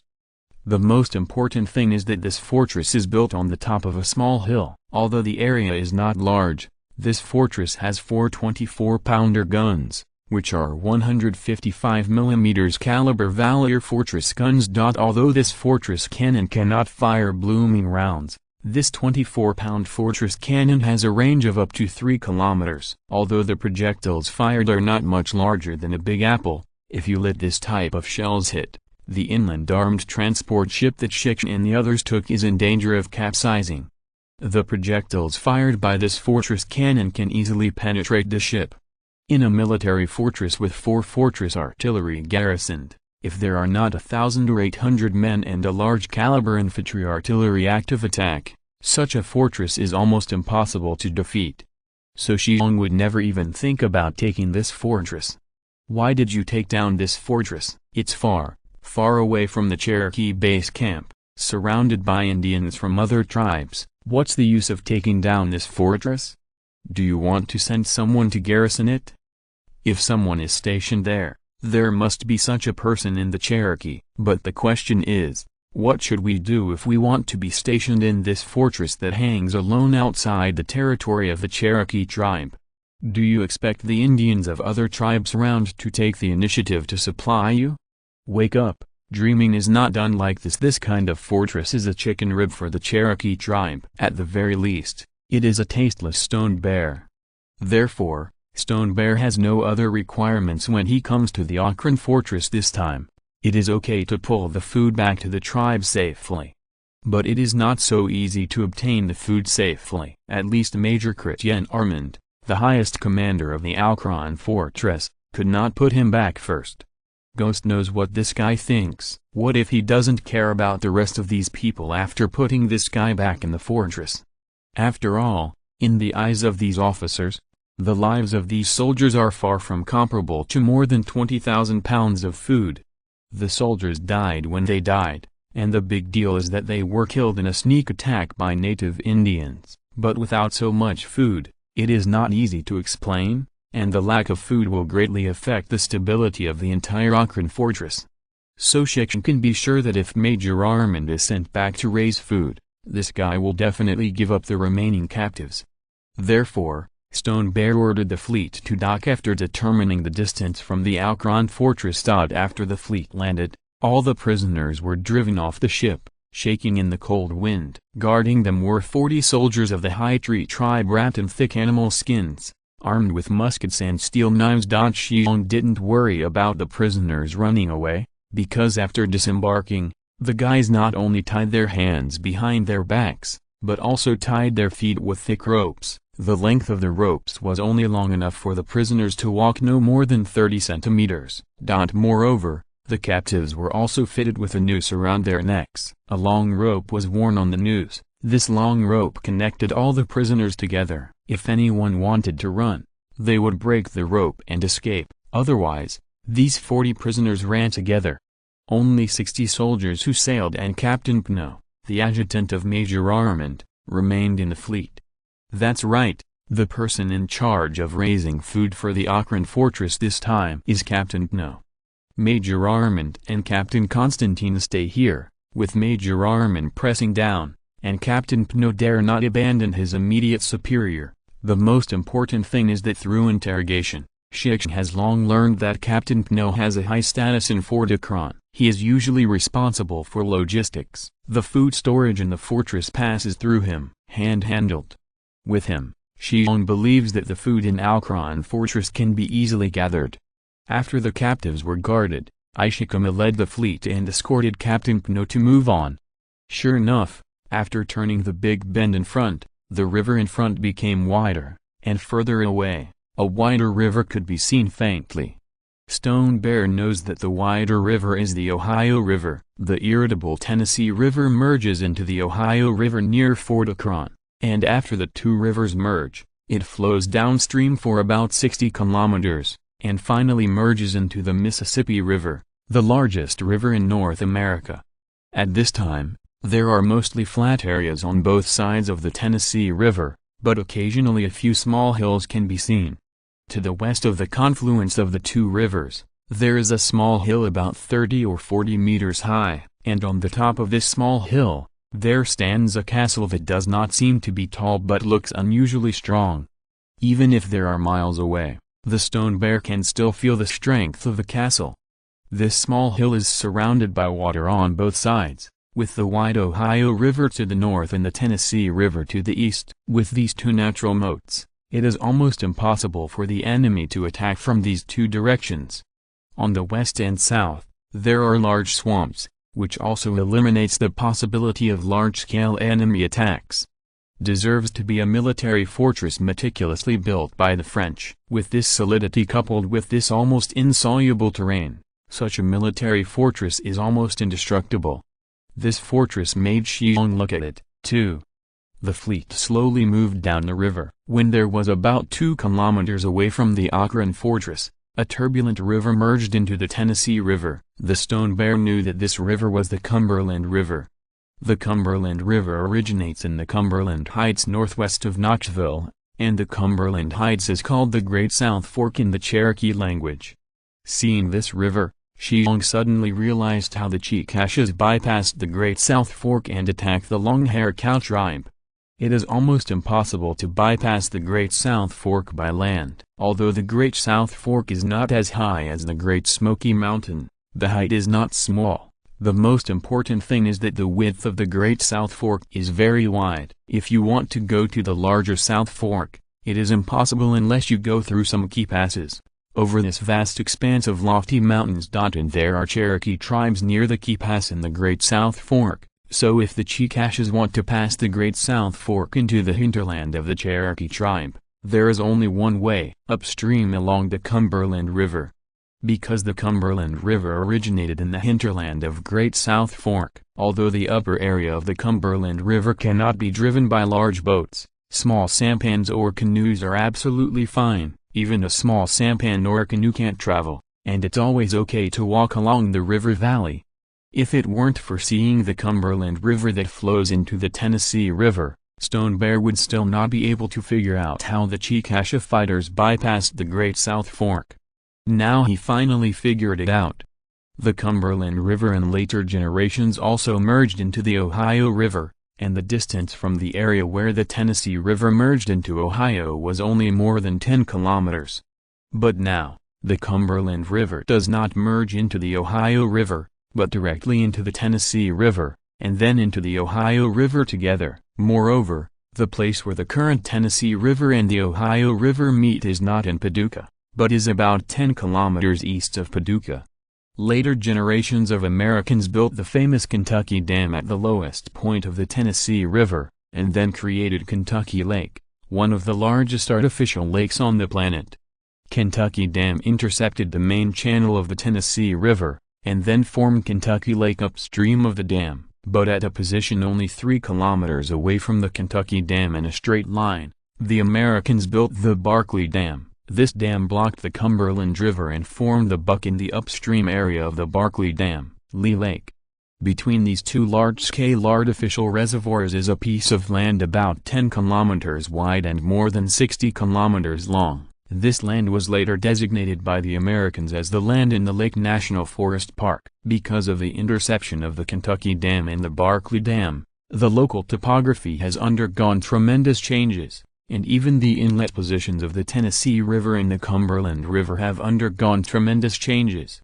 But in this era, there is no Kentucky Dam, no Barkley Dam, no Kentucky Lake and Barkley Lake, only the wide river surface where the two rivers meet and the swamps on both sides of the river. This is definitely a pure wilderness in the original ecology.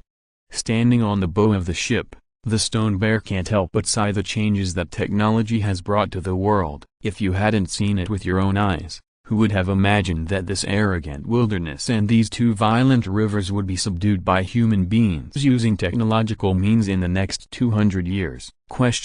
Seeing this majestic man standing in the bow of the ship, Captain Pno cautiously leaned forward and asked in a low voice, "Guardian sir, do you have anything else to say?" "I'm afraid there is something missing." So Shi Xiong turned his head to look at the messy bearded captain, smiled and said, "Captain Pno, you don't need to be so nervous. I've told you everything that should be said, and you should remember what I taught you, words, so don't be nervous now, especially after you get to the fortress for a while, otherwise your expression will be bad." "Yes, Master Guardian, I will not be nervous."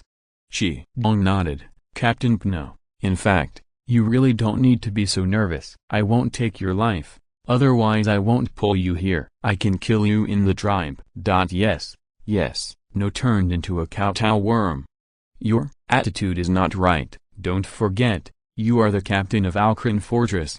In the entire Alcran Fortress, your position is second only to Major Armand, and we are natives. After you arrive at the fortress, you will be 1,000 years later. You must not show such an attitude. You have to show your pride. Yes, raise your head and look diagonally upward 45 degrees. For this captain officer, Shi Xiong is also somewhat helpless. No wonder this guy is older than Armand. Major in seniority is also older than Armand, but his rank is not as high as Armand. When I interrogated Constantine, Shi Xiong knew that this Captain Pno was a cautious guy who worked very firmly, but it also restricted his development in the French army. According to Constantine, this guy had been promoted to captain when he came to the New World 5 years ago, but after 5 years, he was still a captain. This suffices to show that Pno's mixing in Forticuron is not satisfactory. www.wuxiaspa.com. If it were not for Major Armand to watch him work steadily and his mouth is very tight, he would not be allowed to be himself, the adjutant. Let him manage the logistics of the fortress. But this happened to allow Shi Xiong to find the best guide to enter the fortress. This Captain Pno is cautious, and this character usually also represents greed for life and fear of death. Sure enough, as soon as Shi Xiong frightened him before coming, this Captain Pno immediately agreed to play a play with Shi Xiong and the others.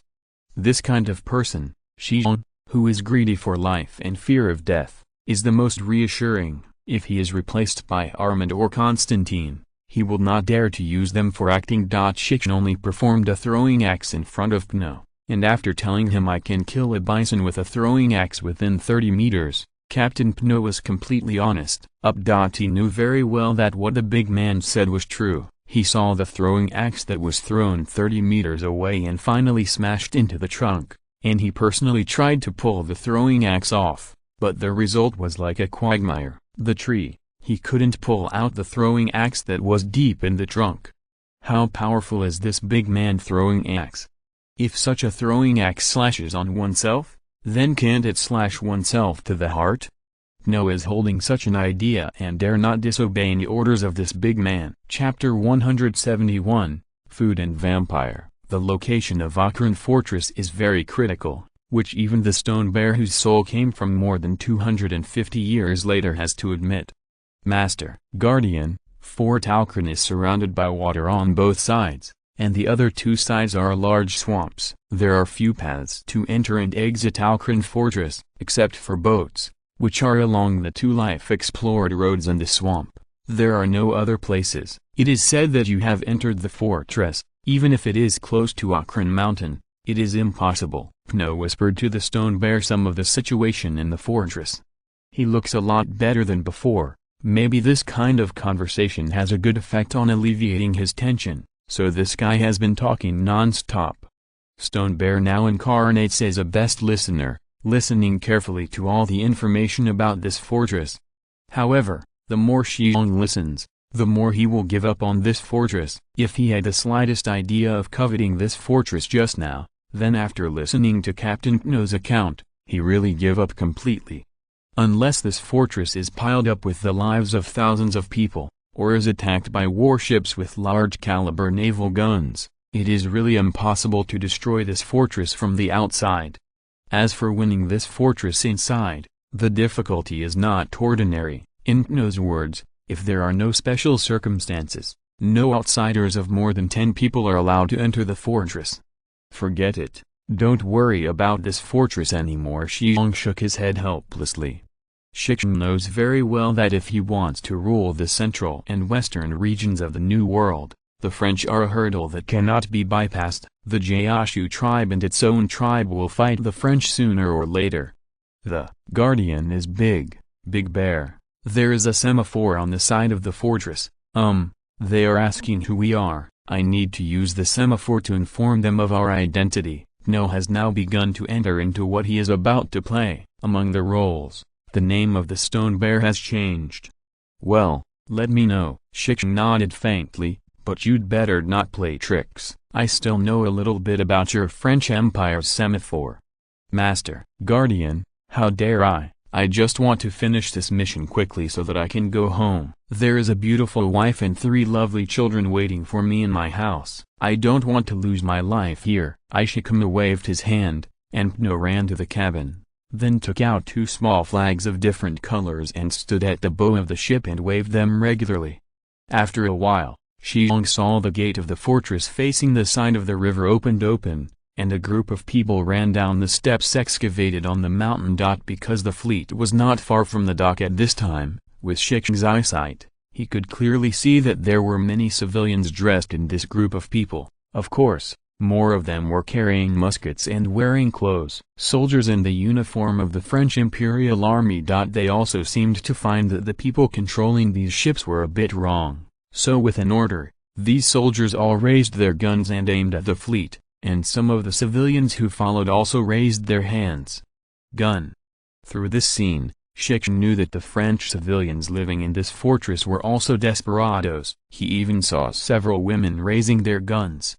At this time, the distance between the two sides was less than 200 meters. Seeing this, the people on the boat went out to control the boat, and everyone else also raised their muskets. The situation became tense in an instant. Captain Pno knew it was acting, but he still stood on the bow and jumped vigorously, while waving his hands vigorously, shouting loudly in his mouth, "Put down the gun, put down the gun, they are all his own." It may be that the Frenchman at the pier heard Pno's call, or the French officer who was watching here with a single telescope saw Captain Pno standing on the bow. So soon, those French soldiers and the civilians put down the gun in their hands. Upon seeing this, Shi Xiong waved his hand, and the people on board also put down their guns. The 4 ships leaned against the log-built pier. Under the nervous gaze of a group of French soldiers, Captain Pno laughed at a lieutenant officer. He laughed so happily, without pretending at all. It was like a performance of a returning home. It may be that Pno's laughter made the judge relieved. He saluted Pno a little, and then asked loudly, "Captain, why are you bringing a bunch of dirt?" "No. Why did you bring a group of indigenous people? How about the major?" Captain Pno glanced at the stone bear and found that the stone bear nodded insignificantly. Then he happily ran off the ship along the set springboard and gave the lieutenant officer a big hug, and then said loudly, "Alphonse, it's nice to see you again." Lieutenant also responded enthusiastically to Captain Pno's hug. The two of them held each other for a long time as if they were back to back.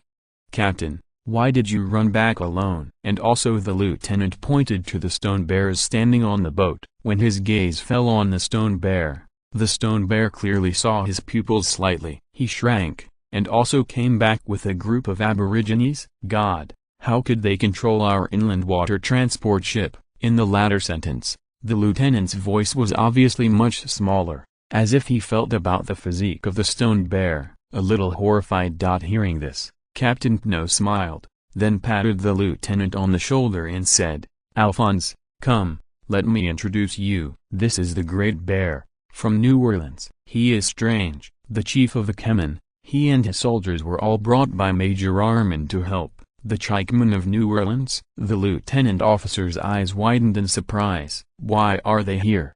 However, Shi Xiong ignored the lieutenant officer's surprise. Instead, he said in very fluent French, "Respected sir, it's nice to meet you. I'm the Chikemen Chief Great Bear. These brave warriors are from our tribe, the most elite fighter. Some time ago we received the invitation of Major Armand, so we took a boat to Memphis, and then all the way east from Memphis, and finally reunited with Major Armand." This fluent French once again made Lieutenant Alphonse's eyes widened in surprise. He never imagined that such a huge native could speak such fluent French. "The whistle snake of the Retisi tribe wants to do a big deal with our major. Do you know about this?" Ignoring Alphonse's surprise, No grabbed his shoulders, whispered in his ear.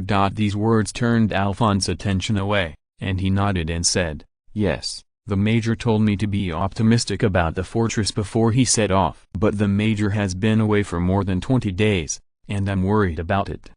No. Didn't the major say that he would be back in more than 10 days at the most? Why did it take so long? And, what is the matter with these Chikemen? Are they not far away in New Orleans? How come they are here? Hey, yes, the major has indeed achieved good results in cooperation with the Chicashes. We not only succeeded in destroying the tribe of the Cherokee high priest, we also went upstream along the Big Bend, and finally almost touched the palace of the Cherokee. But they are too many people. We are not the opponent of the Cherokee, but we occupy a key pass, and those Chicashes are also dispatched. Many people helped. As long as they can occupy this pass, the Cherokee will not be able to go west. No pretended to be very happy and said, "Obviously, this guy hasn't learned nonsense," and he said something insincerely, but the news was strong enough, plus that Lieutenant Alphonse didn't see No's expression, so there was no doubt.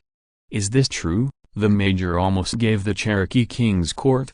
Yes, I have to say that the major is very visionary. Before he cooperated with the Redditch tribe, he had already thought about what might happen, so he sent someone to deliver the letter to New Orleans early. As a result, the Great Bear Chief took the lead. More than 200 soldiers participated in this operation. This time, we were able to occupy the key pass, thanks to Chief Great Bear and his soldiers, otherwise we would not be able to defend that pass. No, said so, and Lieutenant Alfonso's doubts were completely relieved. Alphonse is just a lieutenant, but he is Armand's confidant, because of his qualifications. His military rank is not as high as that of No, but Armand was able to let him stay at Fort Ocran and hand over the defenses of Fort Ocran to him. This is enough to prove that this young officer is here. The position in the heart of Major Armand. People who can be entrusted with important tasks by Armand are naturally not careless people. Although No's explanation dispelled most of his doubts, he still asked, "Captain, this time you bring this strong bear chief, why are you here? Why don't the major and Constantine come back with him?"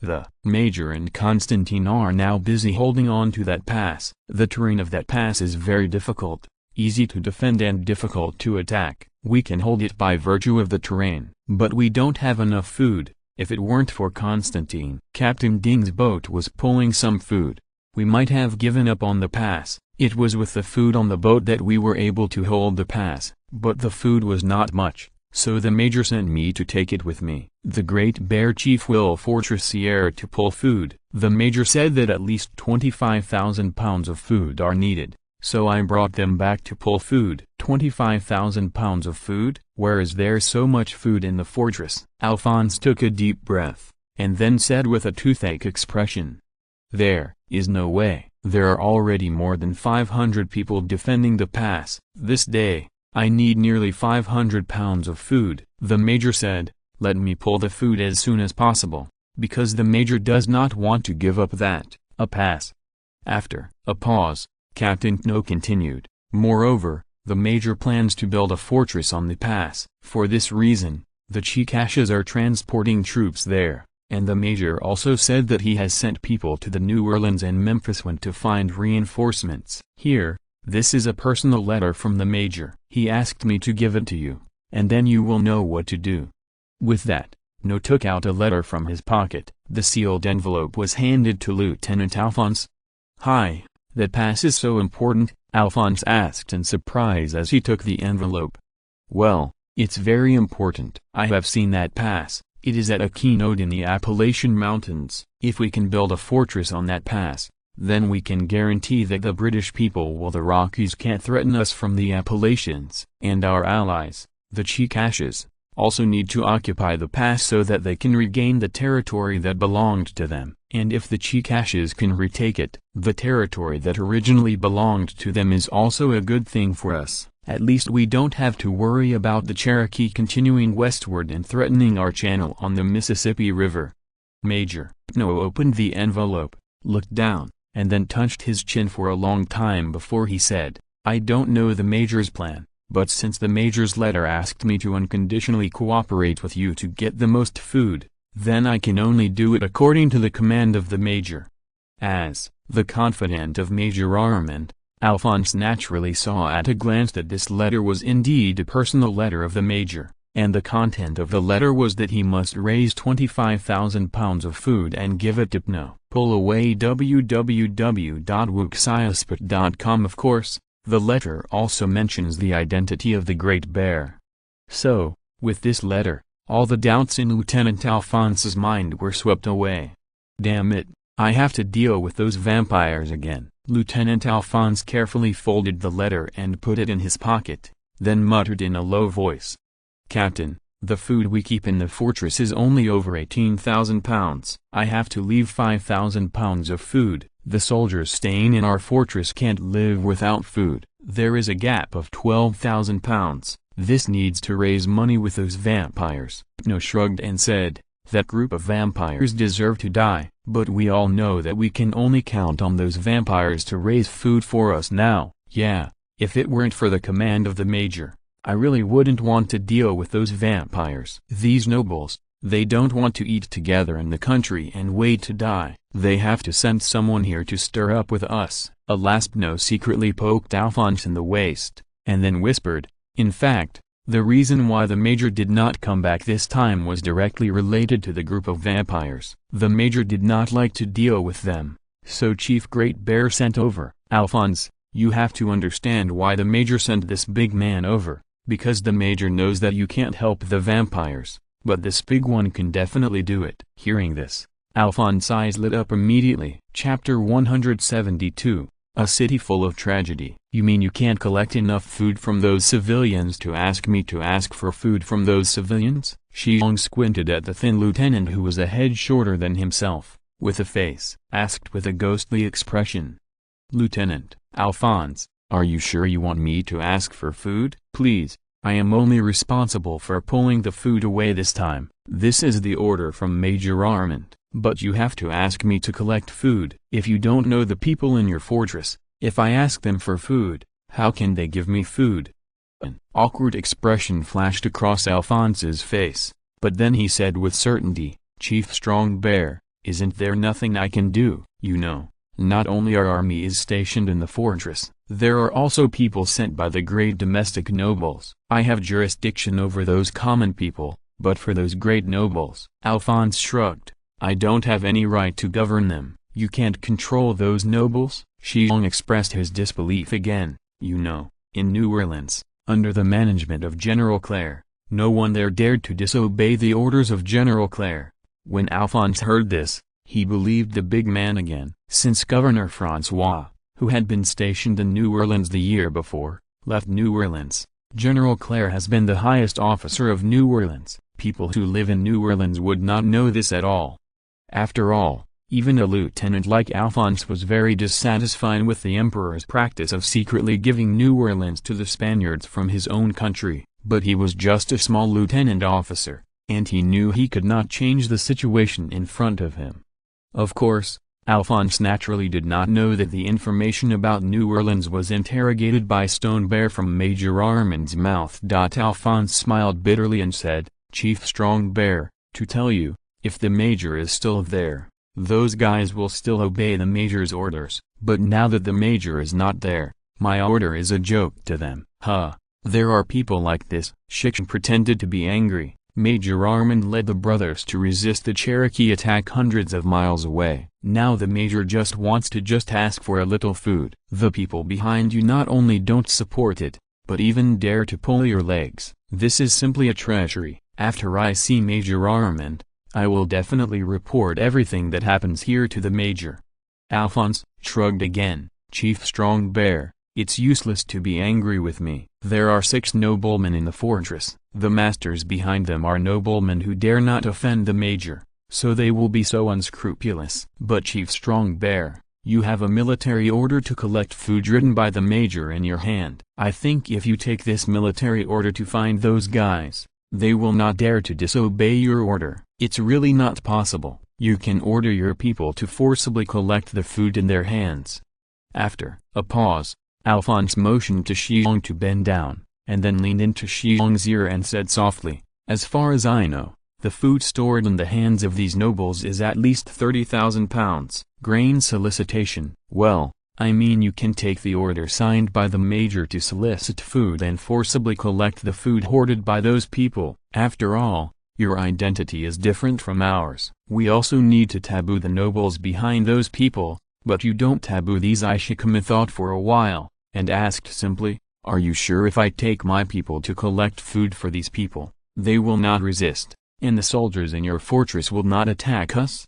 I don't know if they will resist, but I can guarantee that our soldiers will not take action. Lieutenant Alphonse looked at the big head with a smile, and then whispered, you have so many strong fighters under your hand, and they all have muskets. Those vampires dare not resist you. Okay, I'll take this matter. If I can collect enough food from their hands, then I won't buy the rations for my brothers. Shi Xiong deliberately said the word collection very seriously. Lieutenant Alphonse naturally understood what it meant, and he smiled. Don't worry, Chief Strong Bear, my soldiers will never hinder your people from collecting food. I can guarantee this. Shi Xiong nodded, then put his right index finger and thumb into his mouth, and blew a very loud whistle, and then made a few gestures. In the next moment, more than 40 people came down from the 4 ships, soldiers carrying guns. There are only 5 soldiers on each ship guarding the ships. Watching these intrepid men walking down from the boat carrying muskets, although Alphonse felt that the native Indian anti-musket scene was a bit out of the way, he was still happy. As an officer who has been stationed in the fortress for 3 years, and as the confidant of Major Armand, Alphonse naturally knows how much the major hates those vampires. Those guys relied on the support of the nobles behind them to stir up the wind and rain in the fortress all day long. Sometimes they didn't even listen to the orders of Armand young master, which made the major very angry. But there is nothing to do with anger. Alphonse knows that his boss can't provoke the nobles behind those guys, so sometimes the major can only hold it back. It's okay this time. The major is not there. It is undoubtedly an excellent way to let this group of natives deal with that group of vampires. The major was afraid of the nobles behind them, but these natives would certainly not be afraid. Although the appearance of these indigenous people carrying guns is a bit inharmonious, and their team is also crooked, but Alphonse can clearly feel something called murderous intent from these indigenous men. Obviously, these indigenous men are all ruthless characters who have seen blood, and their identity is destined that they will not be afraid of those vampires. It would undoubtedly be a great thing if the vampires could be cleaned up with the help of these natives. 40 native men with guns just walked in front of Alphonse, and when the big man with a frightening build also moved, Alphonse followed. Chief Great Bear, don't you know how things are going on in New Orleans? Shi Xiong tilted his head and glanced at the lieutenant, and he couldn't help but sigh in his heart that this fellow deserves to be favored by Major Armand, and this caution alone is enough to explain this fellow's military qualities. It's still like that. Since Governor Francois left New Orleans, the Spaniards have not sent a governor. Therefore, it is not easy to say who New Orleans belongs to, but New Orleans has General Clare sitting in the town, and there is no chaos there. The big man's answer reduced Alphonse's doubts again. Speaking of New Orleans, this extremely beautiful city for later generations is actually full of tragedy. Hurricane Katrina, which swept across the entire Gulf Coast in later generations, caused the city to suffer a catastrophic disaster. That hurricane, called the catastrophe of the century, not only allowed Americans to see the power of a Category 5 hurricane, but also frightened the people living in this city for fear of another Hurricane Katrina. So, the population of this city began to lose a lot. In just a few years, the population of this city dropped from nearly 800,000 at its peak to less than 400,000. Of course, this is a matter for later generations. In this era, the city is also full of tragedy. It is well known that when the French entered the New World of North America, they were not in the southern part of the New World at the beginning, but in the later Canada. The French Empire of this era was called the First French Colonial Empire by historians in later generations. The First French Colonial Empire originated in the era of Great Navigation. In those days, the French, who had always considered themselves the bosses of the European continent, certainly would not have watched Spain, Britain, and the Netherlands play in the New World, so the French set their sights on the New World on the other side of the ocean. In 1534, the French explorer Jacques Cartier led an expedition fleet across the turbulent Atlantic Ocean, and finally sailed into the Gulf of St. Lawrence in eastern Canada. Then, in the name of the King of France, he declared the occupation here, and the colony of New France appeared. It's just that the French immigrants who first came to New France did not have a good life. The winter here is too cold and people often freeze to death. Moreover, these immigrants also clashed with the local Indian tribes, that is, the Iroquois. This conflict has lasted for nearly 100 years and has worsened the situation. So in the 16th century, New France had only a few fur merchants who had a brief seasonal exchange, and there were no permanent residents. Throughout the 16th century, the American continent on the other side of the ocean has been under the monopoly of the Spanish. In the late 16th century, the civil strife caused by France's defeat in the War of Religions made the French leaders realize that France must now establish its own colonies overseas. So France targeted the fat-belly Spaniards who ate on the American continent. The French, who have always considered themselves the bosses of Europe, attempted to colonize Brazil in the early days, and invaded Rio de Janeiro and St. Louis in 1555 and 1612. However, due to the guard and deterrence of Portugal and Spain against France, France became a colony. The invasion of Florida in North America failed. In desperation, the French people remembered that they had built the New France that they had established in Quebec a long time ago. So on July 27, 1605, when France established the Port Royal in Nova Scotia, it opened the prelude to the First French Colonial Empire. A few years later, French explorer Sam de Champlain established Quebec City near the mouth of the St. Lawrence River. This colonial city became a colony dominated by fur trade. The establishment of Quebec City made it the center of France and North America. However, Quebec is at a high latitude. There is cold winter for 6 months a year, and there is no way to grow food in winter. So although Quebec City was successfully established, it has always been in a kind of grandma not hurting uncle, to the point of unloving. Whether it was Louis XIII or the first 20 years after his son Louis XIV became the King of the Sun, these two kings were indifferent to New France and Quebec City. It was not until 1663 that Louis XIV, the Sun King, announced the establishment of the New France region as a province under the jurisdiction of the king, and then sent troops to quell the hostile Indian forces and control the grain-producing areas of the St. Lawrence River basin. However, although Quebec City was forgotten by the King of France for a long time, the people here were not willing to sink. Among them, many explorers drove ships up the St. Lawrence River upstream to the Great Lakes region, and started along the Ohio River and Mississippi River, all the way to explore the central and southern parts of the New World. Later Louisiana was established by the French in this way. In 1682, French explorers La Salle and Cavelier descended from the upper Mississippi River to the lower Mississippi Plain, and they immediately declared a large area including Louisiana as a French possession. With the support of the Sun King Louis XIV, the fortress was gradually built and armed. Oaklawn Fortress was built during this time period. After La Salle led the expedition fleet to reach the mouth of the Mississippi River, he did not establish a city here, but only declared that this large area belonged to France, and then returned to Quebec City with a fleet. However, in 1718, another French explorer, Jean-Baptiste Bienville, once again led a fleet to reach the mouth of the Mississippi River, with the cooperation of a local Indian tribe named Chickaman. A colonial city was established on the only high ground at the mouth of the river. In order to please the Duke of Orleans, the regent of Louis XV, Bienville named the city New Orleans.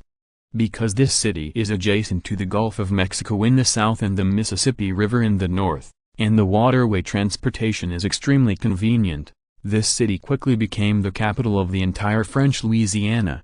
But the composition of the first batch of residents after the opening of the city was quite unbearable. Almost all of them were contract slaves, Orions, gold diggers, and cleaners, while the women were all technical girls. Although a large number of nuns swarmed into the city later, the wild and unruly character that New Orleans established from the beginning has taken root in this land, plus the extravagance of the French court from top to bottom. New Orleans has become the most extravagant and corrupt North American colony of French upstarts. Big joy is succumbing every day. www.wuxiaspot.com is deteriorating day by day, turning a deaf ear to foreign affairs, and even ignorant of my own destiny quietly changing hands. At this time, the expansion of the British in North America and Europe was very powerful. For this reason, the French also broke out with the British for 7 Years' War. However, the rotten French were not rivals to the emerging British. At the end of the 7 Years' War, the French had a foreboding that the war might fail, so in order to curb the expansion of the British in North America, the French secretly and Spain people have forgotten. On November 3, 1762, the French handed New Orleans as a political gift secret to the Spanish in a paper of the Fontainebleau Agreement. The poor New Orleans who patronized the happy New Orleans were still in the dark. However, the Spaniards also saw the weakness of the French. Although they were jealous of the bustling New Orleans, they did not take over the city in the first time. It was not until the French were completely defeated in the 7 Years' War that the governor sent by the Spaniards was long overdue. When the first Spanish governor arrived in New Orleans, 3 years had passed since the signing of the Fontainebleau Agreement. In other words, the city of New Orleans has had no parents or mothers in 3 years. In addition, half of New Orleans' French Louisiana was sold to the Americans by Napoleon at an average price of $7 per square kilometer in 1803. The city suffered 2 fires. It was built by the French that year. The buildings were all burned down in these 2 fires. I have to say that this city was full of tragedy from the very beginning. Chapter 173, Donkey Dung Egg. The last governor of New Orleans was François. Not only was he the governor of New Orleans and the entire French Louisiana, he was also an earl in France. Great nobleman. However, he ran back to France more than a year ago. Although he is the emperor of New Orleans and even the entire French Louisiana, his jurisdiction is even larger than that of the French mainland, but this guy is a real man, of fear of death. Seeing the French army retreat on the European battlefield, François was already ready to run away. As soon as the Fontainebleau Agreement was signed, he ran back to France with the wealth he had scoured in the New World over the years. However, Major General Clair, who is also a nobleman and has the status of a baron, couldn't leave. If he removes all the French police stationed in New Orleans, the city will immediately be messed up. After all, the more than 10,000 French people living in New Orleans are not good birds. Their status in the French mainland is just a pariah. Once these untouchables lose control, they will immediately rebel. So, General Clair stayed. After all, New Orleans is still in charge of transporting supplies to the military fortresses and fortresses along the Mississippi River and the Ohio River. Once he withdraws, then the French people stationed along the Mississippi River will completely become undesired children. As a general, Clair can't do anything to leave the lower part behind. Since the signing of the Fontainebleau Agreement at the end of the previous year, General Clair has stayed in New Orleans. Lieutenant Alphonse knew about these things, and similarly, the stone bears from later generations also knew very well. Therefore, on the way from the pier to the fortress, Alphonse asked Stone Bear some things about New Orleans through the sidekick. After Stone Bear answered all of them, the only doubts in Alphonse's heart were also dispelled. The chat and laughter with this big man also increased. The stone-built steps extend from the riverside dock below the small hills to the entrance of the fortress on the top of the hill. This step road is the only regular road in the entire fortress. This road is not long. After a group of people walked for a short time, they entered the fortress through the fortress gate wrapped in heavy iron. From the outside, this fortress is very majestic. After all, the fortress is located on the top of this small hill, and the blue-gray city walls make this fortress look so majestic and indestructible. But when Stone Bear really walked into this fortress, he discovered that this fortress was no different from the European castles that he had seen in various materials in his previous life. The fortress is not large, it is an irregular circle, and the area is estimated to be only more than 10 acres. In other words, the diameter of the fortress is only more than 100 meters. And this area is not even as good as the Gaoshu tribe's residence, half as large. And the city wall doesn't look as tall as it can be seen from a distance. The Stone Bear estimates that the city wall is at most 3 meters high. However, the city wall was quite thick. After getting closer, Shi Xiong stood under the city wall and could clearly see the 4 large-caliber fortress guns and more than a dozen guns with much smaller calibers erected on the top of the city wall. The 4 fortress cannons are all set up on special fortresses. This specially built fortress can well resist the huge recoil generated by large-caliber fortress guns. As for those artillery with smaller calibers, they were all erected directly on the city wall. Before the flower bomb was developed, these artillery fired solid projectiles. Although the 4 largest Valyrian fortress cannons fired projectiles that are only a circle larger than a big apple, no one can underestimate the power of this artillery. The cannonball propelled with black powder is far from comparable in power to the smallest 20 mm cannon of later generations, but in this era, this fortress cannon plus those small caliber artillery group is also enough to make most of the enemies intimidated. Generally speaking, the defense of this fortress is very good. The excellent terrain combined with the thick city walls, with so many artillery on the walls, this kind of defense is enough to easily resist a 1,000-person attack. However, the fortress inside the city wall does not look so beautiful compared to the highly defensive city wall. Although Stone Bear has not been to Europe in the previous life, he has seen the interior of European castles in many materials, so in his imagination, this Akron fortress should be similar to those European castles in the previous life, with strong exterior walls, luxurious interior. As a result, Shi Xiong was extremely disappointed in reality. This seemingly extremely strong military fortress, the internal situation looks extremely bad. Except for a building built of stone inside the fortress, no solid stone buildings can be seen in other areas. Most of the buildings are built of wood. Stone Bears even see many beasts. A tent built by leather. Moreover, the construction of these wooden houses in the fortress is not planned. There are 2 roads that can barely be called streets in the entire fortress. All other places are of this kind, which will be deemed as violating regulations in later generations. Building wooden houses and tents. The chaotic houses made the interior of this fortress look extremely chaotic. Outside of the row of wooden houses near the stone building, the other houses Shi Xiong thought they should be demolished. Shi Xiong estimated that the stone building should be the so-called city lord's mansion, and the neat row of wooden houses next to it might be a military camp. The chaos inside the fortress greatly exceeded Shi Xiong's expectations. Compared with these chaotic buildings, Shi Xiong couldn't stand the smell inside the fortress. If he hadn't walked into this fortress himself, Shi Xiong would really think he had walked into a huge dry toilet. Without him, the entire fortress is filled with a smell that is difficult to describe in words.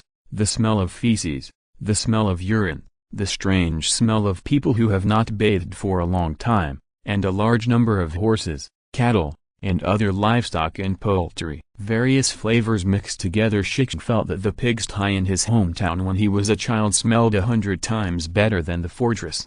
Compared with the majestic appearance of this fortress, the situation inside the fortress is really disappointing. If Shi Xiong can still control himself by virtue of his powerful self-control, Then many people in the tribe can't help but start retching. Even Pno, who had been outside for almost a month, turned pale. Alphonse said with some embarrassment, "Chief Strong Bear, this is really no way. Oaklawn Fortress is so big and there are so many people living in it, so it tastes like this." Ishikama suffocated his breath and said, it's okay, we can bear it." After saying this, Shi Xiong couldn't help thinking, this Oaklawn Fortress is really a donkey dung egg. In contrast, the backward Indian tribes are more like heaven. Shi Xiong they disliked the environment in Oaklawn Fortress. The French people living in the fortress were surprised by Shi Xiong and the others. It can't be said that people who can cross the ocean from France to the New World are not good people, but 10 shots were taken out, and at least 9 of them were not wronged. This group of French people can live in the fortress. They are already very tough, regardless of men and women, but even they have never seen Native American Indians lining up with guns. Therefore, these gunmen of the Gaoshu tribe have become an out-and-out Western scene in the eyes of these French people. Of course, they also saw those Indian warriors who retched, and the expressions on their faces were naturally a little unnatural. Although public toilets appeared in Rome as early as the ancient Roman era, modern public toilets and toilets will not appear on a large scale in Europe until the end of the 18th century. Therefore, although Europeans do not urinate and defecate as they did in the Middle Ages when solving personal problems, they are still not much better than they were back then. Oaklawn Fortress is a military fortress, and it is on the top of a mountain, so the French who live in the fortress almost never leave the fortress except for going downhill to farm and fish. After all, at this time, wild beasts and natives are very dangerous. It is this almost closed environment that makes this fortress completely turned into a large open-air dry toilet. Although these French people living in the fortress are not able to urinate and defecate like the Europeans in the Middle Ages, the corners behind the house are usually where they excrete. If the population in the fortress is smaller, then it is acceptable, but the point is that there are more than 500 people living in this fortress with an area of at most 10 acres, and the things that so many people excrete every day gather together. But it's really spectacular. However, as the saying goes, I enter the abalone restaurant, and I will hear it for a long time without knowing that it will stink into the orchid room, and I will not smell it for a long time. Now this military fortress built by the French with a lot of effort has become a military fortress. After the abalone house, the French who lived in this fortress all year long smelled the smell here, and naturally they couldn't feel anything. But outsiders really can't stand it. Only then did Shi Xiong understand that when he interrogated Constantine, why this guy said that he really didn't understand the situation inside the Oaklawn Fortress. It is estimated that this guy has never been in since he entered the fortress once. This thing is really not a joke. The French who live in the fortress enter the fortress to save their lives, and the French who live outside the fortress enter the fortress. It is really terrible. The warriors in the tribe ignored those French people who pointed and pointed. At this time, their hearts are pretty beautiful. Although the smell here is unpleasant, after all, this is the first time to show up in front of these Vasicus with a musket, and from the eyes of those Vasicus, the warriors of these tribes I clearly felt an emotion called shock. Of course, these fighters didn't know that the shock of these French people came more from the rules of the fortress. You must know that Fort Oaklawn is the largest military fortress in Ohio. The rules of this fortress are very strict. It is difficult for outsiders to enter this fortress. Even if they are allowed to enter the fortress, the number of people who enter it is also very difficult. There must be no more than 10. This is to prevent enemies from entering the fortress and attacking from within. The terrain of the fortress is difficult and the defense is strong. It is very difficult to break through the fortress from the outside. But if an attack is launched from within the fortress, then this fortress will be hard to protect. A powerful empire often begins to disintegrate from within. The French clearly knew this truth, so they laid down such a rule when the fortress was established. But now, more than 40 outsiders have walked into the fortress together, and they are still carrying muskets. This is simply subverting the perception of these French people. Once these people make chaos in the fortress, let alone their guns, they only need to spread out and set fire, which is enough to paralyze the fortress. It is the end of winter, and the north wind is strong. Almost all houses in the fortress are made of wood. Once a fire breaks out, the consequences are simply disastrous. Of course these French people were shocked.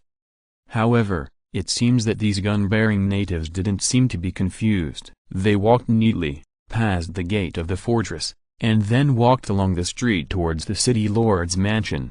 The street in the fortress is not wide, only about 3 meters wide, but this street is already the most important traffic artery in the entire fortress.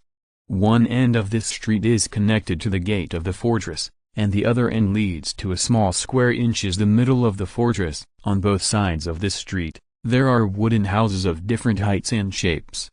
Many sturdy-looking Frenchmen stood on the street watching this group of Indians carrying muskets, and many women with heavy makeup stood behind the window and pointed at these people. Especially after seeing the stone bear, these women's eyes brightened like small light bulbs. Such a majestic and burly man, these women have never seen them. www.wuxiasput.com. They probably never expected that there would be such a majestic man among the indigenous people. So, one by one, these women wished to step forward and get into the chest of this big man. Yes, most of the women living in the fortress are technical girls. The team walked inward along this street and soon came to this small square.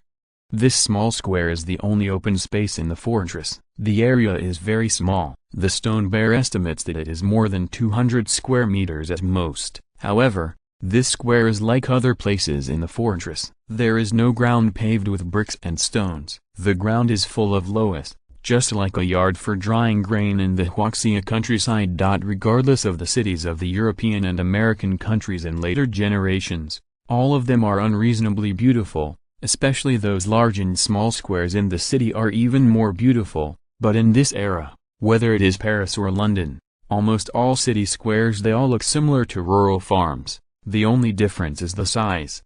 This small fortress square is the same, with a small area and poor ground, but even so, this small square is also the most lively place in this fortress.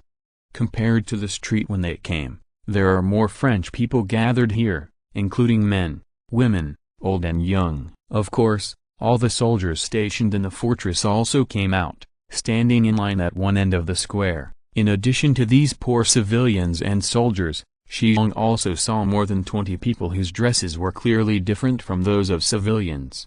Seeing these people, Shi Xiong knew that these guys are his food. Chapter 174, Arrogant. 5 of these 20-odd people are obviously different in their dresses from the others, and Shi Xiong can clearly distinguish their differences no matter their manners or demeanor.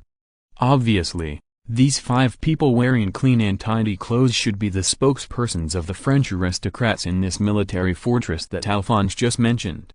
Although this is not the time when Europeans first came to the New World to establish colonies more than 100 years ago, the colonies are still very important to European colonists, and a military fortress means a colony, let alone a military fortress with a larger control range.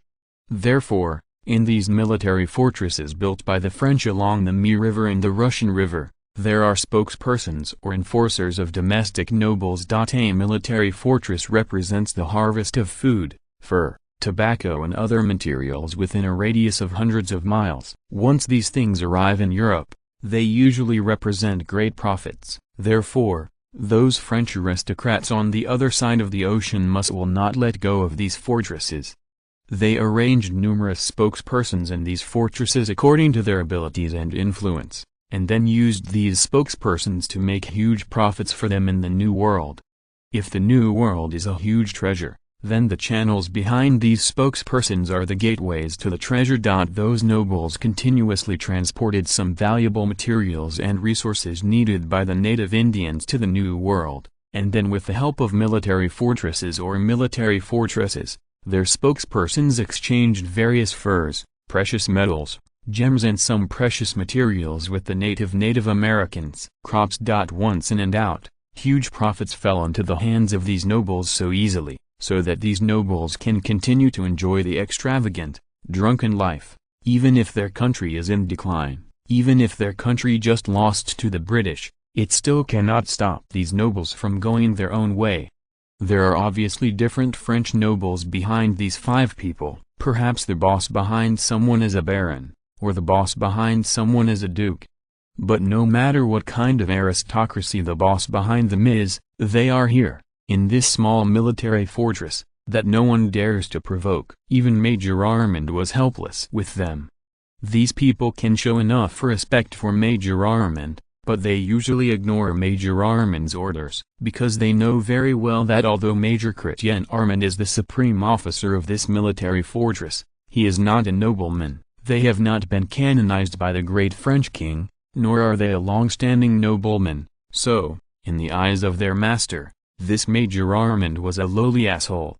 They showed respect for Major Armand. It was respect for Armand's official title, not for Armand himself, nothing more. Therefore, when they saw the current acting city lord of the fortress and the adjutant of Major Armand, Pno, accompanied by a group of Native Americans, entered the fortress, their faces showed a look of disgust. When can these native Indians enter this fortress so swaggeringly? Is that guy Armand crazy?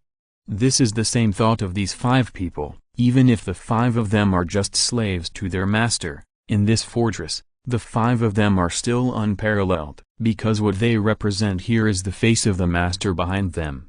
Lieutenant Alphonse, how can these natives enter the fortress casually? Yes, Alphonse, these natives also entered the fortress with weapons. Have you forgotten the rules of the fortress? What do these natives swagger into the fortress for? Why don't you let our soldiers stop them? Have you forgotten your responsibility as the acting lord? I want to write down these things and report them to General Claire. A series of reproaches rushed towards him, and Alphonse's face suddenly became flushed. The stone bear standing behind Alphonse can clearly see Alphonse's hands clenched and trembling slightly because of anger. However, this young lieutenant was able to be favored by Major Armand. He naturally has some unusual skills, such as the tolerance of humiliation.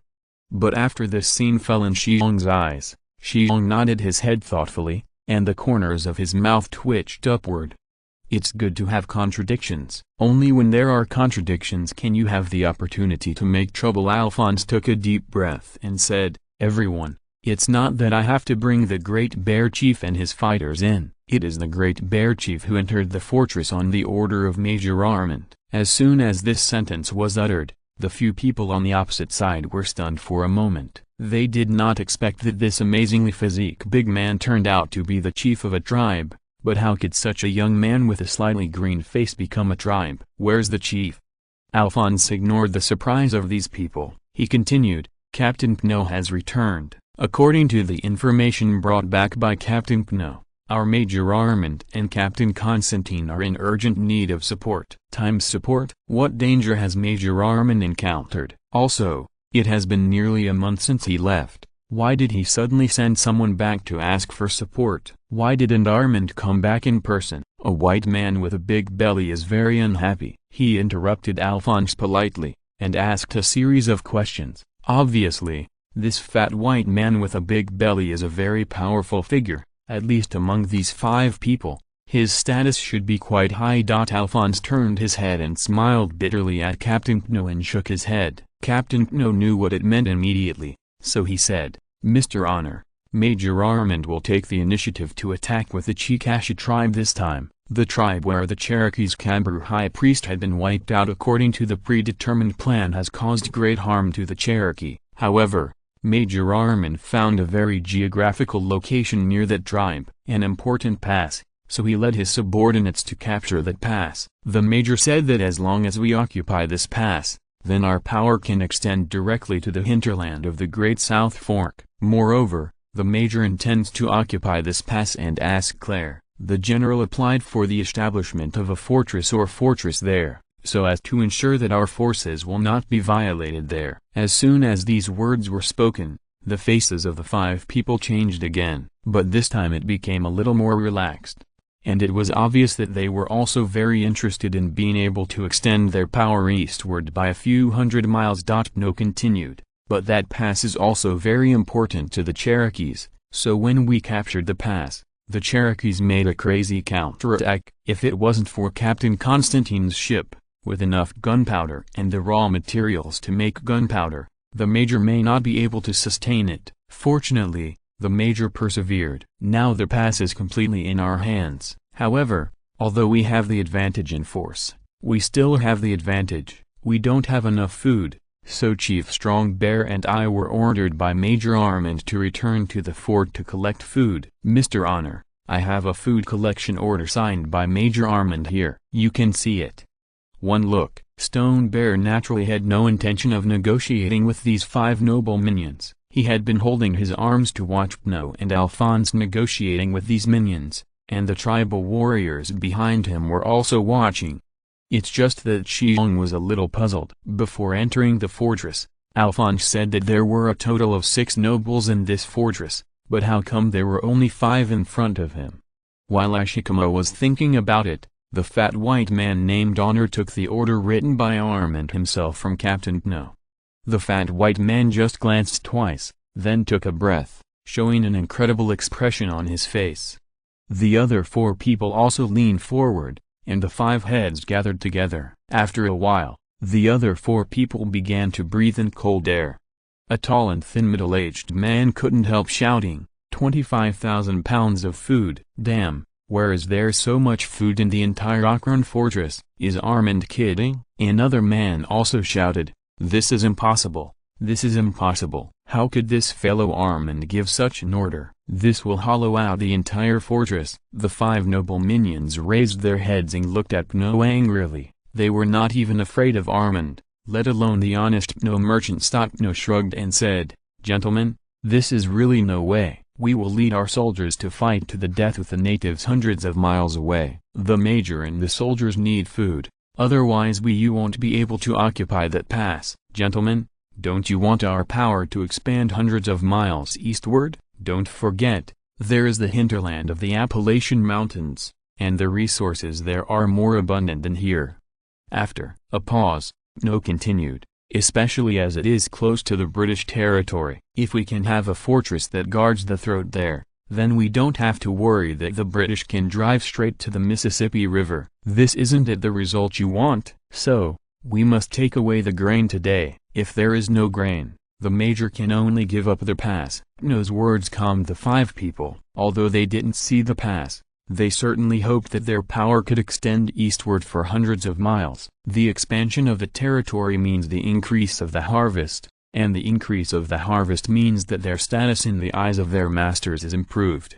Between food and expansion, they hesitated. Pno hit the railroad while it was hot. Everyone, you know how difficult it is to open a new situation in this new world. We failed on the European battlefield. His Majesty was forced to sign the Paris Peace Treaty, and New France in the north of the New World was ceded. It was given to the British, but as noble Frenchmen, do we admit that this war was completely defeated? If we admit defeat, why do we continue to hold on to the Mi River and the Russian River Basin? Our Claire, why does the general stick to New Orleans?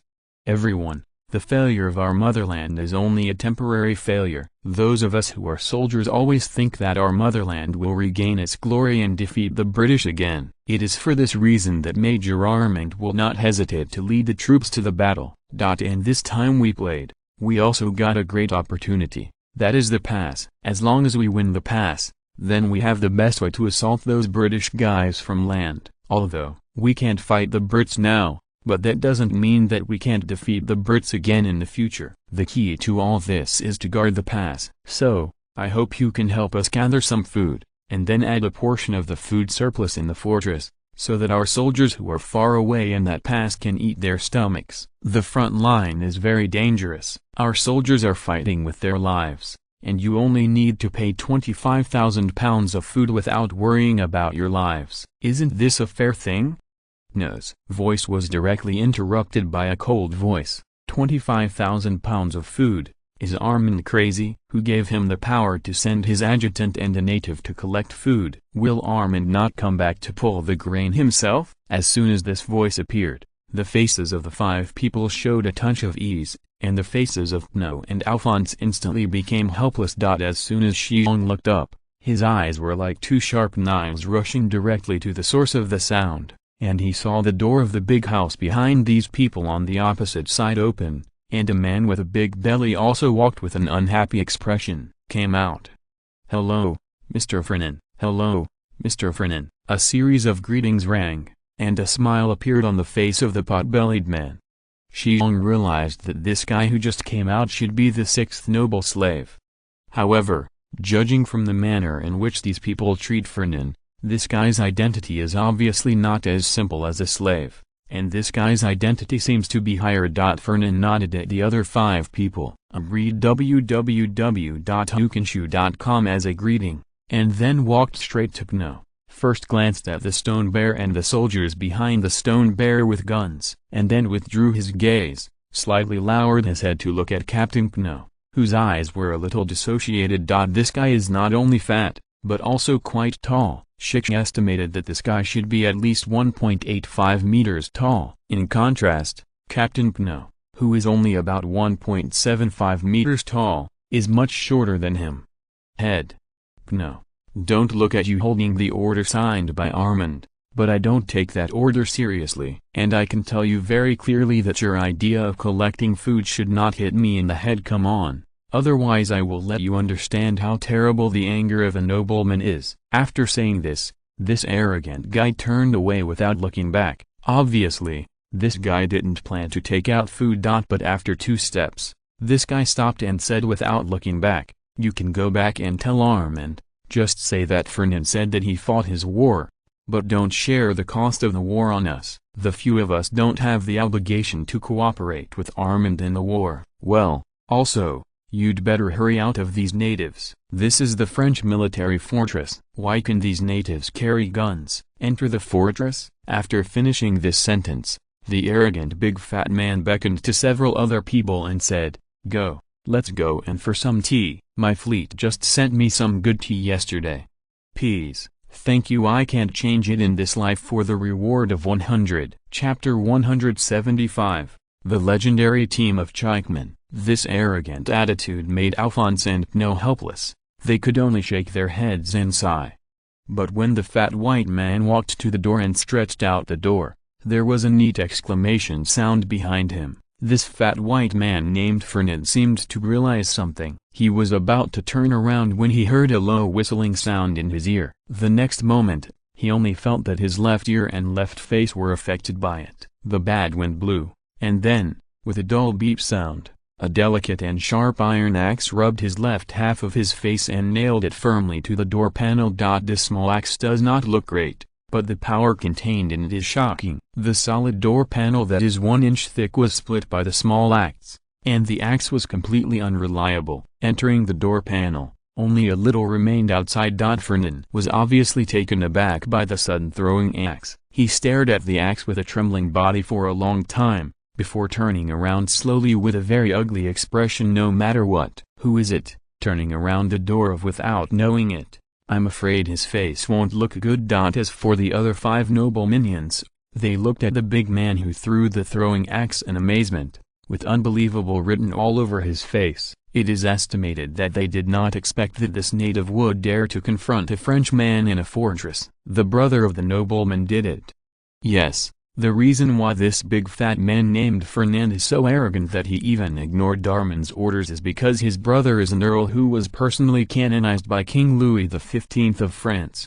The Fernand family's power in the French Empire is very large, otherwise Earl Fernand would not be promoted from a viscount to an earl, and he also accepted the personal canonization of Louis XV. This is enough to prove the cost, the powerful strength of the Renan family.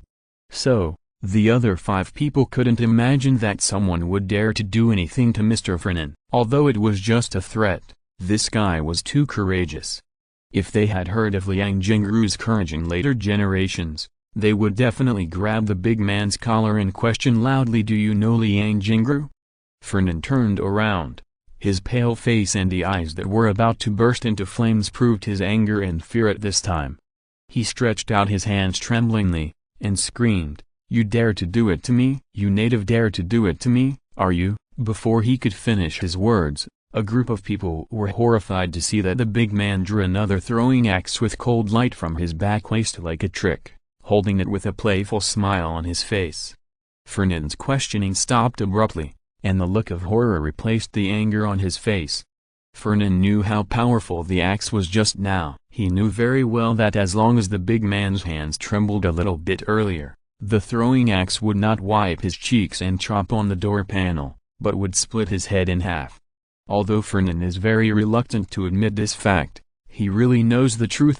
Shi Xiong held this throwing axe in his hand and scanned the French guys with his eyes. Then he opened a pair of big long legs, walked to the front of Mr. Fernand in just a few steps, and then shouted at everyone's exclamation. As soon as Zong stretched out his hand, he directly pinched the fat man's neck, and then forced with one hand. This big fat man who weighed more than 200 jin was actually lifted up by the stone bear pinching his neck with one hand. Fernand's original white and chubby face suddenly turned red, and his hand squeezed the stone bear's wrist forcefully, as if he wanted to use his whole body's strength to break the big hand, but he was shaking like a scorpion. At first, Honor, the highest among the 5 people, rushed forward, seeming to want to help Fernand, but before he rushed forward, he saw a big foot suddenly expand in front of his eyes. Then in the next moment, this fat man, who is estimated to weigh more than 200 jin, took a posture that violated the laws of physics. He suddenly fluttered from the front into a volley and flew backwards, and his face was white and fat. It seemed that it was beaten by a huge stone hammer, and all the red and white ones were ejected. A few sharp-eyed guys even saw his big fat face at that moment as if it were a cutting board. Level. The fat Mr. Honor hit the ground fiercely with a weird-ass back and flat sand falling geese style. He didn't even hum, just fainted so straight, a white and pure face. The fat face was covered with blood, and beside his head, a few teeth still bounced tenaciously, and finally calmed down. All the people around subconsciously touched his face, as if the big man just kicked Honor's face instead of kicking his own face. Fernand, who had witnessed this foot with his own eyes, turned his flushed face strangely white in an instant. Shi Xiong held Fernand in one hand and turned his head to shout to the soldiers in the tribe, "Hold up a gun. Whoever dares to approach me again, shoot and kill immediately." With this order, the 40 Indian warriors who originally seemed lazy and without fighting spirit turned into the most elite warriors in an instant. 40 Saint Etienne rifles were neatly lifted up, black hole guns cooperating with the brutal murderous aura bursting out of these 40 soldiers. Everyone immediately took a step backwards involuntarily, with a panic expression on their faces.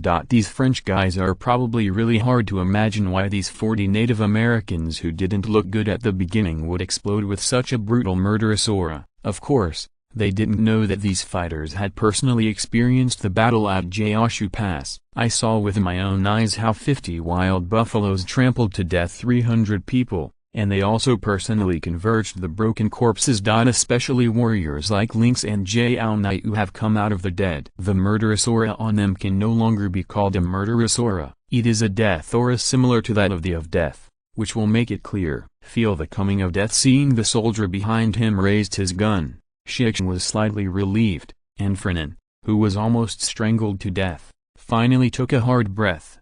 He stammered in Indian language and asked with difficulty, "Who are you? Why do you dare to attack me?" "Why, shot you?" Shi Xiong smiled slightly. His fluent French made all French people including Fernand stare in surprise. "Because you insulted me just now. On this land, there is no people can be safe after insulting the great Chikmun chieftain. So, you have to pay for your words." This sudden scene stunned everyone, even Alphonse and Pno looked sluggish. Pno knew the true identity of this big man, but he really didn't expect this big man to be so sturdy. He would do something against the brother of an earl in a military fortress built by the French. As for Alphonse, his eyes are full of worship. He didn't know the true identity of this big man, but he knew that Fernand still had Orino's identity. The most distinguished and domineering fat man of these 2 Auckland fortresses has always been a master no one dares to provoke, even Major Armand is unwilling to provoke them. One of these 2 fat guys has an earl's brother, and the other's sister is a viscountess. Know that General Clare, who is as far away as New Orleans, is just a viscount. But this sturdy chief dared to do so without warning. Seeing Fernand being lifted up by the big man with one hand on his neck, Orino was seriously injured by a kick. Not only did Alphonse not feel scared, but he felt a sigh of relief. Sense A group of civilians watching the excitement are probably in the same mood as Alphonstadt. The spokespersons of the 6 nobles in the fortress do not seem to be good birds in the eyes of the fortress residents. The attitude of hatred for the rich is not only for later generations. In this era, on this continent, the hatred for the rich is still the vast majority of civilians, a mentality of possession. Why can you pee on our necks? Why can you have big fish and meat all day long on your table and we can only eat the most unpalatable brown bread? Why can you run rampant in the fortress and you can only bow your heads when we meet? Therefore, although these civilians living in this fortress are not good birds, they have almost the same views on these noble minions. Very unhappy. Now that these big people who usually live up to the top have been beaten by a native, the joy of these civilians is no longer mentioned. If it were not for the fear of retaliation afterwards, I am afraid these civilians would have cheered. Shi Xiong ignored the others, but stared at Fernand and his hands with a pair of unsentimental eyes. This kind of unsentimental eyes combined with his majestic and intimidating body shape is enough to make an adult I was scared to pee. Yes, the stone bear who originally wanted to show Fernand some more color, suddenly smelled of urine. When he looked down, he immediately threw Fernand on the ground in disgust. This guy's feet were almost 20 centimeters above the ground, but at this time, a yellow liquid with a strong odor began to drip from his feet, and his crotch was also obvious. A big piece is wet. Needless to say, this guy must be scared to pee. Fernand's heavy body fell to the ground, and he covered his neck with his hands, like a big fish leaving the water, breathing air hard and greedily. Although Shi Xiong let go of this guy, he was obviously not going to let this guy go. A big foot stomped on this guy's stomach, and Fernand suddenly uttered a horrible cry that didn't look like a human cry, and the fat body immediately curled up. Don't kill me. Fernand's arrogance were gone. At this time, he pleaded with tears and tears. It was really miserable, and his mother opened the door to miserable home. Seeing the bear-like appearance of this guy, Shi Xiong was also a little disappointed. Originally, he wanted to make this arrogant fellow arrogant for a while, so that he could tidy up this fellow and kill the chickens and monkeys. As a result, I didn't expect this guy to be a silver-like pistol tip, which was not useful. I was just a fright. This guy was bald. Shi Xiong kicked this guy lightly, and it really provokes a series of complaints from this guy. Shi Xiong looked at this guy condescendingly, and said coldly, "Your begging for mercy can't offset the insult you just made. Don't think I don't understand your French. In fact, my French is also very fluent. You have to pay a price for my insult. I said that anyone who dares to insult a chickman must pay a price." In the end, these words didn't seem to have any effect. Mr. Fernand, who had been begging for mercy just now, started humming as if he didn't hear Shi Xiong's words.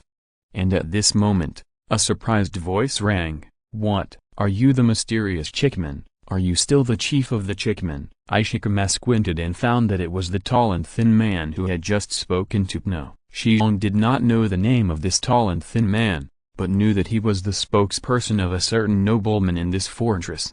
"Yes, I am the chief of the Chickman tribe." The Chickman tribe is still thousands of miles away from the Gaoshu tribe, and Shi Xiong, a person from later generations, doesn't care about borrowing the Chickman name. "God, I actually saw the Chickman with my own eyes." The Gaoshu man drew a cross on his chest. The few people next to him immediately asked, "Are the Chickman people very good?" The tall and thin man nodded and said, "Yes. When the fleet led by Baron Benville arrived at the mouth of the Mi River more than 40 years ago, www.wuxiaspot.com was established with the help of the Chickman. New Orleans. After the completion of New Orleans, every governor of Louisiana and the highest military officer had a very good relationship with the Chickman tribe, because they all knew that the brave Chickmen were the best of our French. Helper. After a pause, the tall and thin man looked at these friends around him, and then continued, "I don't know if you have heard that every governor has a very powerful Indian team under his command?" Two of the other people shook their heads, but one nodded. "When I was in New Orleans, I seemed to have heard of such a team composed entirely of local indigenous people. It is said that this team is extremely powerful." "It is one of the cards of Governor Francois and General Claire," said, this person suddenly recalled, pointing to the stone bear and whispering to the tall and thin man, "Aren't these people the powerful team under the governor and general?" The tall and thin man smiled bitterly and nodded. "If there is no accident, the Indian warriors in front of us should be the legendary team." Chick Man, who speaks fluent French, can skillfully use muskets and sail sailboats. These are the salient features of that team. As he said, the tall and thin man gently slapped himself. "If I knew that they were the mysterious Chikman team, I would definitely not stand here whispering. They killed us like this." There is nothing wrong with people, and neither the governor nor General Claire will easily provoke them. End of this chapter. Thank you very much for reaching the end. Don't forget to like. Looking for more exclusive content and immediate access? Subscribe to our Patreon. Remember, every like, subscription, or donation encourages us to continue. Thanks to everyone. See you in the next video.